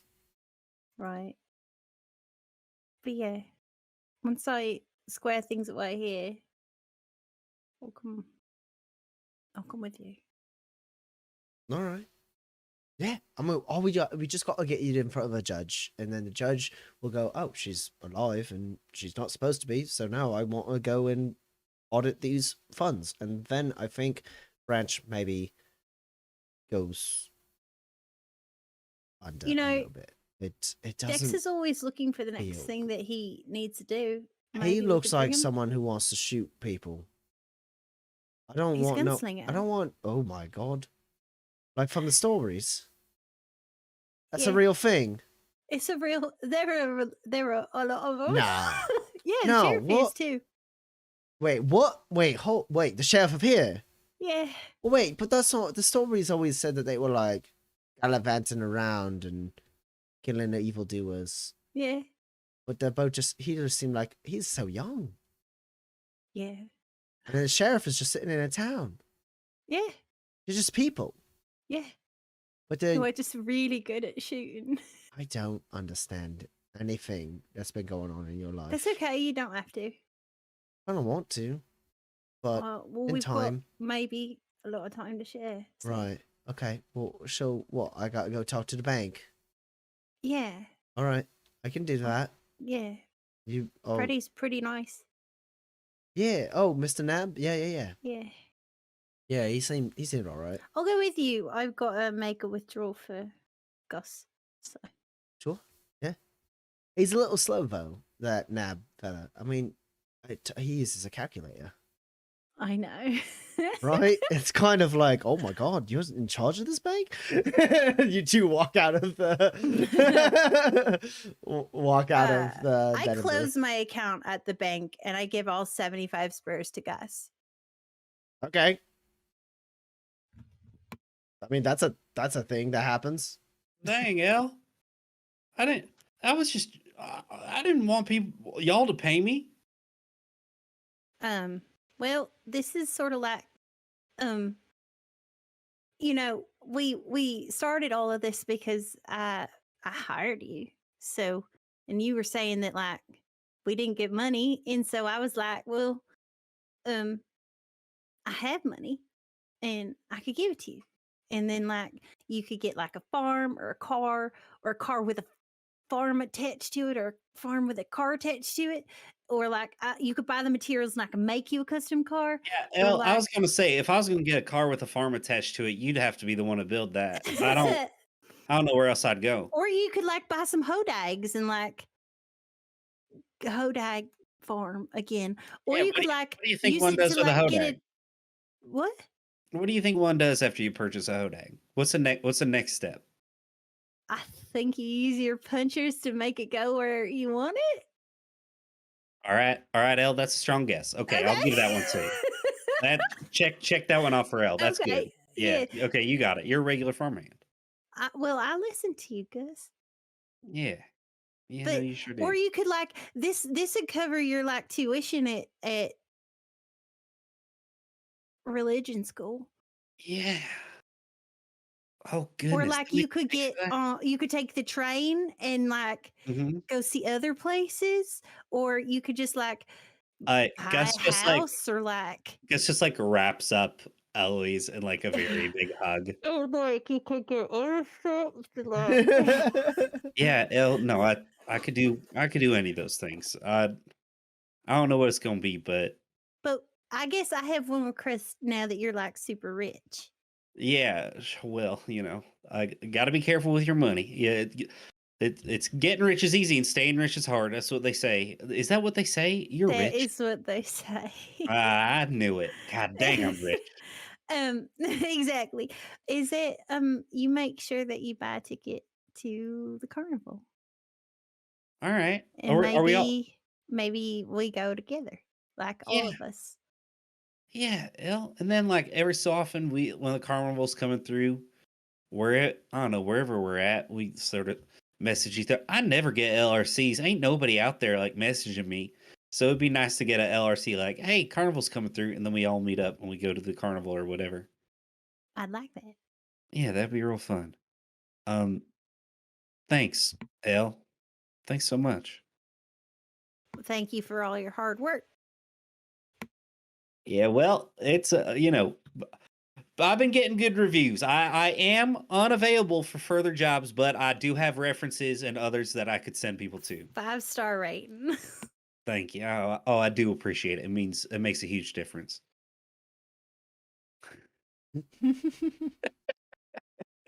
Yeah, you guys see plenty of bulletins for the upcoming carnival that is happening now in 3 days, which is the Sister Fabulous Traveling Festival. Which is apparently going to post up outside Waypoint for about 4 days, and make for a nice little weekend here. But you have a few days between now and then. Clover's able to clear 5,000 spurs easy. at the bank. Comes up with 5 1,000 spur notes, like signed by the bank as legal tender. All right. Thank you. Right. Yeah. Did you want to come with me to talk to Porter, or should I maybe? No, I think maybe that's a thing for you, and it seems very Okay. personal. Yeah, and no, that's that not makes really, sense. I don't Right. want to Yeah. be there. No, that's fine. Do you need me there? I can be there if you need me there. No. Right. I figured you had friends, so Okay. yeah, I'll be in my room. Let's, If you pull the bed out about 2 feet from the wall, you wake up with the sun in your eyes. right. Yeah, I guess I'll be here for maybe another day or so. Mhm. And then I'm gonna go find Porter. Yep. Anything that Porter hasn't had to give back, he's kind of like set up temporary shop and is trying to sell so that he can pay the doctor.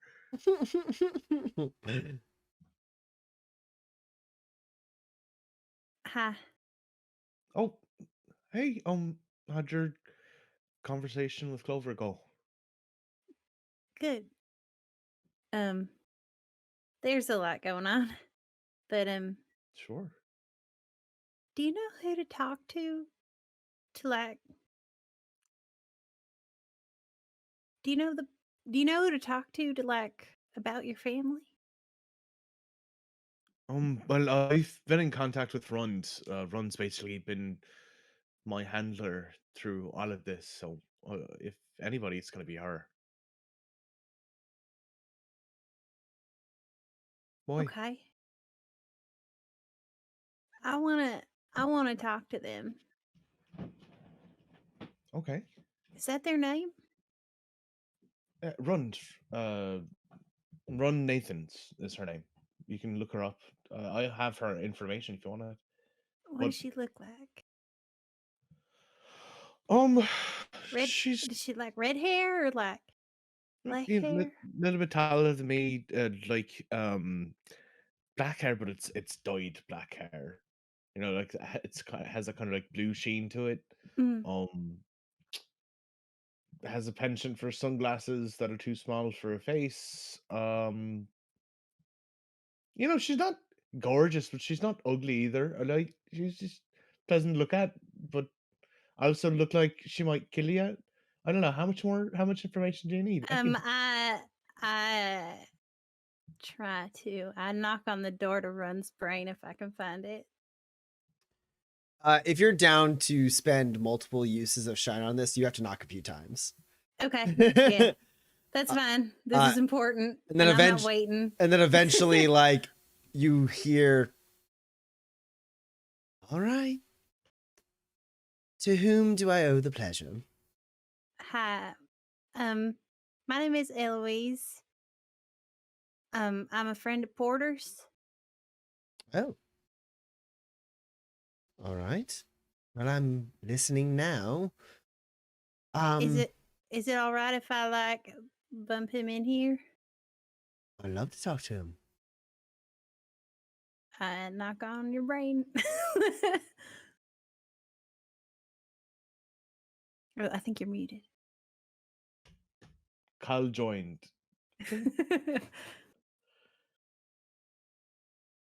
So, go ahead. Oh, I just wanted to say hi. It's been a while. Well, oh, this is strange. So you found yourself a Careful. friend. Mm-hmm. I mean, I suppose this is better than I got a letter from you. You got the letter. That's good. Yeah, I was going to write back Right. soon, but Luckily now here you we don't are. have to. Right. What do you have? Well, I mean, this is strange. You caught me. The question is, what would it take? What is the number for reparations so that his family is no longer under the watchful care and eye of your family? What? Who is this person? Porter? I don't. This is a person. See now I've got all of your accents happening at the same time. It's fucking me up. Hmm. This is a very dear, close friend of mine who is advocating for me and just wants my family to be safe. Sounds a lot like she wants to talk business, love. If that's what it takes. All right. How can I I will get them set safe? my butter knife down.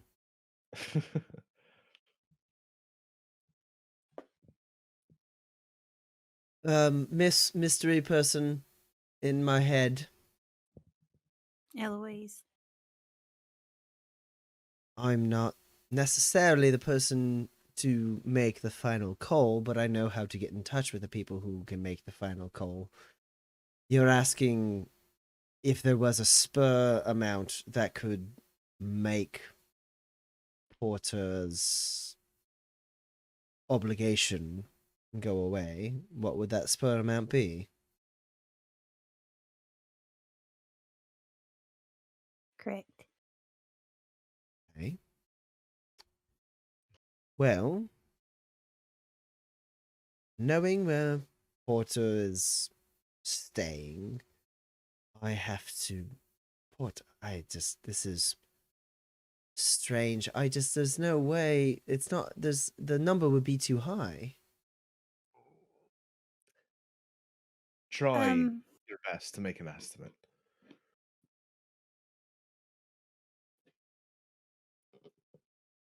I mean, look, the family is not too upset. Like I said, I spent a lot of time smoothing things over, and everything's going fine. They mostly just don't want to fund your family anymore at this point, and they don't want you to ever come back because liability and all that. But if we were going to grease some palms and make it so everything just kind of disappeared, it's been a while, anyways, since the incident happened. I mean, it would be at least 2,000 spurs just to make the people who need to be happy, and then also take care of the people who need spurs here and there. That's a steep price. I know. That's what I said. It was going to be does the too money much. go to you, or is there a different account I could put it under? That is Porter a Hush. massive. Yeah, Porter Hush.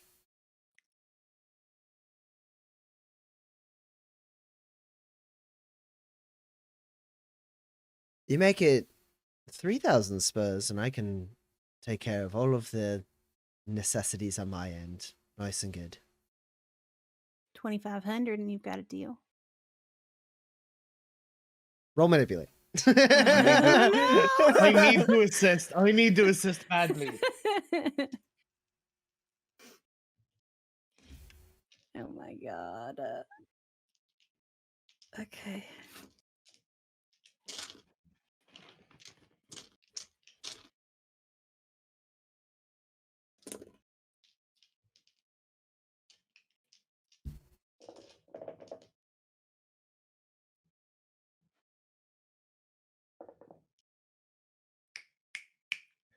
I'm spending 2 grit to play to the gallery, so I can count this 14. And that's +6. What? Okay. You're up against a 13. Okay. So am I the aggressor? Yeah. I have 13. I will spend grit to twist a knife. Hey. Um, I think the encouragement is just if there's a way for me to side conversation that's a private message just for you. It's something like she's proud. You can use that.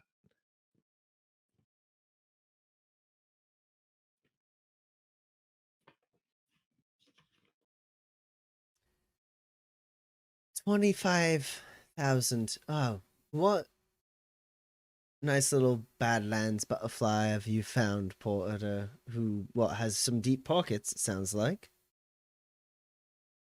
She's just very kind. She's not from the homestead, no. Little too proud to be San Cordero, though. You didn't find yourself a politician from Fort Dearborn, did you, Porter? I didn't think you could. Did you? As helpful to my current situation as that would be, no. No, I didn't.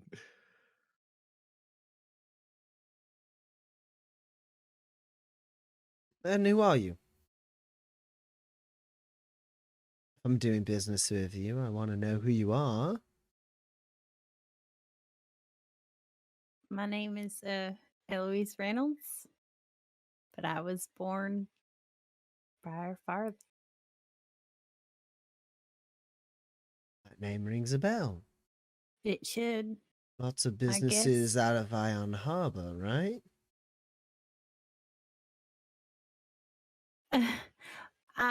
But does it matter? Really? I guess. Look, sorry, I went into business mode a little fiercely.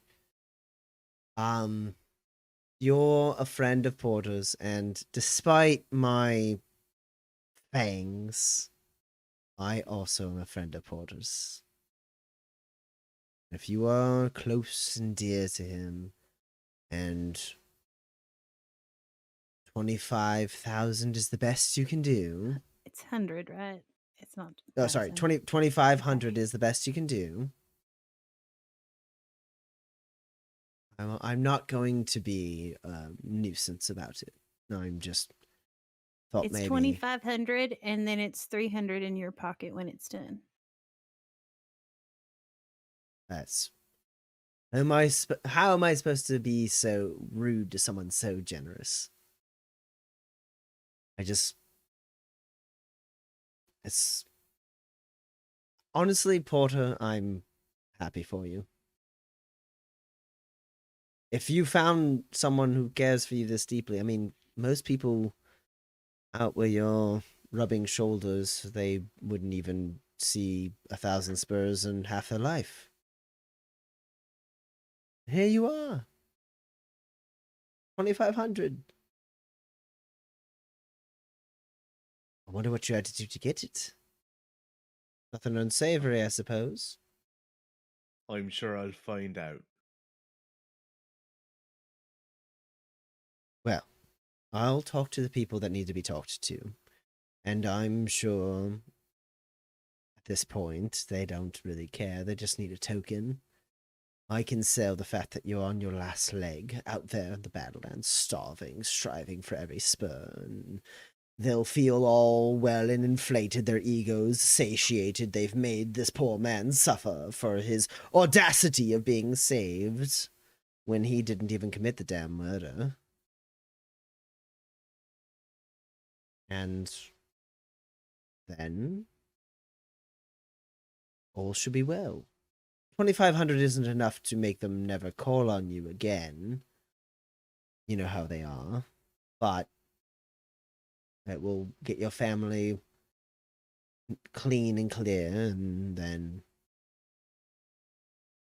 you can do whatever you want. If you want to come back home, they may have a job for you here and there, and they'll turn the screws, think that you owe them, that sort of thing. But if you were to stay where you are or live elsewhere, you wouldn't be unwelcome in town. It would just mean they'd want to keep tabs on you specifically, but your family would be clear, for sure. 2,500 for your family? Pennies to them. That's fine. Understood. That's LRC Porter, where the funds go. And I cut it off. I don't like her. Well, I can definitely.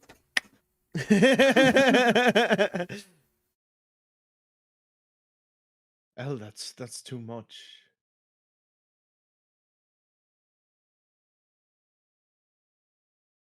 I told you. I would get your family out.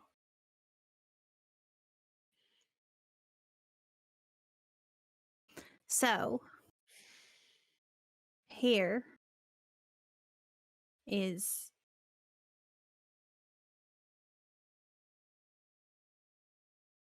4,000 spurs.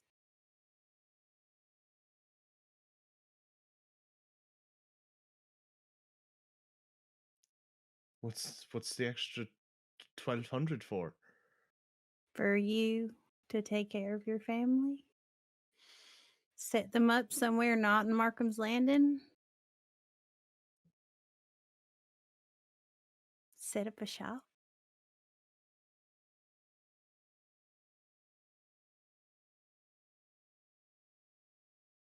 And you'll be there too? No.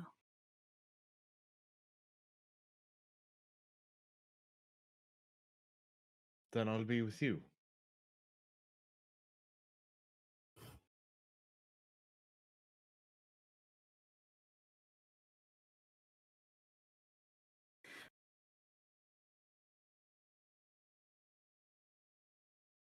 I think you need to see your family safe.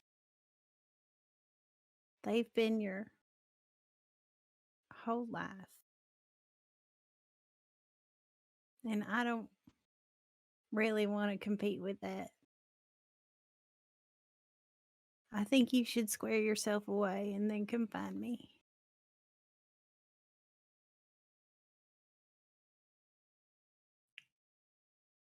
For the record, you're my family too.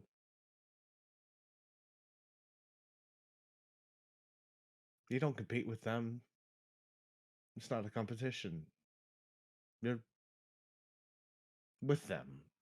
Porter, you broke my heart in the mountains.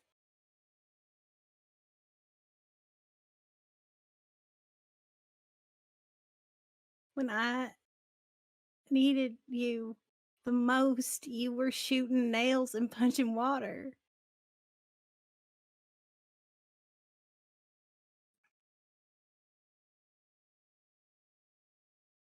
I want all of you. And until I can have that, I don't really think I want any.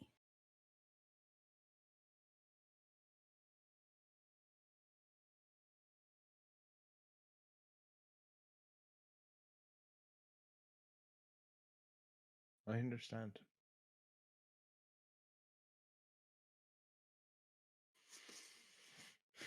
I understand.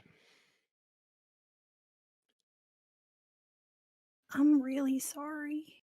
No, no. I'm sorry. This is my fault. It's not forever if you don't want it to be. I don't. Then it's not forever.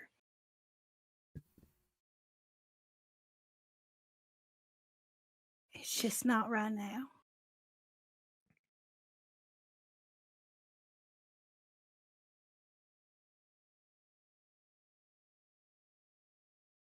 Okay.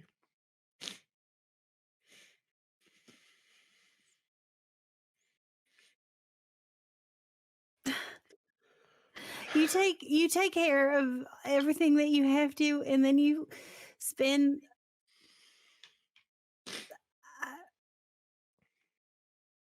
I'm sorry. You have given me such an incredible gift. And I will never forget that. And I will never be able to repay you for that. I don't need repayment. But I know that you don't, and that's why you're so wonderful. And I will never stop loving you. And when I'm finished, and when my family has somewhere, I'm coming back for you. I'm gonna find you. I'm going home.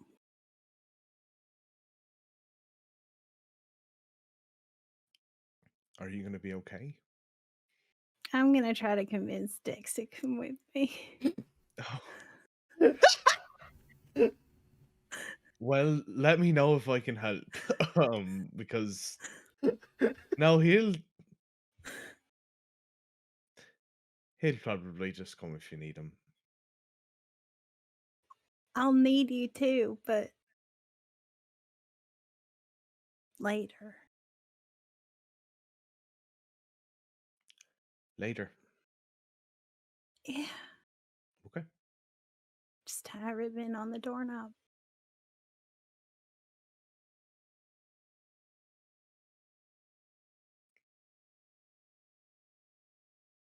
I will. You better.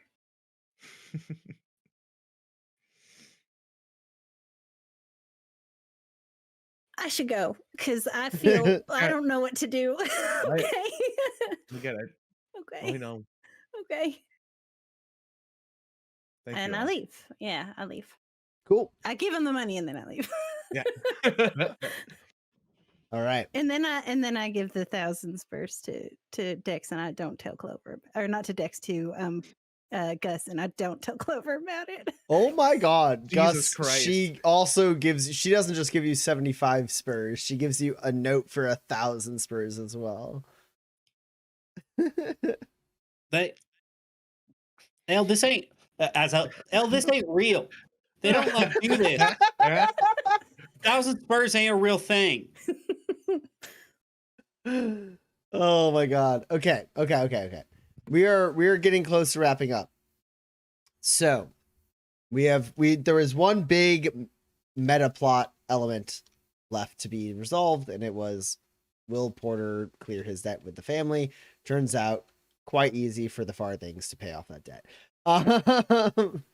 So what I want to ask, we have a couple days left in town, and then also the carnival rolls in. There's plenty to be had. I think we're not quite in like full denouement, but like what other like things do people need to feel like they need to tie off before we get into like what happens after the fact? I will say, like, after like day 2 or 3, like the bounties already got removed from the LRCs because Alex Graves made that happen. And then within like 2 days time, you get word from Alex Graves through her secretaries that like you are clear. That was like one of the first things she sorted out was you guys are clear. There's a lot that still has to happen. Actually, Fly isn't in town anymore. He is transporting Mitchell McGarrett back to Fort Dearborn for a court martial, a potential court martial. But like Graves is like, it's a court martial. Steal a laser and transport once, shame on you. Steal a laser and transport twice, shame on me. So like that is getting resolved. You are already seeing on the LRC like fucking like all the news lines are blowing up already about the fact that like Brimstone's going down, McGarrett is going down, like all this shit is happening. Like some of the much by what you know to be much more minor trespasses of Brimstone Garrison are being aired already as rumor. And public opinion is very quickly turning against Brimstone and Mitchell McGarrett in particular. Like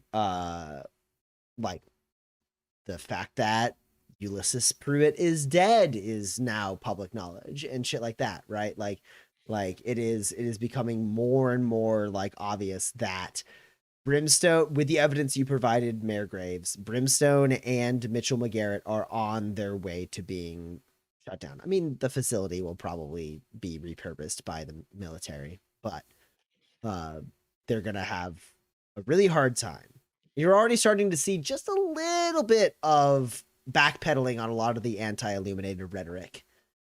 Because right now would be a really bad time to push that, given the fact that evidence is starting to surface that maybe Brimstone kidnapped some illuminated people. Mm-hmm. So that seems to be a big deal as well, especially in a place like Fort Dearborn. So that's the backdrop of what's happening, but you guys get the confirmation that Graves was able to make sure that your bounties have been like expunged. Like you are no longer wanted criminals. And she's like, if a bounty hunter comes and gets you, go with them. Their road will end pretty quickly once they try to turn you in. It might be inconvenient. It might be really annoying. But like, don't shoot them, she says to Dex. Don't. You don't need to, right? If they have an actual bounty, they're just dumb. A lot of them are just dumb. I mean, it's gonna depend on what's going on. I'm not gonna shoot somebody who didn't earn it. Yeah, okay. Yeah.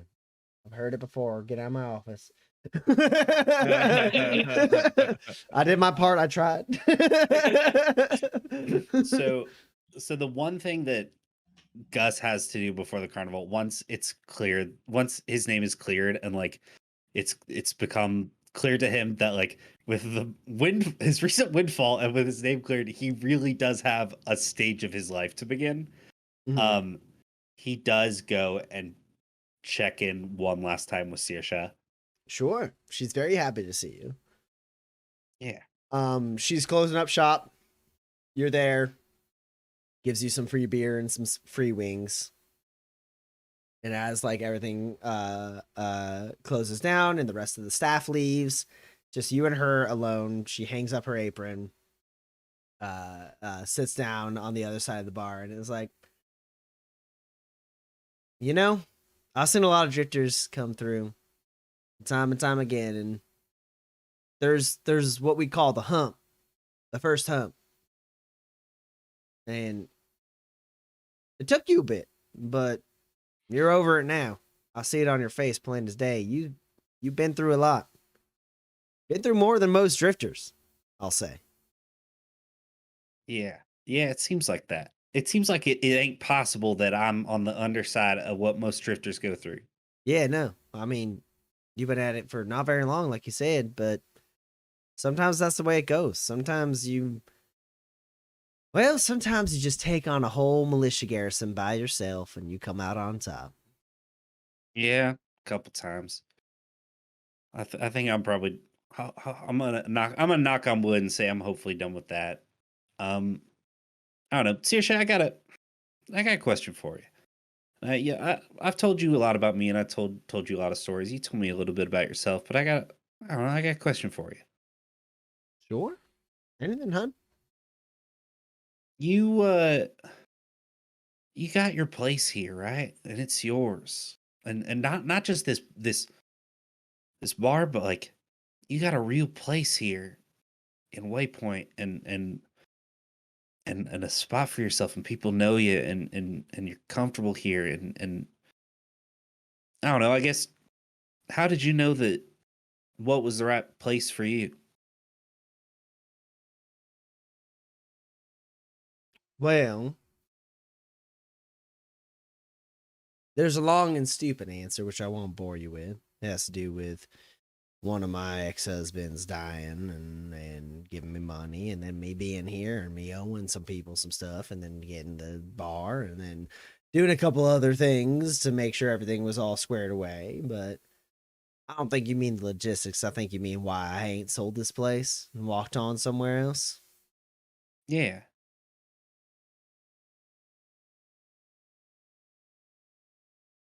At a certain point, you know you're at home. You know?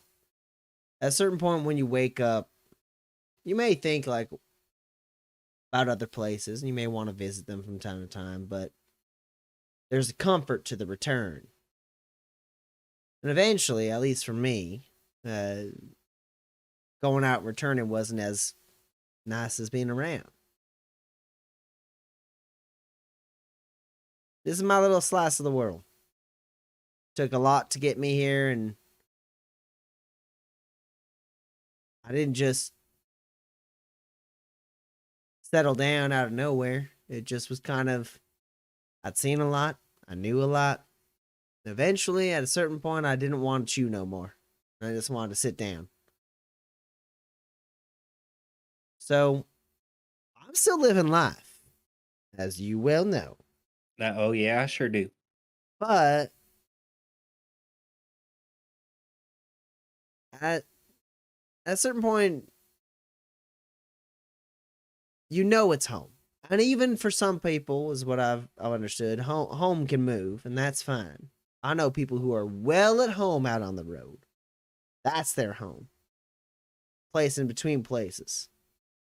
And I get that. I understand it. It's admirable. It ain't for me, but I get it.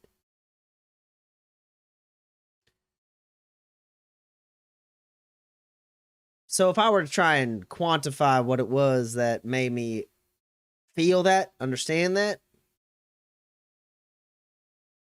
I don't think there's something to it.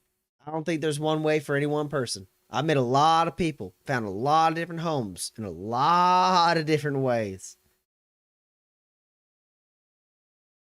And who knows? Maybe 10 years from now, I want to hop on a horse and never see this town again. Rub this dirt right off my boots.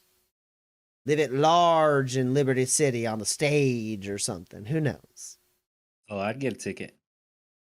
Well, get in line, big guy. But that's a funny, even not even fun, funny thought. But it ain't anything I'm interested in actually entertaining at this point. I wake up here. I deal with the day to day. At the end of the day, when I go to sleep, I just know it's home. I think you had that a while back, right? Yeah. Sometimes it's not you that leaves home, it's home that leaves you. And that's what happened with you. You and Yorn, well, you just got dealt a bad hand of cards and your home weren't there no more. Yeah. But you know the feeling.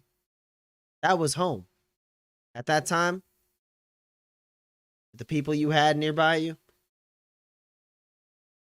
visiting Tanner's Gulch for a lark was a fun time, but it was only made fun because you knew you had home to go to.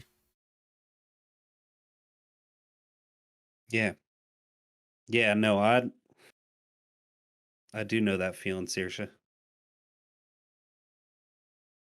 Feels like balance. Yeah, I suppose you could say that. Yeah, I suppose you knew I might. Yeah. You're a good old boy, Gus Gurley.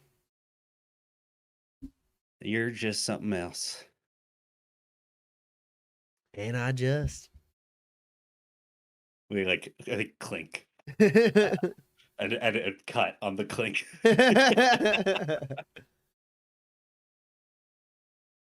Yeah.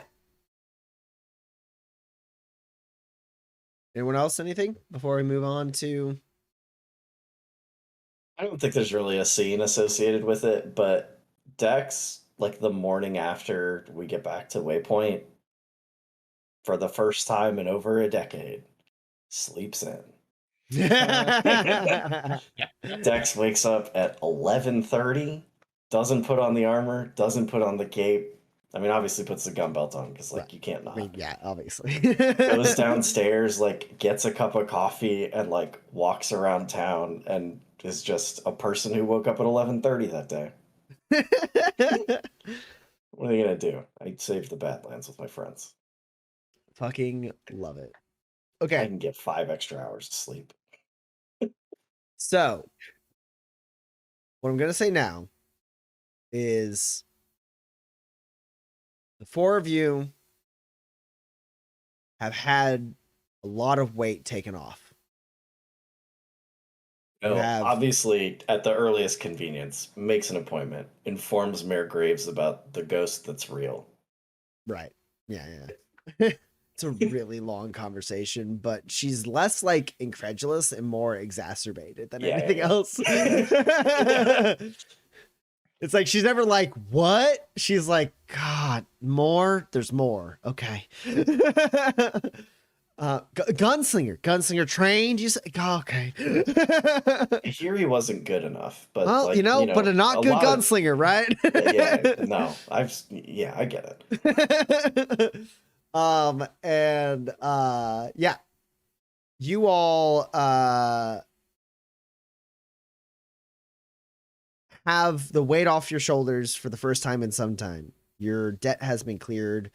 News bulletins are coming in left and right about different aspects of corruption within the military. A couple of things even hinting at extensions beyond Brimstone that are starting to be tied to it. Like Brimstone was the hub of a few different corrupt aspects of the militia.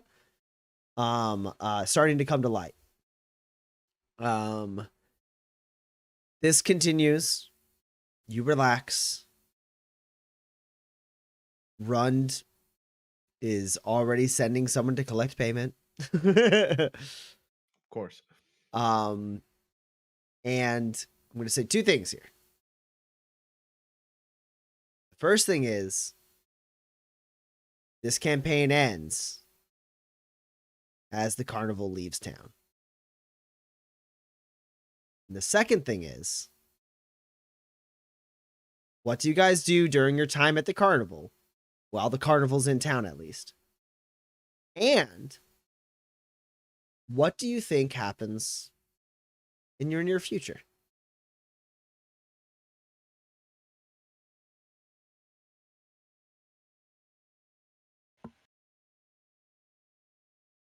I go to the carnival. Yeah, no, I mean, Yeah. look, Sister Fabulous's traveling festival, great time.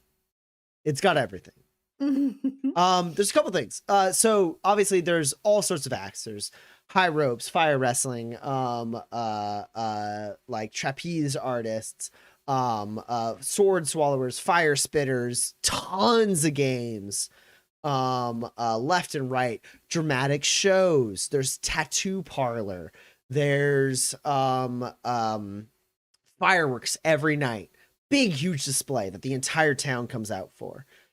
Big, huge hullabaloo.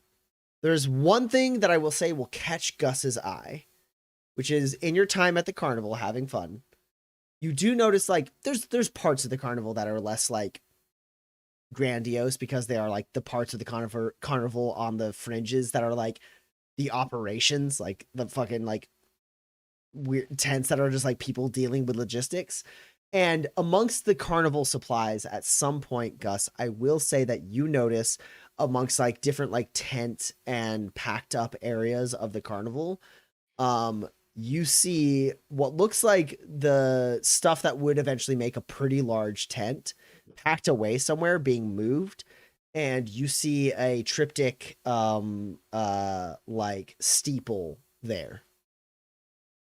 Amongst all that stuff being like carted somewhere and put into another tent. Hey, sorry, I think I'm lost. This don't look like the rest of the carnival. Hey, what's all that for? Stuff for things. Great. What's it for though?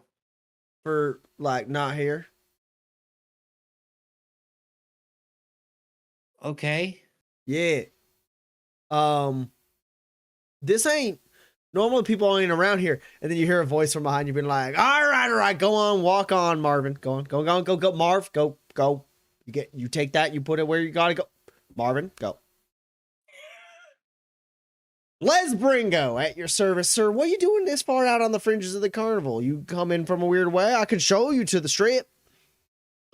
I was looking for the petting zoo. Cause petting zoo, right? You ain't too far off, actually. Okay, great. Let's go on and have a walk. Come on. But what was the triptych stuff? I don't know y'all. That's just did that tents sort of and stuff that we ain't got. Well, hold on. You don't know we do. Well, first off, that's stuff that we don't need to use around here. They got a church here, so right. Yeah. That's. Do you need more than that? But then in the place. I'm sorry. Okay. But in the places that don't really have churches, y'all do that? Yeah. Yeah, there's so many places that don't have churches. Yeah, no. I know, trust me. Yeah, well, so when we come to a place like Waypoint, like our preachers and our doctors get like time off because they ain't needed because the town doesn't have. I don't know if you met the doctor. He's kind of an asshole, but Yeah. yeah, okay, great. Yeah, you know him. Right, but he's good. He's good at what he does. And he did not even look at me. Yeah. Oh well. Hey, I mean, you're standing, right?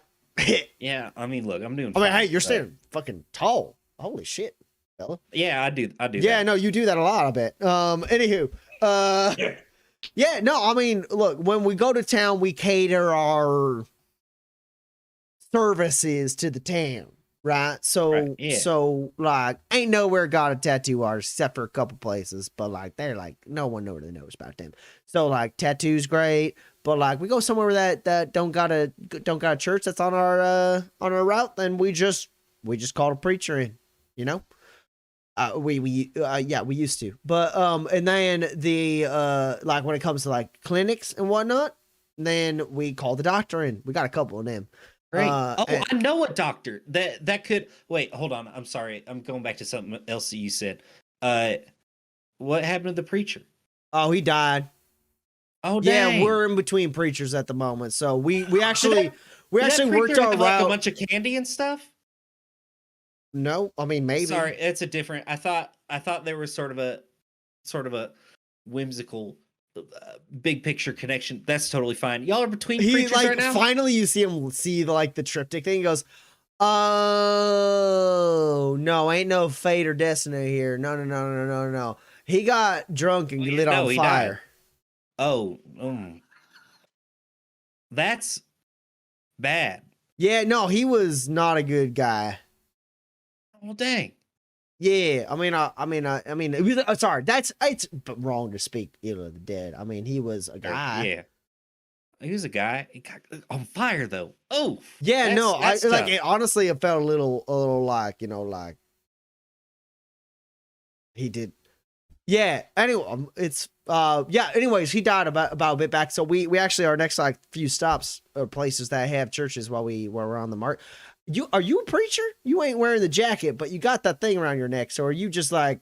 Nah, you got to go to school for that. I just like read the Verities 50 times. Well, and you stuff, kind of like, gotta go to school normal. for that. There's like a Yeah, it's like a whole thing. Apparently, just I get didn't even another- really realize. well, there's the fathers that they can just do the thing if they think that you're. I'm Les Bringo. What's your name, son? I'm Gus. I'm Gus Gurley. Gus Gurley. Look, I mean, I don't know. You seem like a nice, sweet, triptych fella. Honestly, you seem like Thank you. you I seem get like that a lot. Alana reincarnated. You walk in straight in there. Well, you look at you. You balanced as hell. Look at the way you standing. I'm doing better than I have been right now. I'm on an upswing. You're I'm on a center absolutely swing. glowing, my good friend. Absolutely. Yeah. Look Oh, at you, that's look at this you. thing. It's just sort of got a. You oh, get this. thank you. You know, anyone ever tell you that they feel like safe and comforted around you? Yeah, I get that a lot too sometimes. Yeah. Well, no, I'm saying that's me with you. I'm saying that's the thing. Okay. I got standing here talking to you. We've been walking for about Great. 5 minutes, and I feel like I could tell you everything I ever done that was bad. One time, I killed a cat. Oh no! was Wow. an- Oh no! It was an accident. I fed him Okay. too much, and then Oh, that's he so was sad. he You was loved him like too much. so old. That'll happen. Yeah, I was like 4, but it really fucked me up. Yeah, that sort of stuff will happen. Oh, I'm so sorry. Yeah. Well, hey, you Hey, know, why don't you talk to me about so? that's Oh, what you I'm know fucking what? talking about. Here's the thing. I told you something fucked up. I told you something Uh-huh. really fucked Yeah. up. Most people, I tell them that, and they look at me like I'm a son of a bitch. But here you are. No. Here you are being like, you poor soul. Tell me Yeah. more. Ain't no one in my life told me to tell them more when I told them that story. Yeah, no, I'm fine. Who are any of us to judge? You accidentally killed a cat that you liked because you loved it too much when you were a kid. I've killed, I think, maybe 20 men. Look here. What? Oh my! Wait, hold. You know Neither what? of us I don't can even. really You know what? judge I don't each even. other Need, on you know, our I don't walk. even know that. I don't need to care about that. Here's the thing. Here's the thing. Okay. Here's the thing. You can call me Mr. Phoenix. Mr. Phoenix, great. and you go ahead and go talk to Gideon Harrow. He's the head of the religious group here in Waypoint. Okay. He's the like big honcho preacher man guy here. In the carnival or like in Waypoint? In Waypoint, he's like you know Gideon. You know Gideon Okay, here. yeah, He yeah. like gives many of the Gideon. traditions. Yeah. Yeah, you go talk to him. You tell him Mr. Phoenix sent you and was saying like maybe there's a job here for you, but like we gotta get like some of that paperwork kind of sorted out there a little bit. Yeah. And Harrow will get you through the rigmarole. You do whatever, and if he says you good, then you good, and you can get a jacket and a patch, no problem. Well, a jacket first. Patch comes later. Sure. There's Okay, you great. gotta do a couple things, but then you could. That's all it takes to be a then- preacher, son. Because that's all it takes. You don't got to go all the way to Alonstead. Like if you want to become like a father, you got to go to Alonstead. Yeah. But like if you want to become a preacher, hell, there's places in the Badlands where a fella puts on a black shirt instead of a jacket and is like, I'm the preacher, and then he just reads the book, and that's all it takes. And then I have a great idea. Once I get that stuff from Gideon, I could come back here and I could be your preacher. Yes, I love that. That sounds so great. We're in between preachers. I just thought of that. Oh Yeah, my god, I exactly. wasn't even thinking. I was just. I don't even drink that You much. would do I drink that some. for me? That would be amazing. Do I get paid? Is it a job? I mean, I guess it would kind of be a job. Yeah. Yeah. Well, you know what? We'll sort out payment Yeah. later. I'll go ahead and have a little bit of extra paperwork sent over to Gideon. You go ahead and talk to him, and he'll sort you out. You sign all of that paperwork. Make sure you sign all of it. Yeah. And then you and I'll I, sign whatever. when you feel right with Alana, then you come walking back. I have a feeling someone as pure and balanced as you can probably, before we leave town. Yeah, Wow. I mean, if y'all are here, I'll probably be right with Alana here in the next couple days. Yeah, you seem like a I'll fellow mess who's with- like right with Alana like every day. honestly. Yeah. I see it in- I mean, I try to be. We all try to be. Oh, this would be cool. This would be great. I love this. Hey, thank you, Mr. Phoenix. This is wonderful. That it is, Mr. Curly. That's the petting zoo right there. Okay, I loved this, but I did. You came for the. you wanted to pet. It's just been a while. It's been a while. It's been a while since the Hodag. Oh, look how big he is. He is a big fella. He's a big fella. You guys He's got that in soft. common. Soft this one. Look, Mr. Phoenix, you go ahead and tell me when you got a thing. I'm so happy to be maybe in business with you. Nice to see you. Nice to meet you. You seem, you're a real nice guy. Goodbye. Yeah, great. Tell Marv I said hi. Amazing. Yeah, and Gus 100% like goes into town, is like, knock knock, hi. I hear I could just like be a preacher, just like sign some stuff and be a preacher. Yeah, you get there's like a whole. I don't know how much of it Gus picks up on, but like Gideon Harrow, who is a longtime preacher of the Triptych Church, he is the head of the like society of like the like religious society here in town. He is the like longest running preacher in the church, in this town. He's got like sandy blonde hair, a really really like harrowed looking face, like fucking like tired all the time, but like really really pleasant, but like tired. And he there's like, I don't know how much Gus picks up on it, but like he is like, here we go again. And so what he does is he actually tries to stop you. Like he tries to be like, this is the bad idea, you shouldn't do it. And then over time, he's like, at a certain point, the switch flips and he realizes like, actually you would be a pretty good preacher. And then he goes, okay. And he changes gears. He's like, all right, here's the thing. You actually seem probably right for this walk of life. And Sister Fabulous's traveling festival is a place where you could do some good. Good. Yeah. I don't think you need much more talking about the books. I do think you maybe need some talking about the kind of people you're going to be dealing with. and what happens, Gus, is you get like not like flashbacks or anything, but like it feels a little bit like that time where you and Dex first met. And some people were trying to trick you into like paying for parking. And they were trying to like take you for everything you were worth and then steal your car after the fact. And then Dex showed up and then the situation escalated and Dex killed those people and then everything was fine. Yeah, newly rich Gus quickly realizes that he spent 40 spurs in the carnival and like on absolutely nothing. Yeah. Like even after he talked with Mr. Phoenix, he still paid 4 spurs to get into the petting zoo. Like to someone who he's beginning to suspect and will suspect in the coming weeks and months does not actually work at the carnival. Yeah, that's the thing. So here's the thing. They have these people called marks, and those people are people that they try to take for a fool. Now, I fully believe Mr. Phoenix done took you for a fool and wants to try and get you to sign some stuff and get you to like get some revenue. He's probably not going to pay you too much. Let me go ahead and I have a lot of friends. He wouldn't offer a fool a job. Well, no, he would, but he would pay you nothing. Here's what the chances are. He's not going to offer you these rates, but here I have a lot of friends in a lot of carnivals. So and he like writes down like multiple like salaries, and he's like, here's what most preachers for carnivals that are a little bit more on the up and up are going to be paid. But here's the thing. Let's talk a little bit about when you're in a situation where you're surrounded by people who ain't none good, the kinds of goods you can pull off. So I have a feeling maybe you might be good for that. And you know what? If you work with this carnival and it don't work out, but you want to jump onto another one, like I said, we can find you something. And I do think maybe after we're done with this little bit of certification, I can send you some more literature. You let me know where the carnival's going next. I got their ledger. I'm going to keep in contact with you. All right.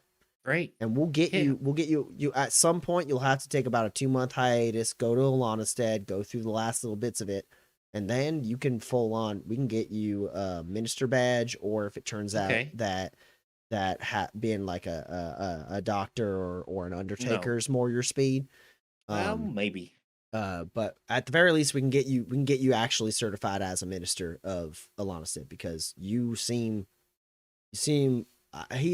gonna hear this a lot from people who don't mean it none, but you seem like a good fella. Thank you. I've been getting that a little bit. And being good is good, but being smart is necessary. So let me try and help you with that. We can do some good, you and I. All right? Yeah. Amazing. Thank you so much. Yeah, and basically you get a friend in Gideon Harrow who is like, this is my new mentee of probably many mentees of people who I am trying to help make the world a better place by triptycism. And before the carnival's up, you have a contract that with either Porter or Eloise's help, you're able to negotiate a fair wage. Yeah, I bring Porter in. Yeah. I bring Porter in on these negotiations. Yeah. Like, you have the information that Gideon wrote down, and then Porter takes that and turns it into words that you would never string together that makes Mr. Phoenix go, all right, fine. You know what? Yeah, the back end. Yeah, that percentage seems fine. Just that seems good. Can we stop there, please? Don't. It's fine. That's a good number. Let's stop there. Mr. Phoenix, it's a pleasure doing business with you. Yeah, we did business, and he shakes your hand. And then as he walks away, you hear like, "Goddamn preacher, gonna take me for all I'm worth. Who am I anymore?" Yeah. Yeah, Gus, you're signed up with Sister Fabulous's Traveling Festival as their in-house preacher. And you have a good wage, and you are currently basically like telecommunicating your schooling to become an actual minister. He's taking a correspondence course. He's taking a correspondence course as he's on the carnival to become a minister of the Triptych Church. University of Phoenix. Damn it. 2 grit for that one. All right. Yes. All right. So that's Gus's. That's what is on the horizon for Gus. Also the entire time, I don't know what Gus ends up wanting from Saoirse in the long run. I think in that moment when they clinked, she and he both knew that his home was not there. Yeah. And like It went without speaking. She is, for the rest of your life, one of your closest friends. 100%. Yeah. Yeah. Like 100%. You guys are constantly talking. Every time you come to town, she is just elated to see you and is so invested in like your, like what you're up to and like what's next for you. Amazing. Wonderful. What about the rest of you? What do you think is on the horizon for you post Carnival? I don't know what's on the horizon necessarily. I imagine it will factor into whatever Eloise does. Vacation Dex persists through the second day of the carnival, and on the third day of the carnival, he's like up at 5:45, and like I could sleep in again. I don't wanna. I'm up. you had a whole 4 days of downtime, and now it's done. It was nice. But Dex does spend like 2 days walking through the carnival with his friends, like in a t-shirt and like jeans. I love it. I'm gonna roll a couple tests. Dex eventually is politely asked to stop participating in the games that require hand-eye coordination. Checks out. And Eloise is also politely asked to stop participating in the games that are rigged.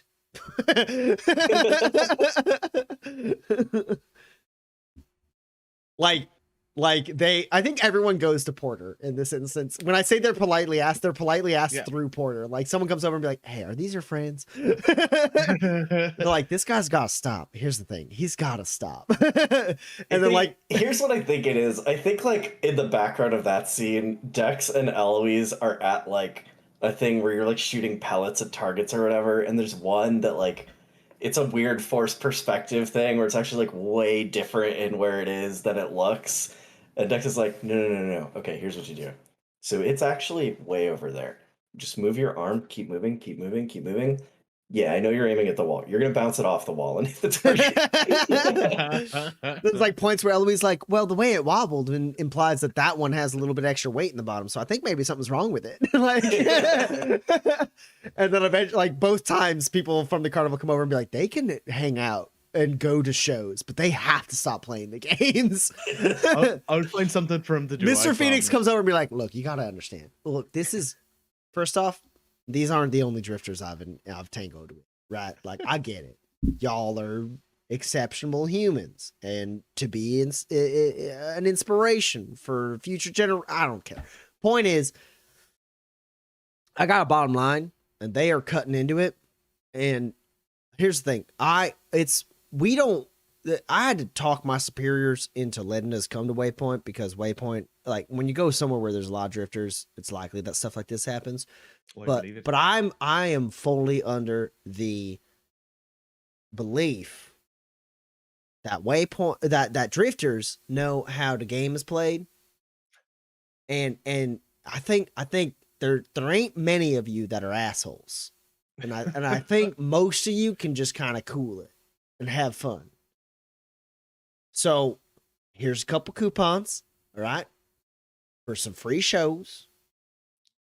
All right, and y'all, this is we good. This is good.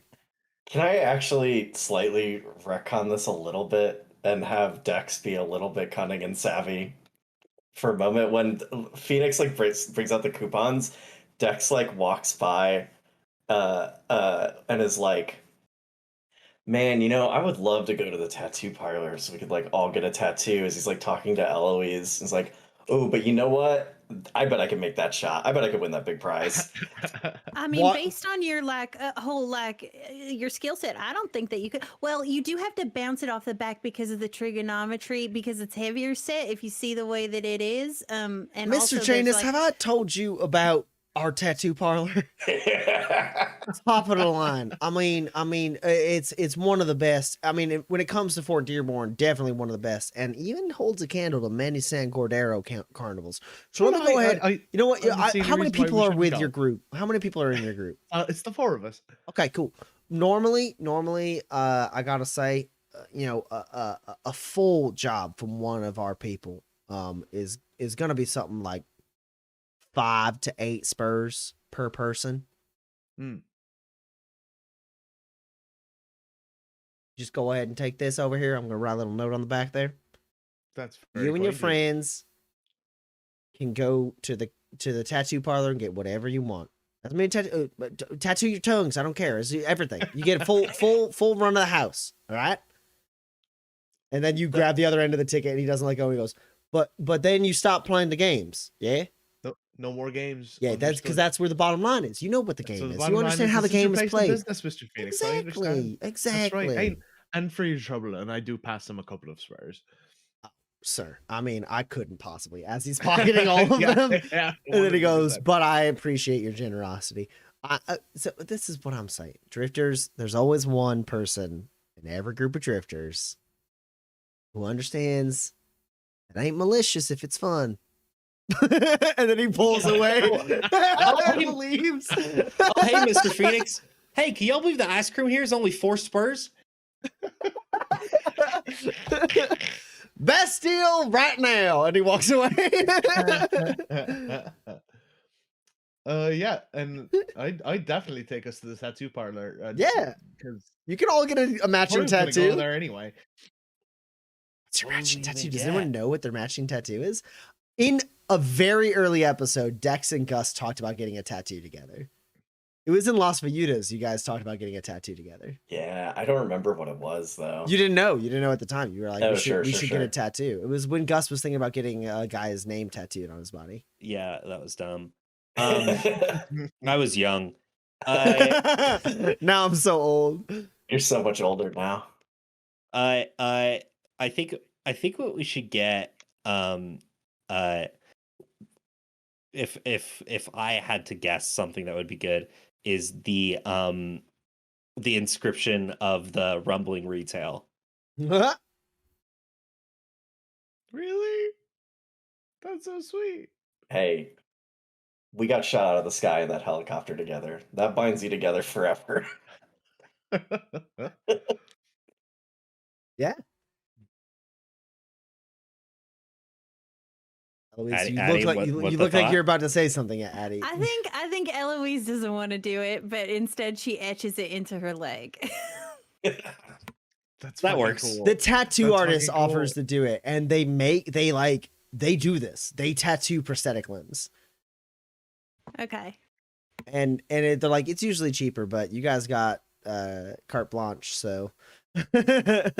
And yeah, she engraves beautifully into your leg the same tattoo that your friends get, this like beautiful rendition of the rambling retail, Fuck yeah. or the rumbling retail. Rumbling retail. Yeah, Yeah. it's gotta be the The, one that the I love. chopper. Yeah, Yeah. yeah. And while Porter is there, he also gets a tattoo. It's kind of probably like a half sleeve of Scratch and Tika, the 2 moons of Manifest. Mhm. Because that's something that he says, or he used to say to Ella all the time, is I love you to the moons and back. And so that's his tattoo for her to remember he's got something to come back to. It just That's says like, sweet. it says in like beautiful like calligraphy, like to the moons at the top, and then and back at the Yeah, bottom. yeah. Beautiful. And then eventually the weekend comes to an end. Gus, you are set to travel on with Sister Fabulous's traveling festival to their next destination as their preacher.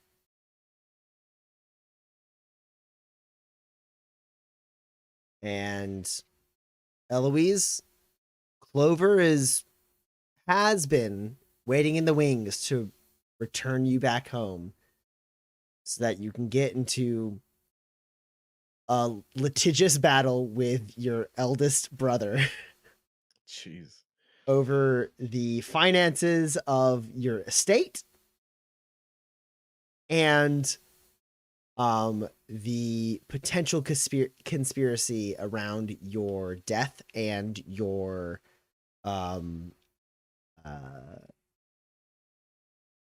inheritance, which the moment you return to Iron Harbor, you get 25,000 spurs. Because that's what's left in your inheritance, and they can really, really quickly confirm that you are who you say you are. And just in case anyone's wondering, that's like $4 million. That's $4 million US dollars right there. That's 25. Basically nothing. It's almost all gone. There's only 4 million left in your inheritance. God, you're poor. Yeah. So there's a moment in time where train is coming. Porter, you have been contacted by Rund. You've been able to pay off your debt. You are welcome back in Markham's Landing. Love it. There's a moment in time where the four of you, the carnival is packing up. The show is done.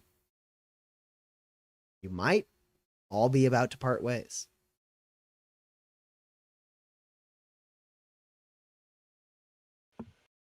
I think you all find yourself sitting around a table in the Free State Bed and Brew one last time.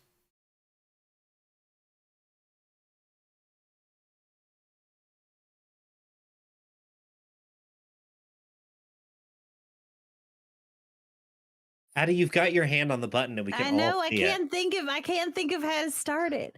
Okay. Yeah. I think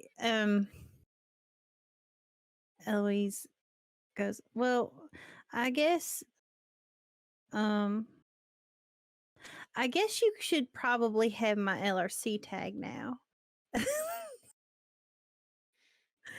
And I give them the like my, Briar farthing like tag so they can talk to me. When are you heading out, Gus? Oh, I think, let's see, the church stuff's already packed up, so they'll probably head out in the morning. It's I understand. I think a couple days to go to that place with the water. Well, Yeah, I'm excited to try the water. good water. I hear it's good water. I don't know. It's gonna be fun. I realized I sort of ruined our like, oh, every time the carnival comes around, we could go to it together. Because now I'm basically always gonna be around the carnival. So I guess whenever the carnival stops by, wherever y'all are, just come by and I'll be there. I think that sounds really good. That's Yeah. great. Maybe I can find a place for my family on your route. Oh, that'd be so nice. Yeah. Oh, we could try to like all meet up one time at a Give place. me my family, yeah. That would be so nice, Porter. I'd love to meet your folks. Monarch would love you. Yeah. Absolutely. Wonderful. And Dex and Elle, y'all heading to Ion Harbor? Dix hasn't said yes. Well, it's that or walk off into the desert, evil sense, ready, shoot the first bad thing I see. So it's a pretty tough debate. Well, I mean, like if you weigh the pros and cons, the thing is that like it's pretty good if you come with me because like you've never been down there and there's probably all kinds of evil that you haven't shot yet, and like you've shot a lot of stuff around here versus like the stuff it like the pros here is that like you have sort of a community, but like part of the community is already leaving, and like so it's like spreading around, and then you have kind of a diaspora if you. No, you've got a good point. I shouldn't walk off into the desert ready to shoot the first bad thing I see. That was a legitimate option. Yeah, no. Rico's So already when are out there we- doing that. When's the train Ion Harbor? I mean, like, what are the wardens gonna tell me? Don't go do good. It's this afternoon. So Oh, we cool. can get you a ticket. Don't worry. We have our own carriage. Well, and the dining car adjacent to it. So. Never been on a train. Oh, well, we'll have to take you on the car that you can't see any of the walls or the floors because they're projecting what it's like outside. And then you can it feels like you're floating in the air. It's real neat. That's wild. That sounds terrifying. Trains, Hey. man. I want to go on the train. That sounds fun. You've got preaching to do. Yeah, I sure do. Sounds like everybody's got some good to do.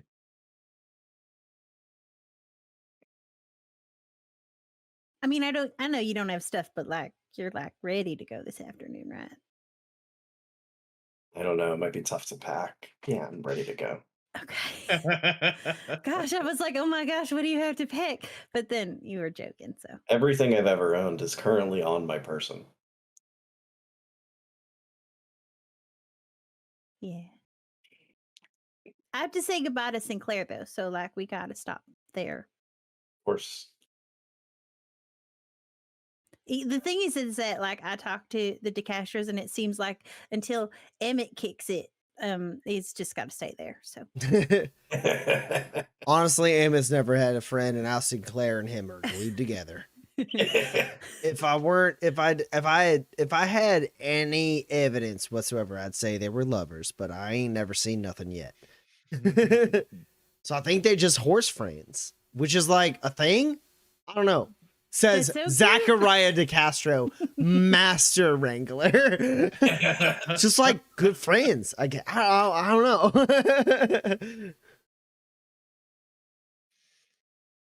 Here, you can take this for the ride. I already read it.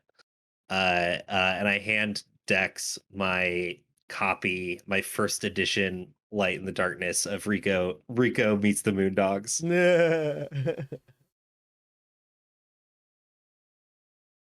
I'll have to get this back to you when I'm done. Yeah, or give it to Scruff. Hey, if I see him. Yeah, let him know we liked it. All right.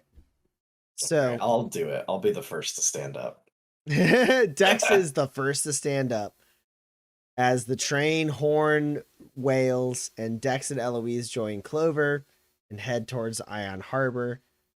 Porter, you hitch up a wagon to Markham's Landing, or do you get on a different train towards Markham's Landing? Probably get on a different train towards Markham's Landing. You're so rich. Take a train. I've got the money. Might as well. Yeah. Porter, your train is like 15 minutes after Dex and Eloise's leaves. So Dex and Eloise get on the train. You watch them go off east. Then you wait a little bit. Your train shows up. You say goodbye to Gus. Porter gets on a train, heads west. Gus, you're there alone in Waypoint. Carnival's all packed up. They give you a little bit of a whistle. You give them a wave. You head towards the carnival. One sleeve. You put on your Triptych Preacher jacket. As you hop into one of the vehicles and head who knows where. That's where we're going to end tonight's campaign. Except there's something else we have to do. Oh shit! What's the cutscene? I don't like this look on his face. This look. Sorry. I don't think this look is that Tom Hardy's in the MCU now. Pax.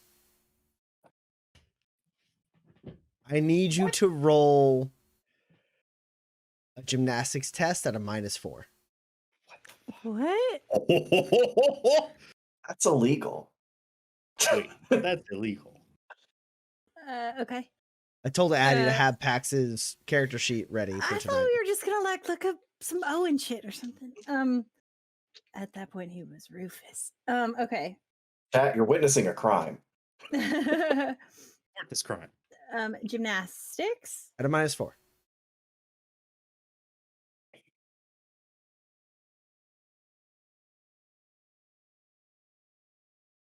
Okay. Can it be athletics? You can be at athletics at a -6. Okay.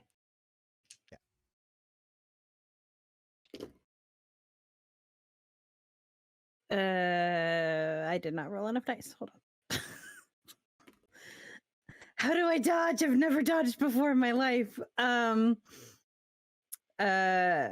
Is it contested? No. Okay. It's 4 successes. Cool.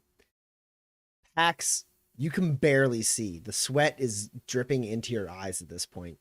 You dive down the tunnel and land and roll as you hear and feel the blades spin above.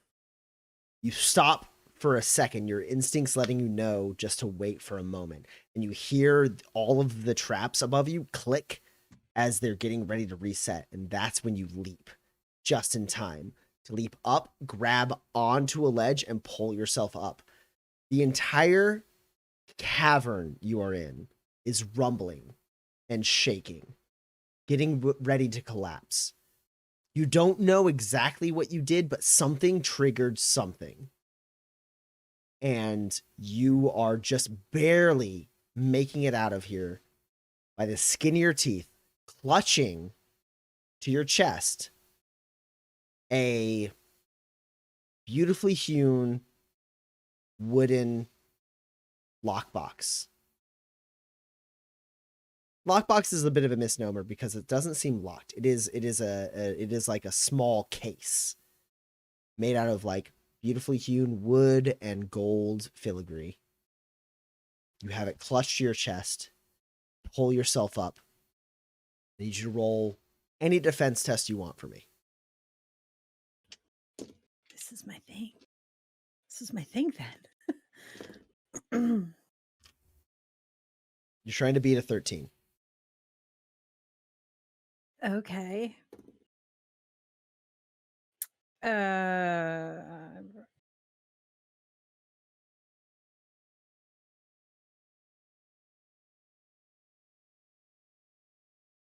Okay.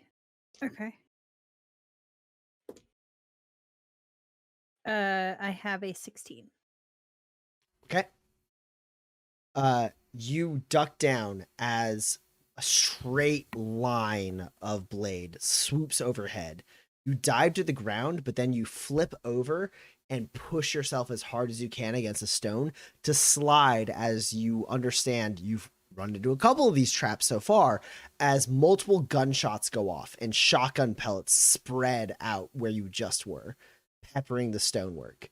You stand up and then you duck as a blade comes down and then breaks as the hinge, the stonework that it was hinged to collapses. And you realize now your biggest threat is the entire cave itself. The system of this reliquary is collapsing. And you clamber forward. You leap forward. The traps break and collapse around you.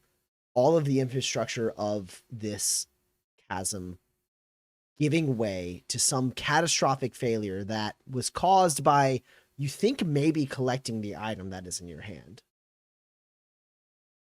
And just by an inch, you leap out into the night, fresh air hitting you for the first time as the cave mouth you are leaping out of breaks and collapses, and half of the mesa you were in, as you stand up and look back, is now a slope.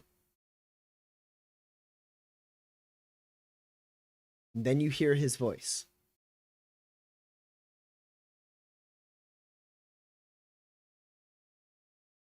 If there is anyone alive now who could do it, it'd be you, Pax. My, oh my, ain't I a lucky fella? And in the sound of his voice in your ears, you are teleported back weeks before now. You are standing in your little kitchenette, in your humble homestead. You actually have, right now, a flowery little apron on as you finish cutting up the fruit. You plate it onto the smaller but third plate on your tray. You lay down the little knife, the little paring knife, and you hear from the other room the voice of your husband, Leonard Yen, ex-marshal Leonard Yen.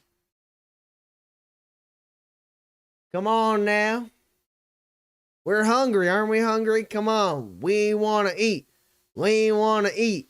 And then you hear a tiny voice, the voice of your daughter, Alita, chiming in alongside. We want to eat. We want to eat. And you can't help but smile at the absolute headache that is your family.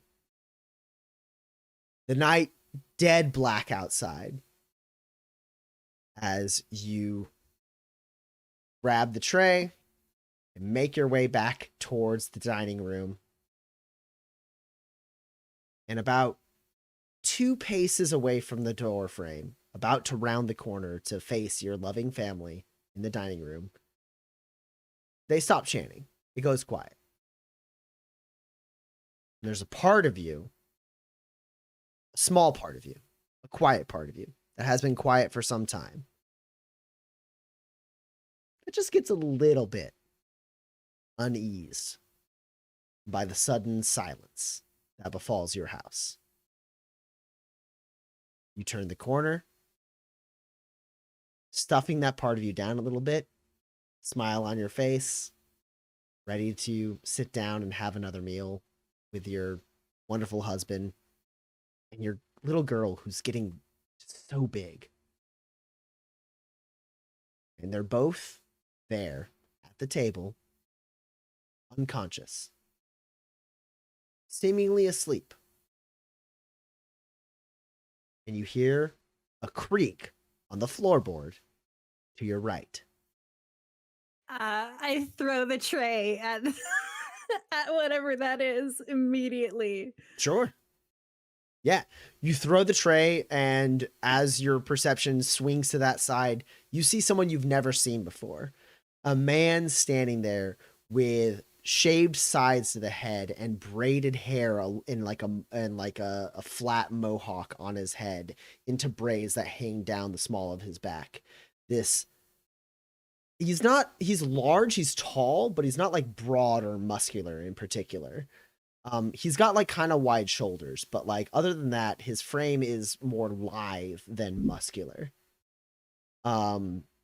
And he steps to the side, and your tray slams into the wall next to him. Okay, well, the tray was just a distraction. I reach around the door frame where I've hidden one of my knives and just throw it. Sure. And then what? I dive for under the hutch where one of my stick knives are. Okay. They're alive. Like they're breathing. Yeah, they're breathing. You could tell that they Okay. were asleep at the table. Cool. And also next to the stick knife, there's a button, and I hit the button, and like this wall of like barbed chain falls down. Cool.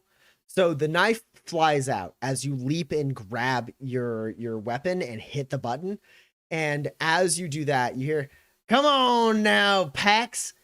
The vocal cords are different. The tenor of the voice coming from this man is different. But you know you've heard this man before. This is what you've been afraid might happen. This is Rufus Nash.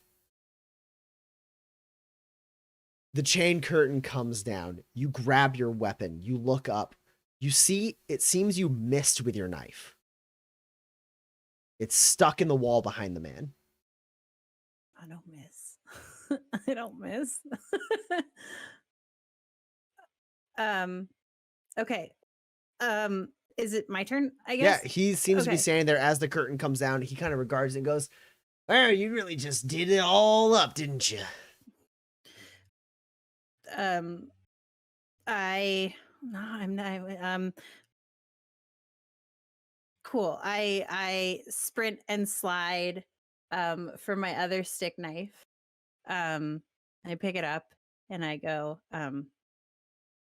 today's not a good day to die, Rufus. Get out.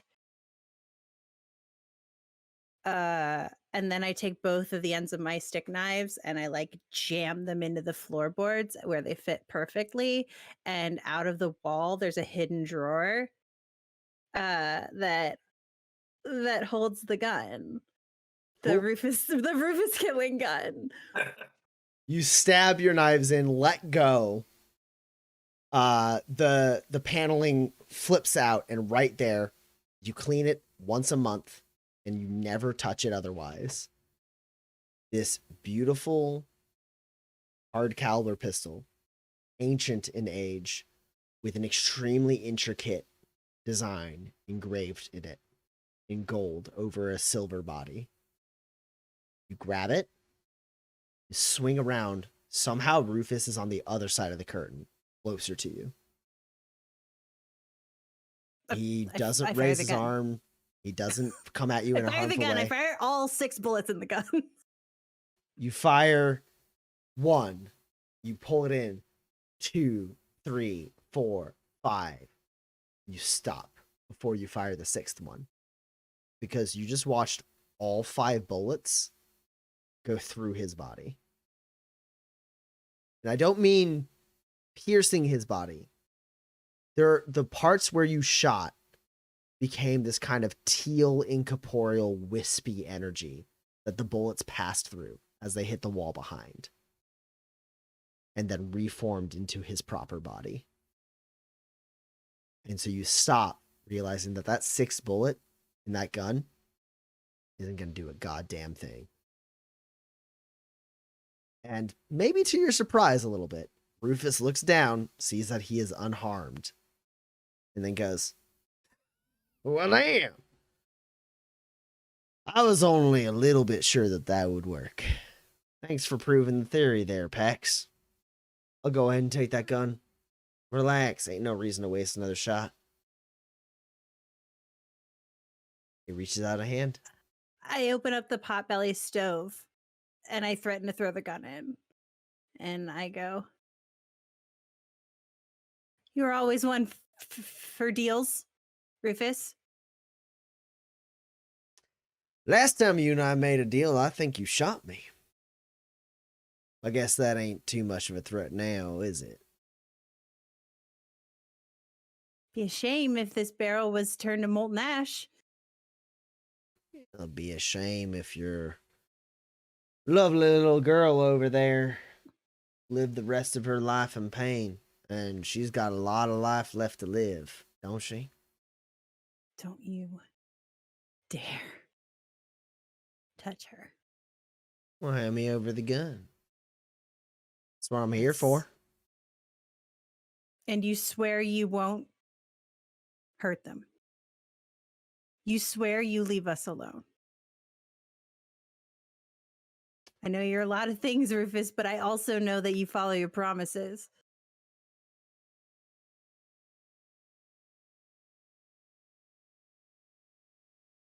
Well, looky here. Here's how it goes. You want to take care of your family, and I can respect that. They do look so sweet there.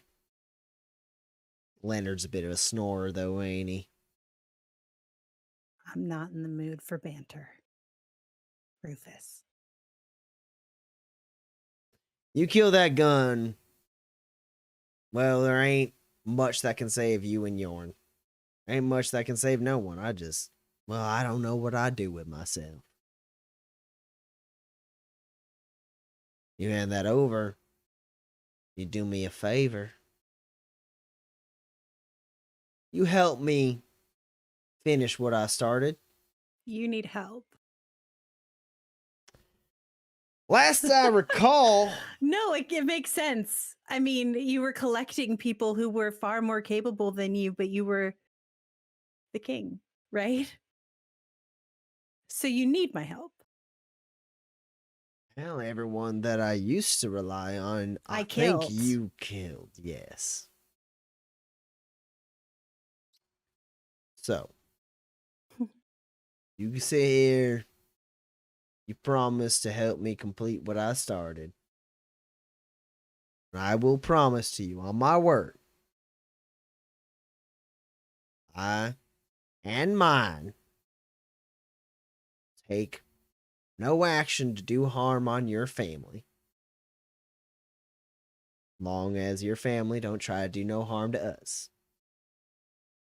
And I will encourage you to write a letter to your rambunctious husband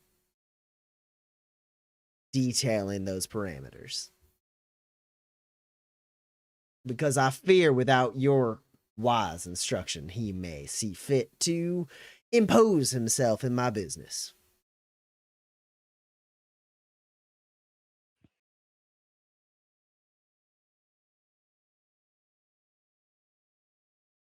Yes.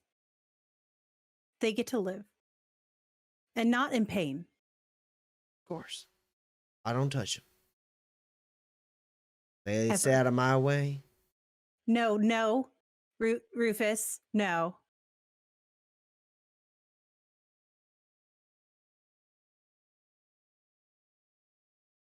You and I, when you were Rufus, were cut from a very similar cloth.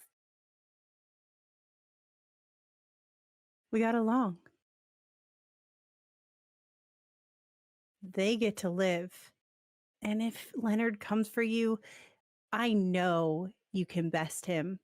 You best him and you leave him in the dirt. He can't do anything.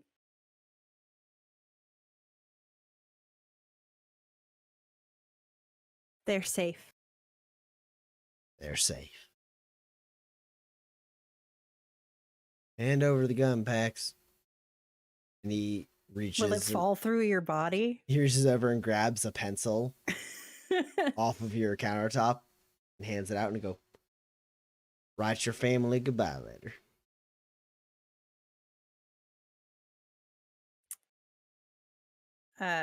I put the gun in my like waistband behind my apron.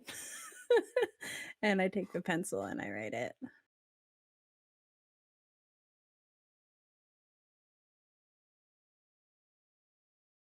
He like glances over your shoulder. Touching, really. God. You never change. He reaches out his hand for the gun.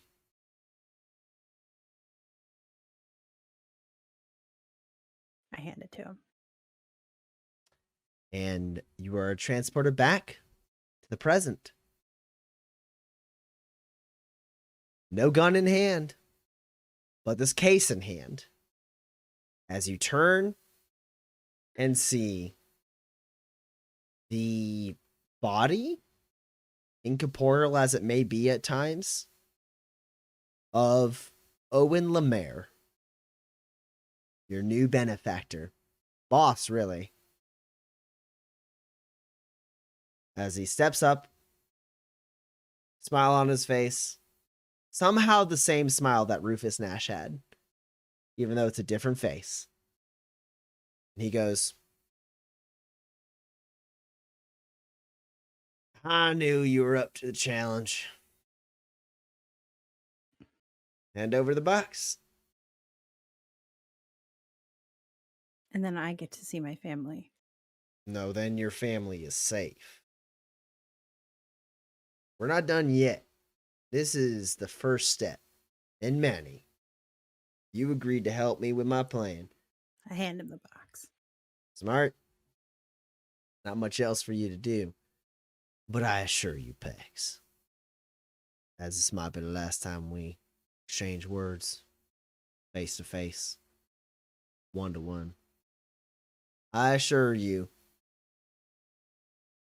I will make sure to stray wide and far your family. And if your husband don't heed your words of wisdom and steps in my path, I will do everything in my power to make sure he's safe. You've gone through a great deal. I know this weren't easy for you. But there ain't nothing you wouldn't do for your family, right? Hell. He unclicks the latch on the box and he goes, same could be said for me. 200 years.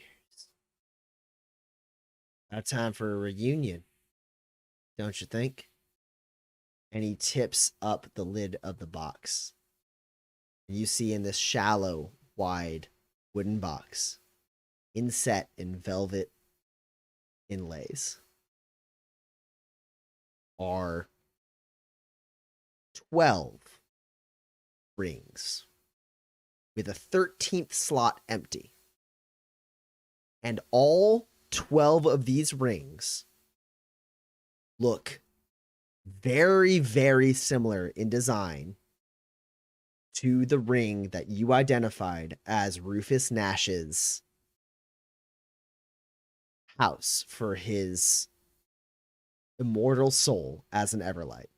The thing that houses his entire essence in this kind of fused 2 metal ring. These other rings seem to be made of those same 2 metals. You see 12 of them. And when the box opens, you swear you hear voices and whispers echo out into the night sky like a breeze over your face. And in that moment where you step back and are buffeted by what seems to be a dozen different personalities all reaching out, attacking your senses, you look down. One of the rings is gone. And your hand is in Rufus's hand. He's holding it. He goes, Apex. Slides it on your finger. Son of a bitch. And everything goes black.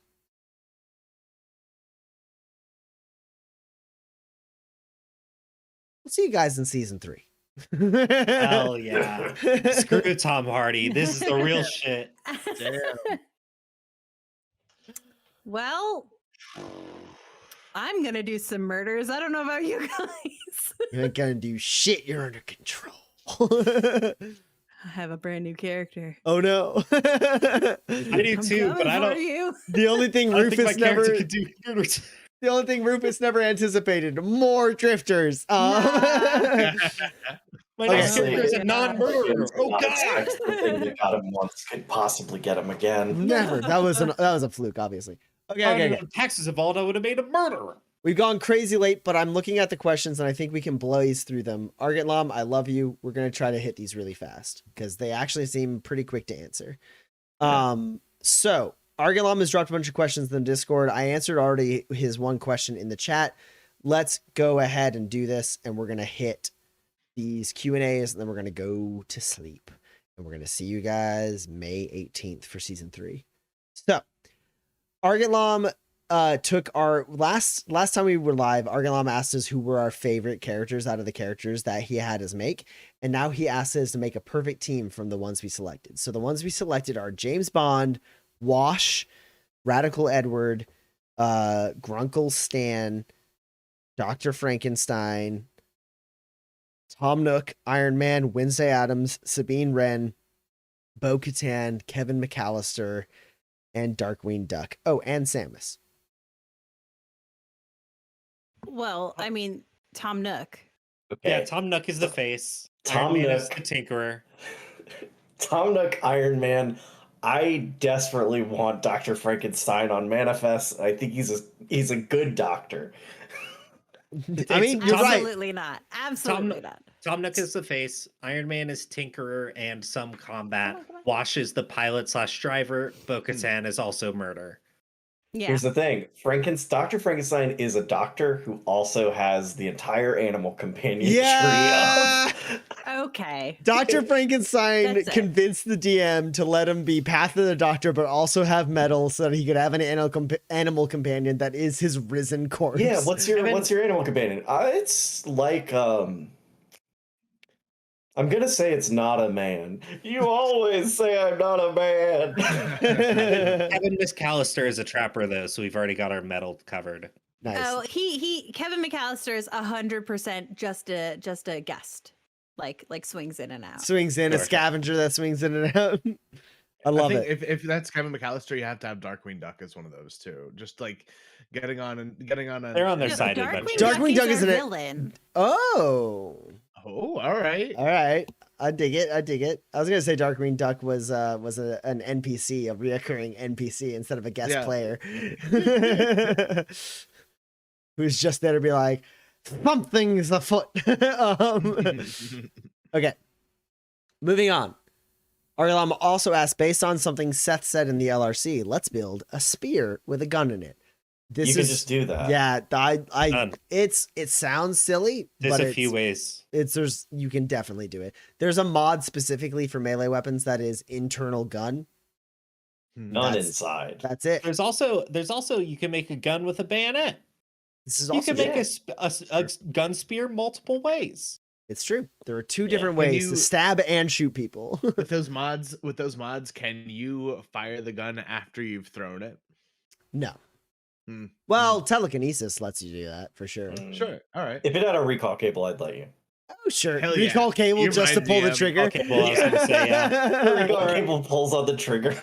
Yeah. Yeah. Or it's an auto turret stand and you throw the whole fucking thing. Oh my god! Wait, I love you that. could though. Cool. I No, love the that. throwing it is the hard part. That would be pretty hard to land the shot because thrown melee weapons are light weapons, not heavy I weapons. put a recall cable on my knife with a gun in it. You just tied a string around the trigger. Yeah, so I can fire it.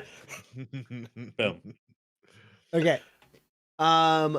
Last character build from Arget Lum for this season. Any of you who are in the Discord, I encourage you to go watch the video. It is a video of somebody in a movie killing a helicopter with her yo-yo, correct? Yeah. She just yips the yo-yo up, it hits the helicopter, It's the like a- helicopter there's an effect dies. that goes and the helicopter blows up. The problem is Okay. Okay.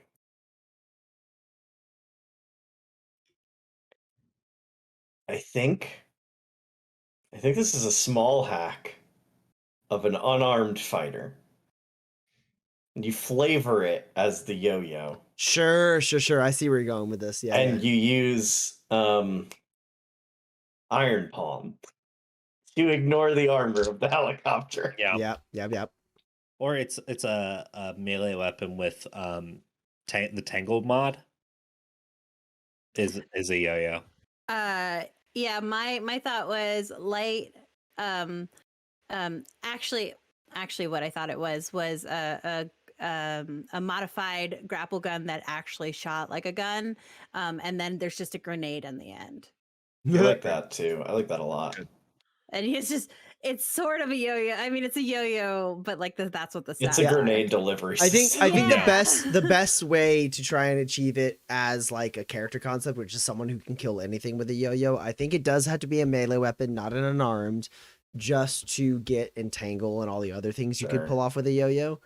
And then I think it's like masterwork, so you can count 5 successes, and like tech mods so that you I can mean, the like thing is that it's a heavy melee electric. weapon, Mhm. but it's just a yo-yo, Yeah. and people are like, "Oh, they can't possibly take that much to win." They try and put it on their finger, and their hand like slams into the ground. Yeah, it's gotta It's be Odysseus's bow of yo-yos. Yeah, you got to convince your GM to let you have a heavy melee weapon that achieves these things. And I just want to double check a thing real quick. Yeah. Unfortunately, you can't make it concealable, so people will all understand that the yo-yo is a danger. But It's a handgun with an underbarrel grenade on a recall cable. no. Perfect. Honestly, that's not it, but I love that. Amazing. Yeah. That's Heavy amazing. melee weapon with extended reach and entanglement. Boom. And yeah, because that's handle and edge right there. So extended reach, entanglement, and then I guess it would have to be hooked because entanglement's only for medium weapons. That's fine. Hooked still achieves a lot what you need with yo-yo. Yeah. So extended reach, hook, and then probably fucking to make it extra good, like energy coil. That way it can do all the damage it needs to on a helicopter to kill it in one hit. It's achievable, especially with a lot of the mods. Also, become a berserker, easy. GG. Actually, yeah. If you're a berserker, you could just have a knife. A very, very hurt person who has the berserker tier 4 brawn talent is something you do not want to touch you. Read all about it in last month's Drifters Roundup Monthly. Yeah. All right. Last question from Argit Lam is: can punish cowardice be used to yank or knock someone out of a vehicle during a chase? If your GM's nice enough. Yeah, pretty much. I might make it a called shot. I mean, it would definitely be a called melee shot. weapon with like hooked or entanglement, right? Like you just yoink. Yeah, absolutely. It's basically you get to make one attack with a weapon of your choice, and if you wanted to make that attack a called shot of some kind, you could. So the situation matters, the GM discretion matters, but like in general, that is a very, very feasible thing you can do with your punished cowardice. A fucking punished cowardice person could just constantly be being like, my called shot is I trip this person, I trip this person, I trip this person, and then every time like a bunch of people surround him to try and like punch him, he's just like, they're all on the ground now. I have the sentinel feat. It's my turn. I drop a grenade and I use my jetpack to fly away. Interesting. I like this. I'm into it. Yeah. So absolutely. Okay, cool. We jammed through those questions. I know we had to go through them quick. I don't see any other in the chat. We've gone excessively over time. But hey, campaign 2 is over, guys. We had a nice long wait for it. We did it. And who knows what the future of Manifest holds with Owen Lemaire on the run with used to be Pax at his side. I'm gonna kill Rufus Nash. I'm gonna do it. I did it once already. I'm gonna do it again. Now it's Zap Negapacks. Y'all, we got some wild shit for season 3. Yeah. I'm excited about it. So we're going to re-air some of the episodes at the end of the campaign between now and the 18th. We might also do a one-shot in the middle there. But at the very least, we're going to re-air the episodes going forward. And then the 18th is when we're going to switch to Wednesday nights to play Manifest for y'all. We love you all so much. It's so late. We're going to go to bed. Thank you all so much. Goodbye. We love you. Bye, bye, bye, bye, bye, bye.